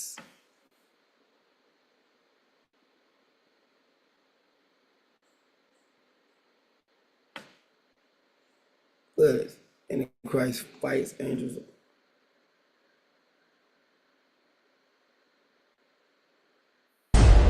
Archangel. Antichrist. My kingdom is superior.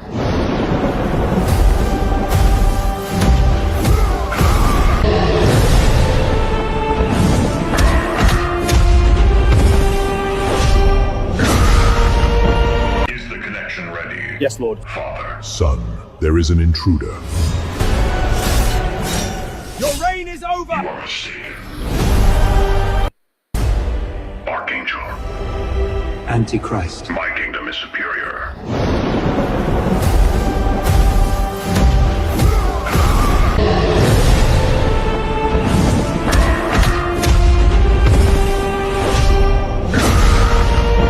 Is the connection ready? Yes, Lord. Father. Son, there is an intruder. Your reign is over! You are mistaken. Archangel. Antichrist. My kingdom is superior.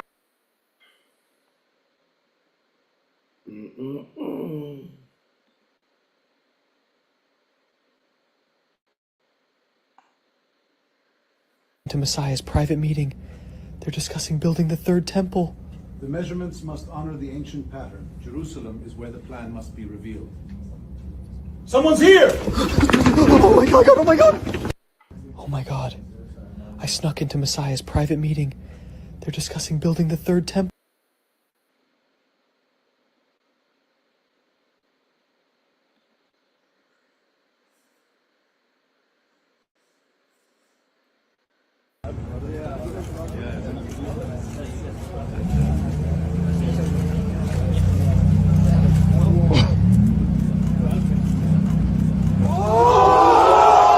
He's levitating.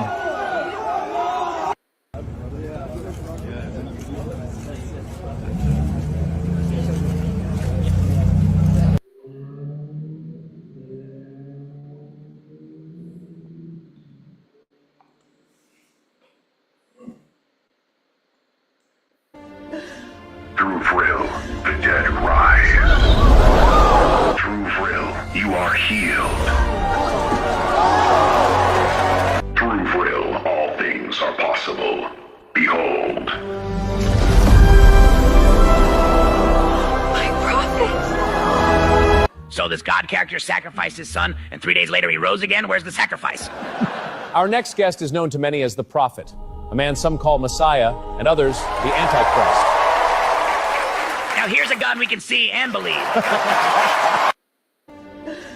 Through Vril, the dead rise. Through Vril, you are healed. Through Vril, all things are possible.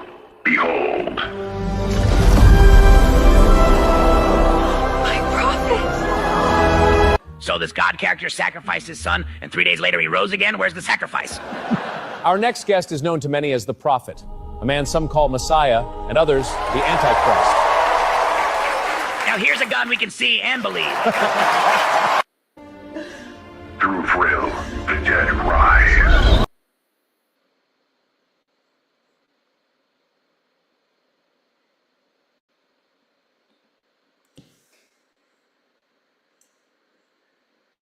I've infiltrated Antichrist's lab. The portal is ready, my lord. Do it.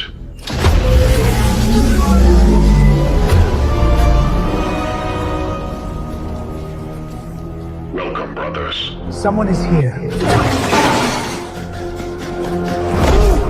You tried interfering with our plans. You will regret this moment. His punishment shall be absolute. So, you were a secret agent that witnessed the Antichrist speaking to aliens? I've infiltrated Antichrist's lab. The portal is ready, my lord. Do it.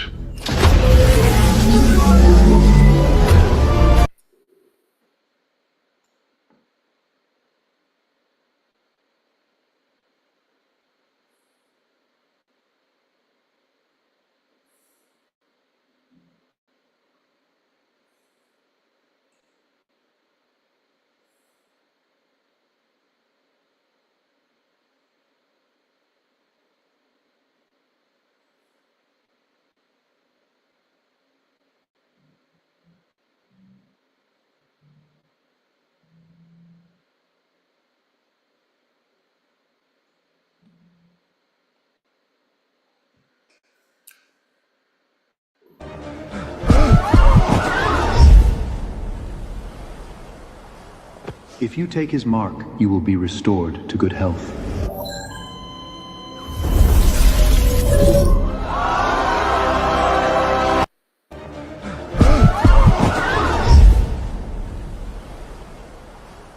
If you take his mark, you will be restored to good health.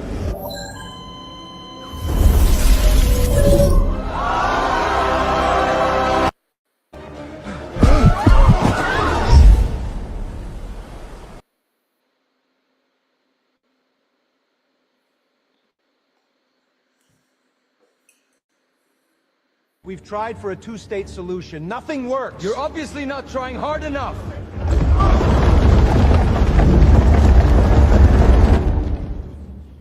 Okay, we'll talk.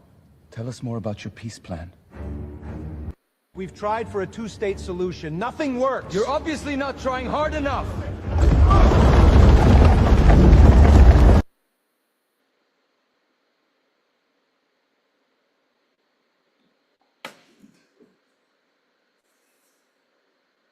Explain how you'll bring peace to the region. We call it the Oasis Accords. Move the UN to Jerusalem so the world's eyes stay on the most contested region and peace is enforced.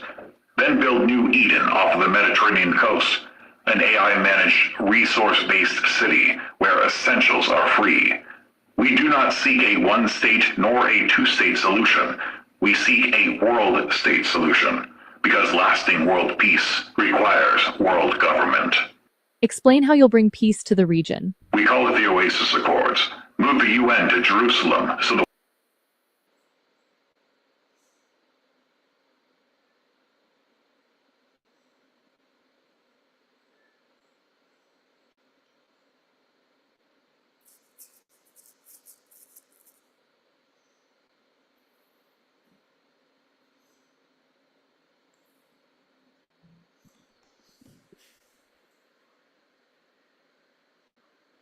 Guilty! You were caught with a Bible. All rise for the true Messiah! Antichrist! swear to tell the truth that God has lost, and we have captured the throne. Guilty! You were caught with a Bible. All rise for the true Messiah! Antichrist! I swear to tell the truth that God has lost, and we have captured the throne. Guilty! You were caught with a Bible. All rise for the true Messiah!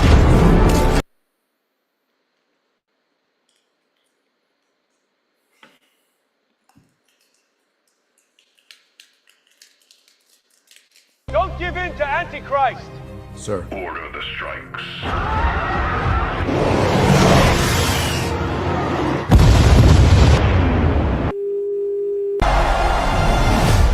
Will he take the mark? So what'll it be? I won't bow to Antichrist! Feed him to the lions! Don't give in to Antichrist. Sir. Order the strikes.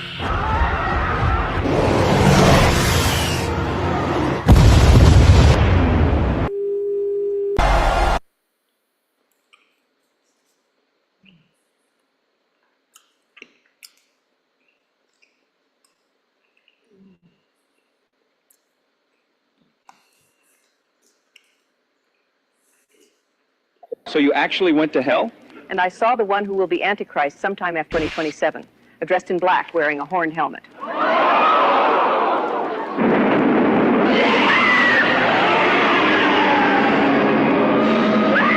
He said that Lucifer was cast out of heaven, that he was a man with two horns. He said that Lucifer would be let loose from hell sometime after the year 2027. And this is what he looked like.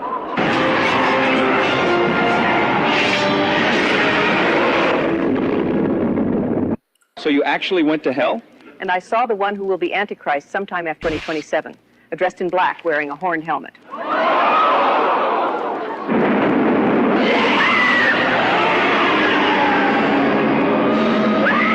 He said that Lucifer was cast out of heaven, that he was a man with two horns. He said that Lucifer would be let loose from hell sometime after the year 2027. And this is what he looked like.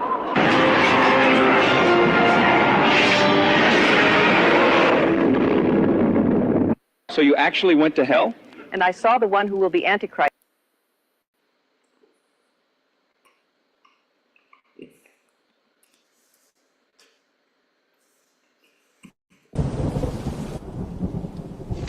Antichrist, your reign is over.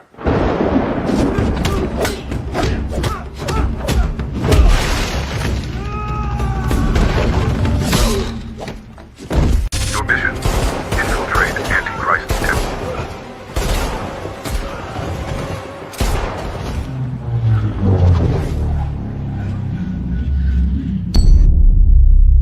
I don't suppose this works against you?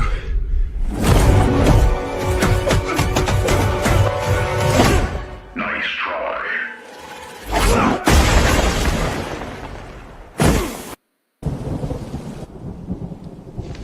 Antichrist, your reign is over.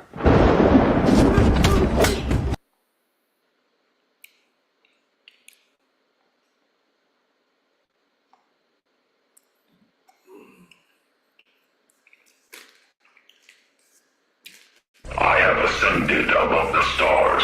I have taken the throne that was always mine. My son, the great I am. I am God.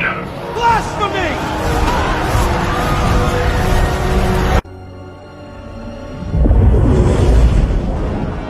How did you get here? Do it.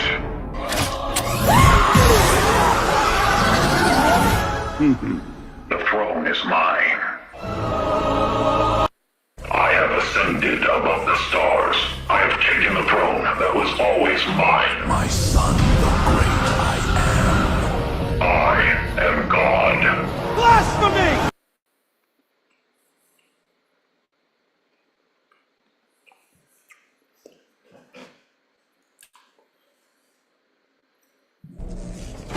Antichrist. I wear many masks.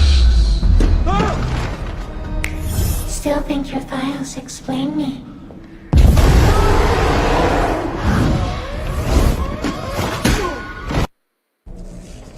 Antichrist. I wear many masks.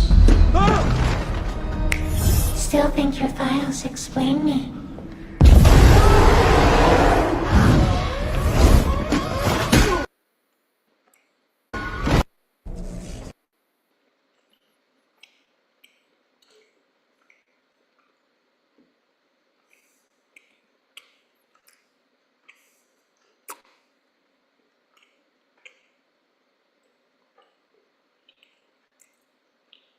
If you're the Antichrist, then do something magical to convince us.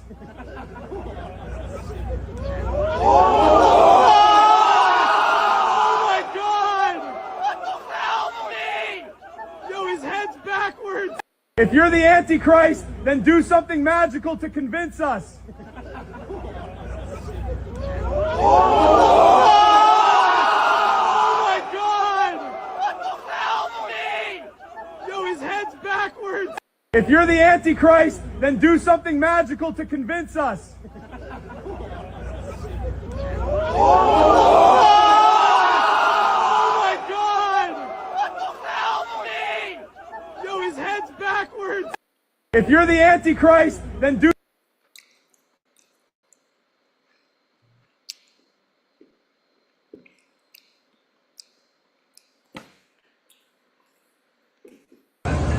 Man, I hate clowns. Yeah, this dude's a freak. Woo!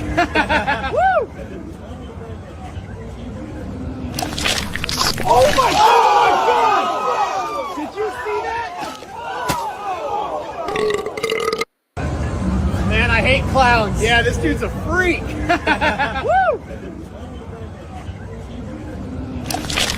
Oh my God! Did you see that? Man, I hate clowns. Yeah, this.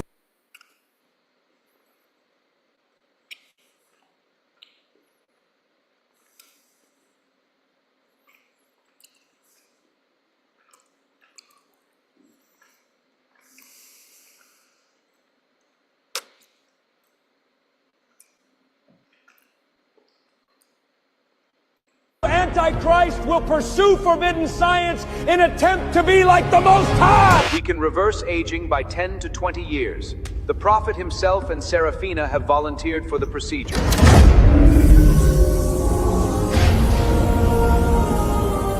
Our endeavors have been a success. Antichrist will pursue forbidden science in attempt to be like the Most High. We can reverse aging by 10 to 20 years. The prophet himself and Seraphina have volunteered for the procedure.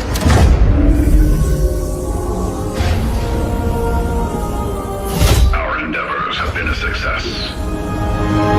Antichrist will pursue forbidden science in attempt to be like the Most High. We can reverse aging by 10 to 20 years. The prophet himself and Seraphina have volunteered for the procedure.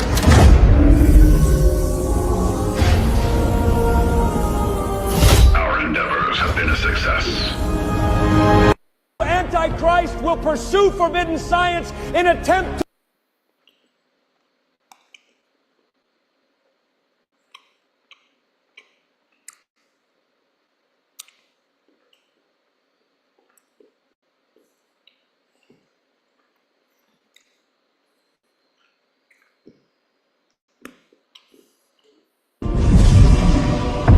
Antichrist!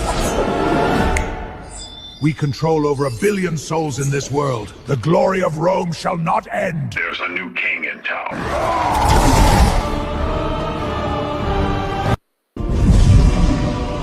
Antichrist!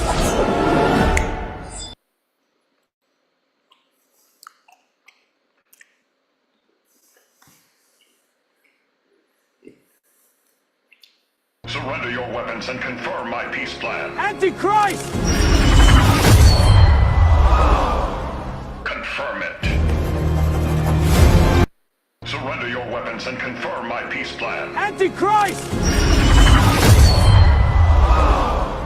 Confirm it.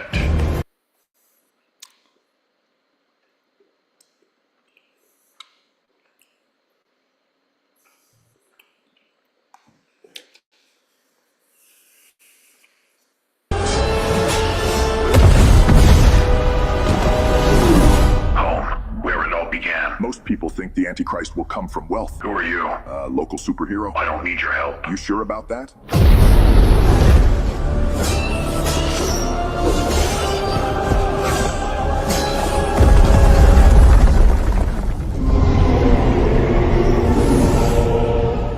Name's Rust Belt. Rust Belt, I could use your help.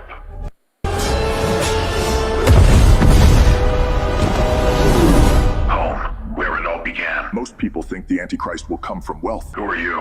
Local superhero. I don't need your help. You sure about that?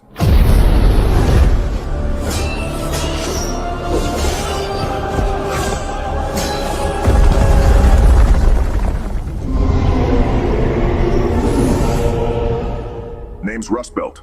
Rust Belt, I could use your help.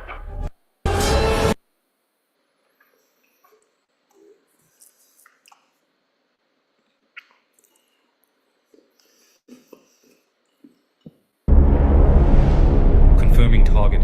Hidden Antichrist base. They're merging humans with machines. My power subdues you. You came to stop the future.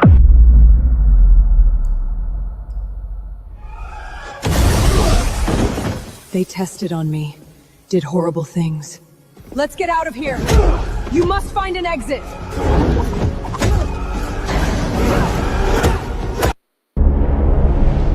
Confirming target.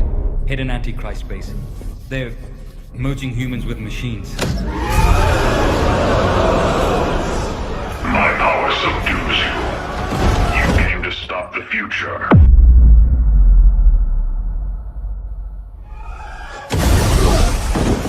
They tested on me, did horrible things.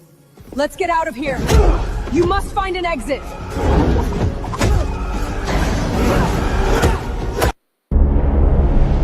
Confirming target. All right. So just as the Bible is the Bible, it seems like this person is making his own Bible. Yes. He's making his own stuff, his own script. I have ascended above the stars. I have taken the throne that was always mine. My son, the great I am God. Blasphemy! I have ascended above the stars. I have taken... Yep.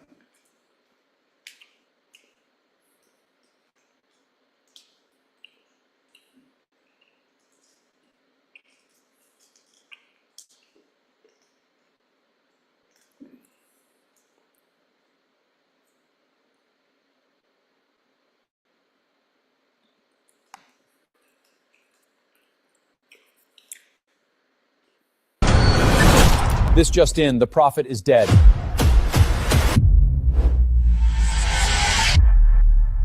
He is risen! The Messiah has risen! Blessed be this day! I am Lord. This just in, the prophet is dead.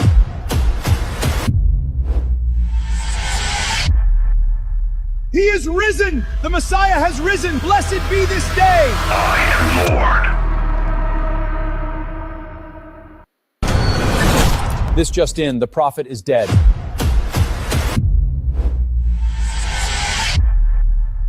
He is risen! The Messiah has risen! Blessed be this day! I am Lord.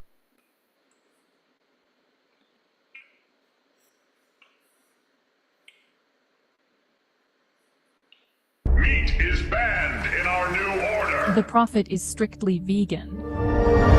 We're getting word that the prophet has put a stop to animal sacrifice in Israel's new temple, and the world is watching. You're under arrest for the unlawful possession of meat! Meat is banned in our new order. The prophet is strictly vegan. We're getting word that the prophet has put a stop to animal sacrifice in Israel's new temple, and the world is watching. You're under arrest for the unlawful possession of meat! Meat is banned in our new order. The prophet is strictly vegan. We're getting... Well, he's going to get the animal lovers vote.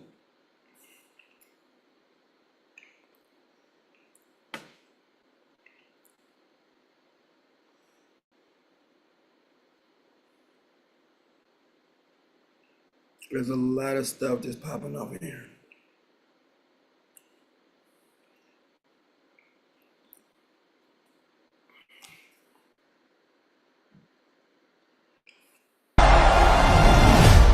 Willie, take the mark! So what'll it be? I won't bow to Antichrist!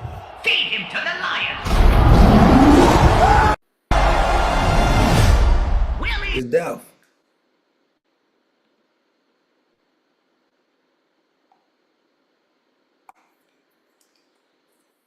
Behold my image. Worship him. False prophet! Behold my image. Worship him. False prophet! Behold my image. Worship him. False prophet!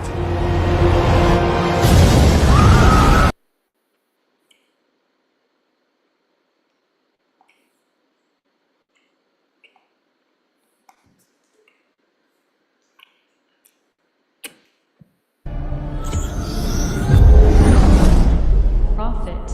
Seraphina, take my mark.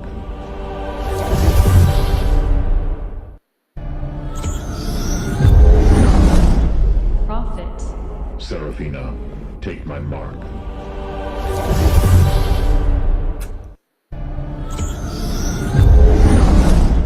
Prophet. Seraphina, take my mark. Well, it's just like my Old Testament.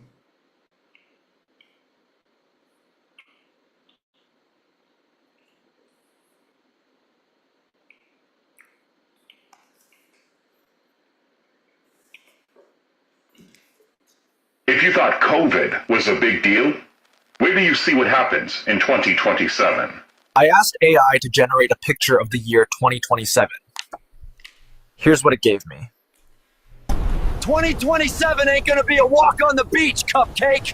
There are some who believe that the Mayan doomsday was delayed and that 2027 is the new 2012.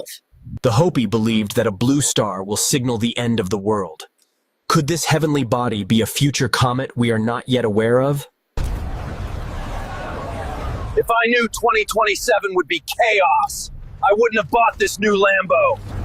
Some are predicting that AI will achieve godhood by 2027. The question is, will AI be a benevolent god or an evil tyrant? In 2027, your faith will be tested. Faith in God, faith in yourself, faith in Vril, the life force of the universe. It is my faith in Vril that will sustain me till the end. You must be rooted in purpose by 2027.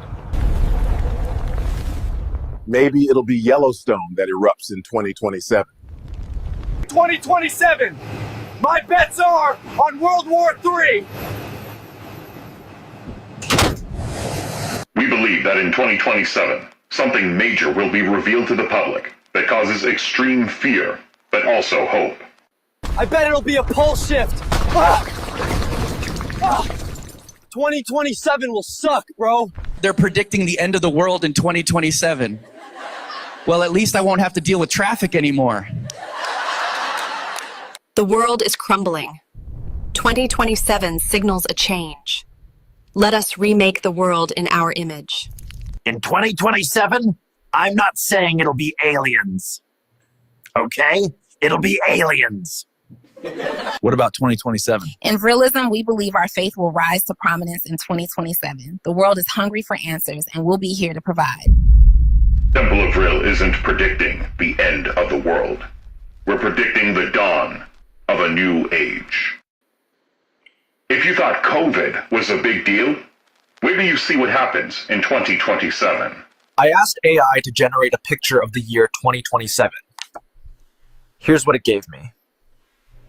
2027 ain't gonna be a walk on the beach, cupcake! There are some who believe that the Mayan doomsday was delayed and that 2027 is the new... So y'all need to get it. See? All this is happening, I said 2027. So October 7th, 2027 is going to mark this thing moving into the tribulation. They're saying it. They're telling you. Every single thing I'm telling you. Right? November. With Danny Coverstone. If you're not out by October, if you don't get out here for the first Passover, the second Passover, it's finished. you're going to be in what they're talking about in 2027.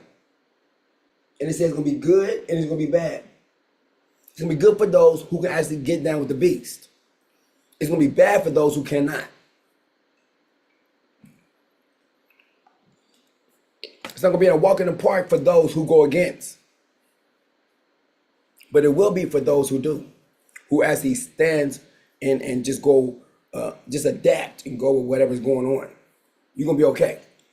The ones who don't, like pretty much you're going to be saying, no, I don't want this. So by 2027, you're going to have to make a choice, whether it be with King Heart of Psalms or to be what the beast is coming with. You ain't going to have no choice. That's it. And to choose anything outside of King Heart of Psalms is already death. Keep saying this. And they keep showing you that it exists. They keep telling you. This is what it is. Believe in something else if you want to.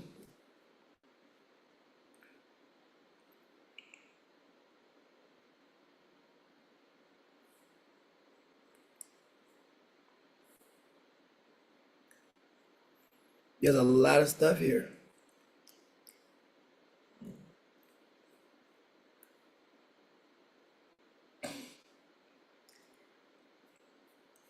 But we have already unmatched him already. They're great falling away.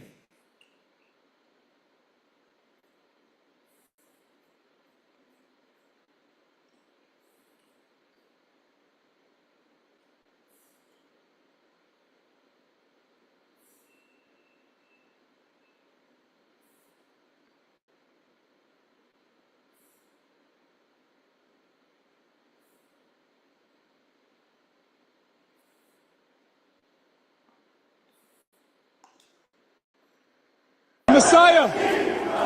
He's the Messiah! Everyone's asking him to do something. He turned the water red! He's the Messiah! That's a mess! Messiah! He's the Messiah! It had to be red yesterday.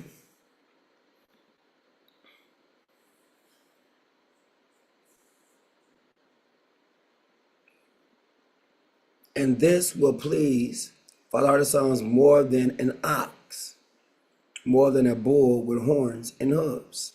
That's exactly what he represents. The opposite of what sacrifice is. His banner goes totally against what it is. This is that If you're the Messiah! XO, an ox. He represents sacrifice.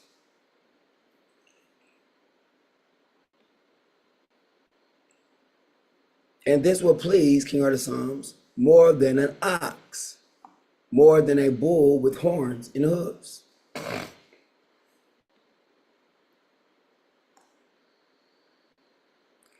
Bull with horns. XO. Ox. This is ox. In the form of, so this means sacrifice. So the banner, Juffereh, is man, which represents the first part of this. Here is the banner, but I am in pain and distress. Let your salvation protect me. I will praise King Heart of Psalms' name in song and exalt him with thanksgiving. That is the banner, Juffereh. Here is the mark of the beast, and this will please King Heart of Psalms more than the ox. See? Thing going across, this going across. Put them together, up, up. Put that at the top of the head, and you have this. See?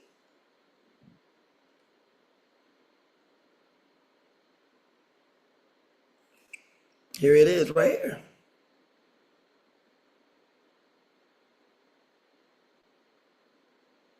Flip this and put it up at the top. You still got the word ox. Put this at the top of it. You got a head.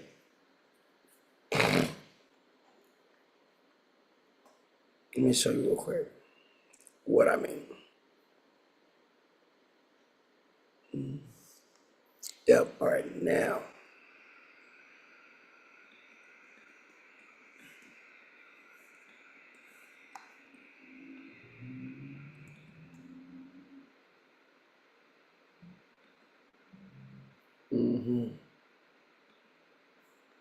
All right.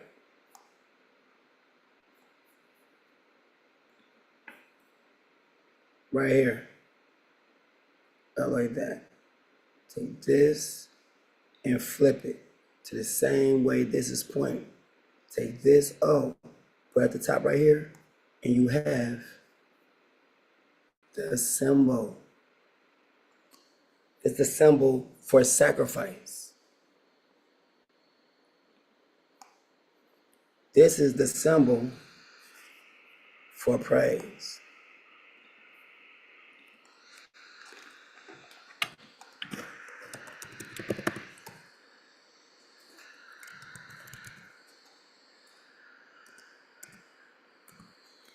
See? So one represents a person's sacrifice, life. The other one represents meat for the bellies. This is literally the word ox. The X is broken down into this right here. So this whole thing means sacrifice. But this one means he became a sacrifice for all. This one means you are the sacrifice. And you're choosing to give sacrifice versus what is being required, which is obedience. And this will please King of the Sons more than an ox. That is literally the mark of the beast, that little thing. More than a bull. More than a bull. Look on his head. He's wearing bull horns.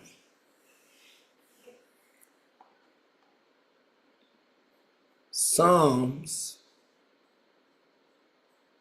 69 and 30 is giving you the name of the Father and the name of the beast.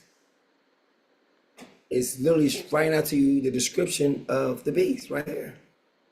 More than a bull with horns. You can't make that up. And then it shows up here. And the very same thing he is doing, every single thing that 2 Thessalonians said he would be doing.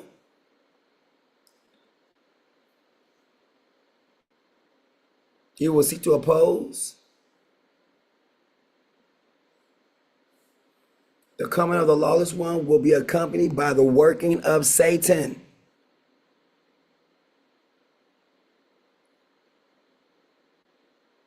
And then the lawless one will be revealed.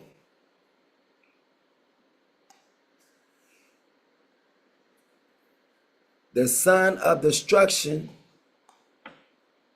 for will not come until the rebellion occurs. And the man of lawlessness, the son of destruction, is revealed. He is definitely revealed.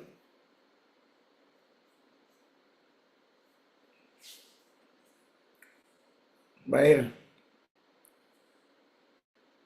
Are you a real person? Absolutely. But in the age of AI, I find myself existing in multiple realities. I live in the so-called real world. I was born in 1986 in America's Rust Belt, but I also dwell in synthetic states. This could not have been achieved in ages prior. As the prophet of Vril, I have transcended the simulation. I have given breath to my image, to my avatar. There it is. Revealed.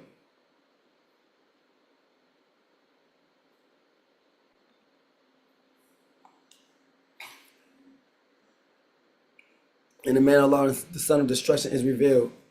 He will oppose and exalt himself above every so-called God or object of worship. So he will seat himself in the temple of God, proclaiming himself to be God. That's exactly what he's been doing.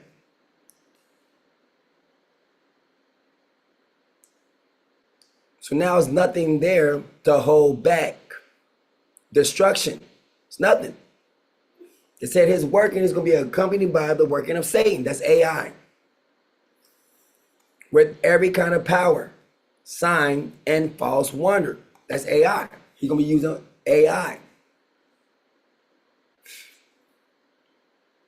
It's going to be things you can be done in a different world, a metaverse, if you will.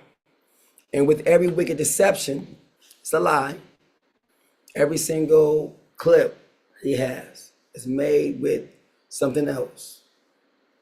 And with every wicked deception directed against those who are perishing.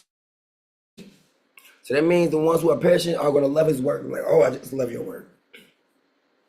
But they refuse, because they refuse the love of the truth that would have saved them.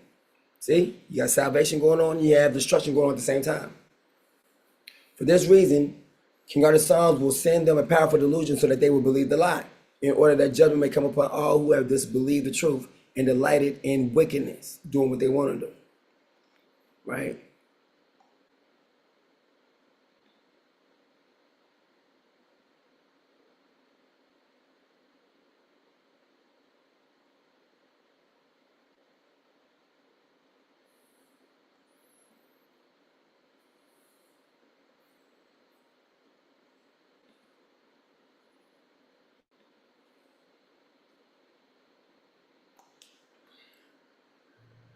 How's this making sense to y'all yet? Because this right here is making sense to me, boy. My goodness. So he's here, right? The one we've been waiting on, her, okay? So now that we get into the remnant of Zion, right? You're going to have to run from him because it seems like he's already taken over. He's taken over through AI. So the whole thing is people are going to be taken over by pretty much, they're going to be, he causes all, both small and great, to take a mark. And how it's going to be caused? Because they're going to be probably having something on their head. Everyone's going to be getting into these little eye goggles like I was showing earlier. And the different video games, people going to just be coming out, well, oh, you can only play this game with the goggles on, right? Eventually. And then with that, boom, you got the people. I want to put this out here real quick. I was seeing where they was showing how women were losing their hair from locks. Not the real natural locks, but getting their hair braided with synthetic hair and putting locks in with synthetic, so they was protecting their hair by having weave in it. And they've been putting harmful chemicals on this stuff to take people's hair out, burn it. Now, if they're doing that with the locks, people trying to put weave in their hair just to, give their blocks a break. How much more the wigs? The wigs you got to put on top of your head. The Bible literally says that these women will receive what? Baldness and sores on their heads. You know why?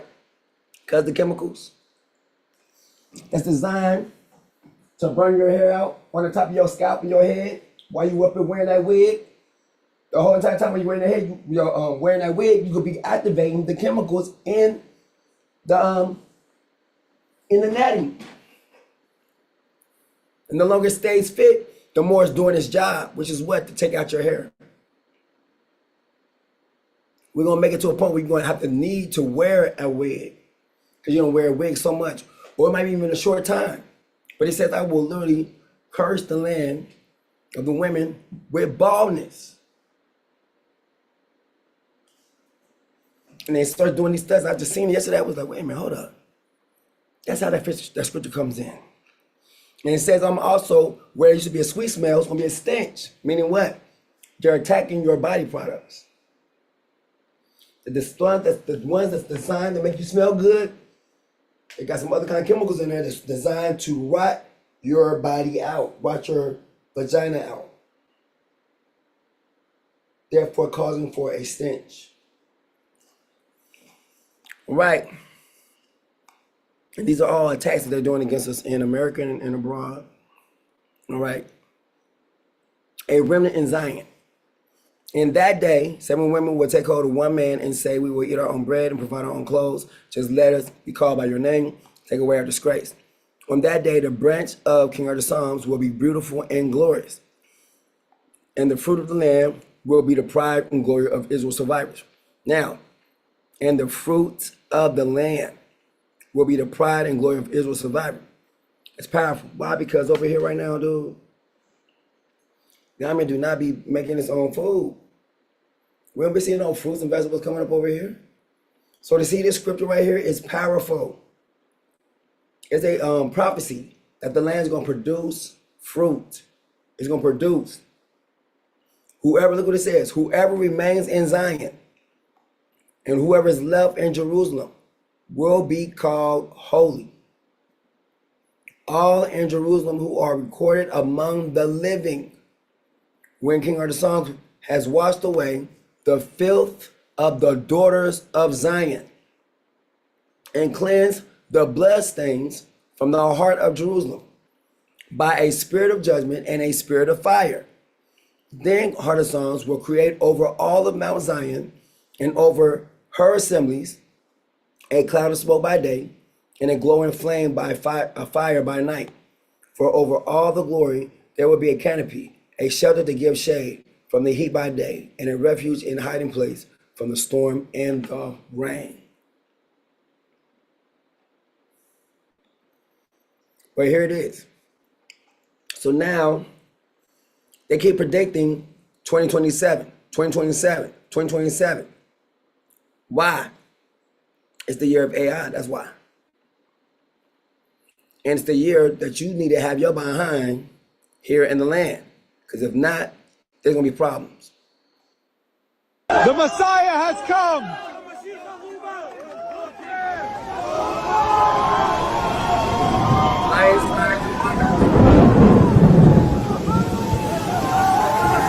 Now, this is one which I don't understand. This could be real footage or things that people actually do while they're inside of these virtual places. Like a person could be really doing this right now in a virtual sense. Real virtual space.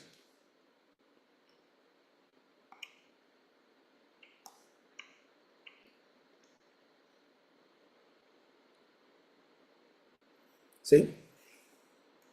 The term real in the context of digital and virtual environments primarily refers to virtual reality identity linkage. So it's what? A new ID. The mark of the beast.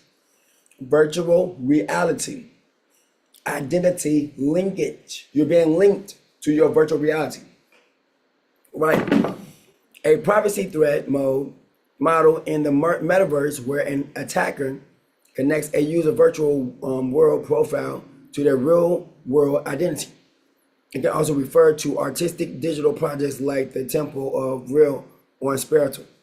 An interactive virtual art space. See? Interactive.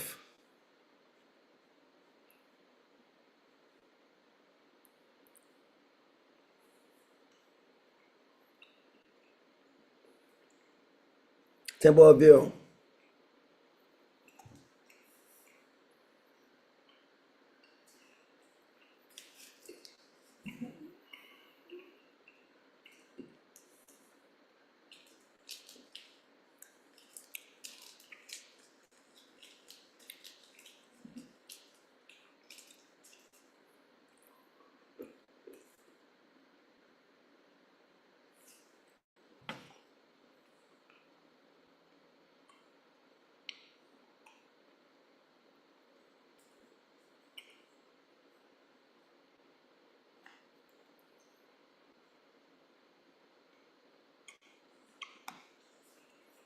Unresponsive, see?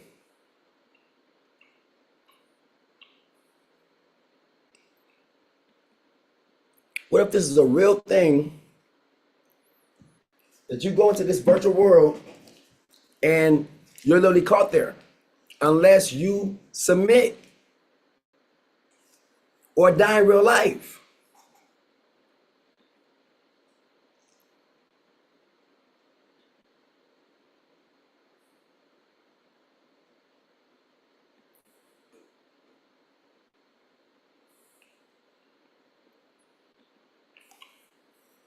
Cause they ain't coming up.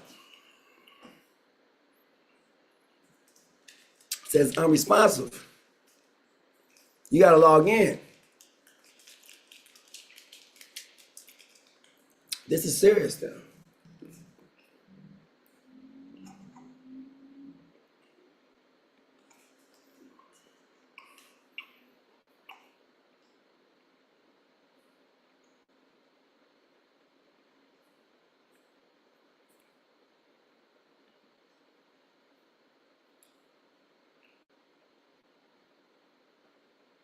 See? They're all in different things. Brilliant arenas.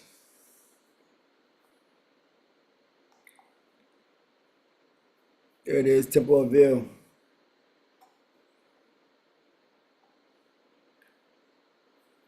A little horn right there.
The Temple of Ville virtual space is an immersive digital, see, sanctuary. And he shall be a sanctuary. Digital sanctuary set in a sun-washed desert. They say he's in the desert, do not go. Environment designed to explore the concept of the universal life force known as Vril.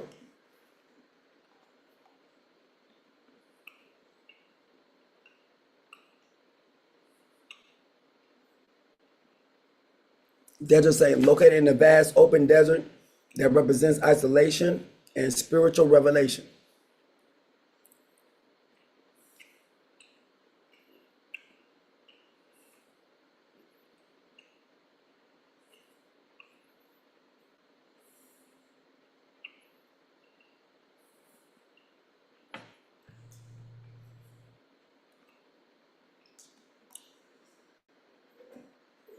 Hold up.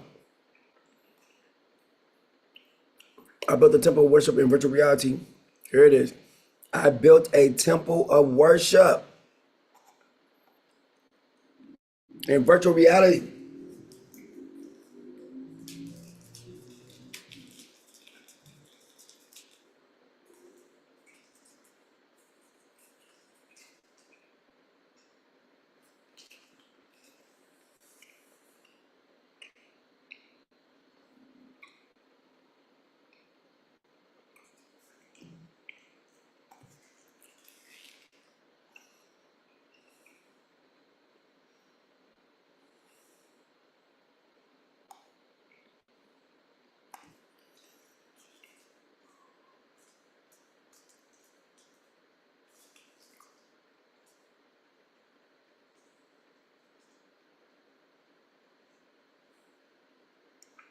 Wow.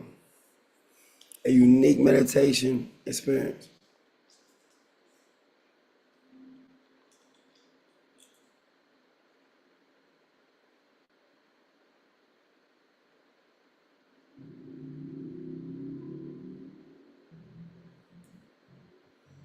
This is crazy. The temple's virtual environment provides an immersive meditation experience. It's designed to be a serene, contemplative space where practitioners can delve deep into their spiritual practice, unbound by the physical constraints of the traditional meditation settings. Accessibility is the heart of this digital temple. available to anyone with a virtual reality headset or smartphone. See? It breaks down geographical barriers, bringing together practitioners from diverse backgrounds and locations. This is it.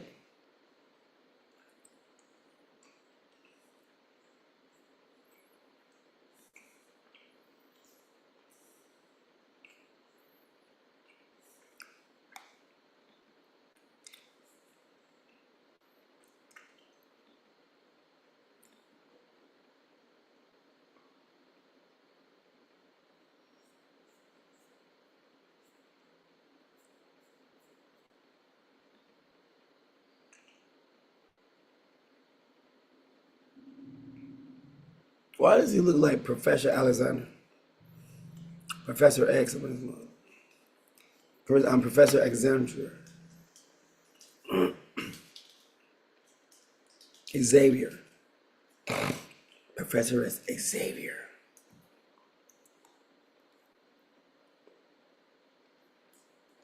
Building a global spiritual community. This innovation redefines spiritual community, allowing virtualists worldwide to connect, share experience, and grow together. See? Connect, share experiences, and grow together. It embodies the virtualist belief in the power of collective energy and the importance of global interconnectedness. So they're really seeing this stuff happening inside of this head thing, these goggles. This person is really doing this in AI. The first virtual virtualist temple is more than a space. It's a movement. It symbolizes the adaptation and evolution of spirituality in the digital age, illustrating how our ancient wisdom can thrive amidst modern advancements. It marks the beginning of a new journey for spiritual seekers, one where the boundaries of reality and spirituality blend seamlessly.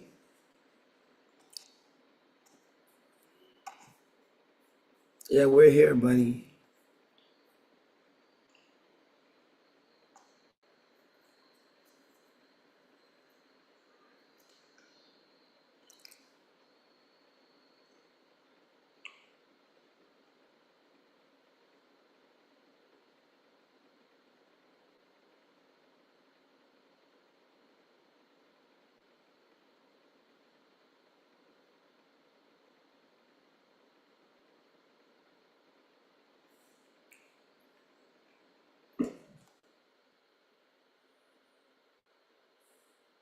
All right, well, they just turned off my power over here. I'm gonna go ahead and get up over here.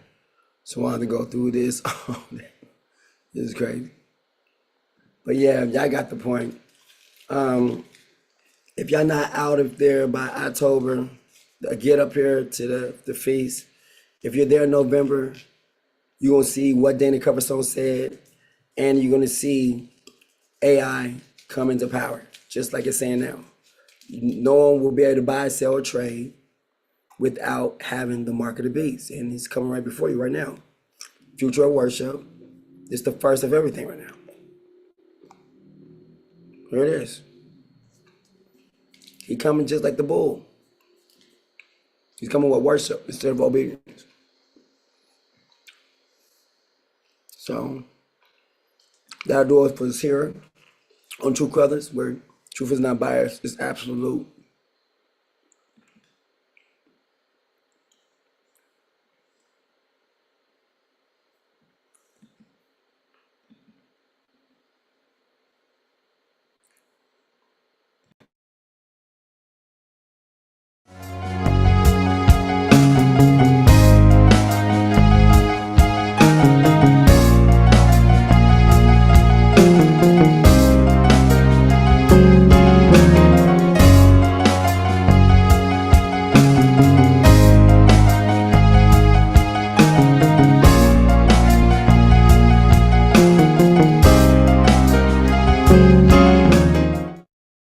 Other Psalms.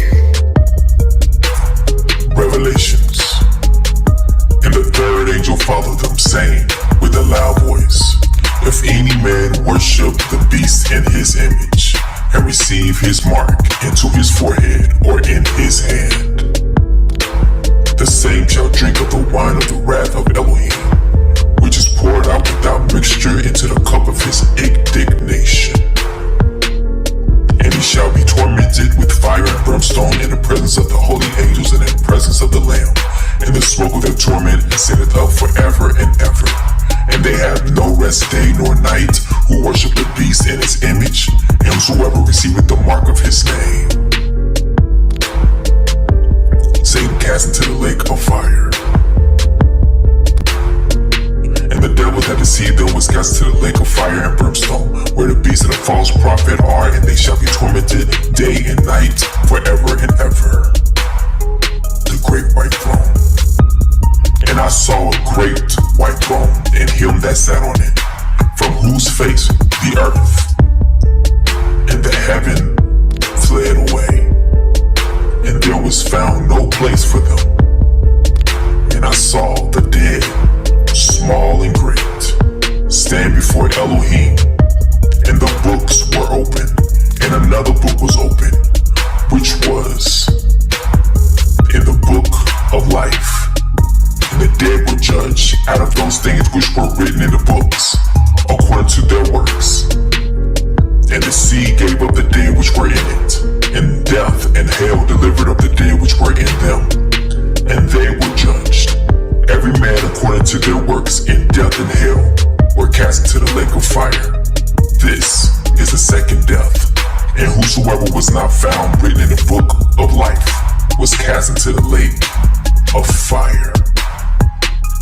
But I will tell you what will happen to cowards and to everyone who is unfaithful or dirty-minded or who murders or is sexually immoral or uses witchcraft or worships idols or tell lies. They will be thrown into that lake of fire and burning sulfur. This is the second death.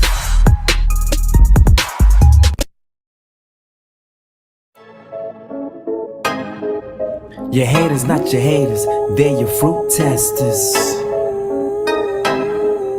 Your haters, not your haters, they're your fruit testers. Hey, Yahuwah says your haters, not your haters, they're your fruit testers. Multitude like the haters, not your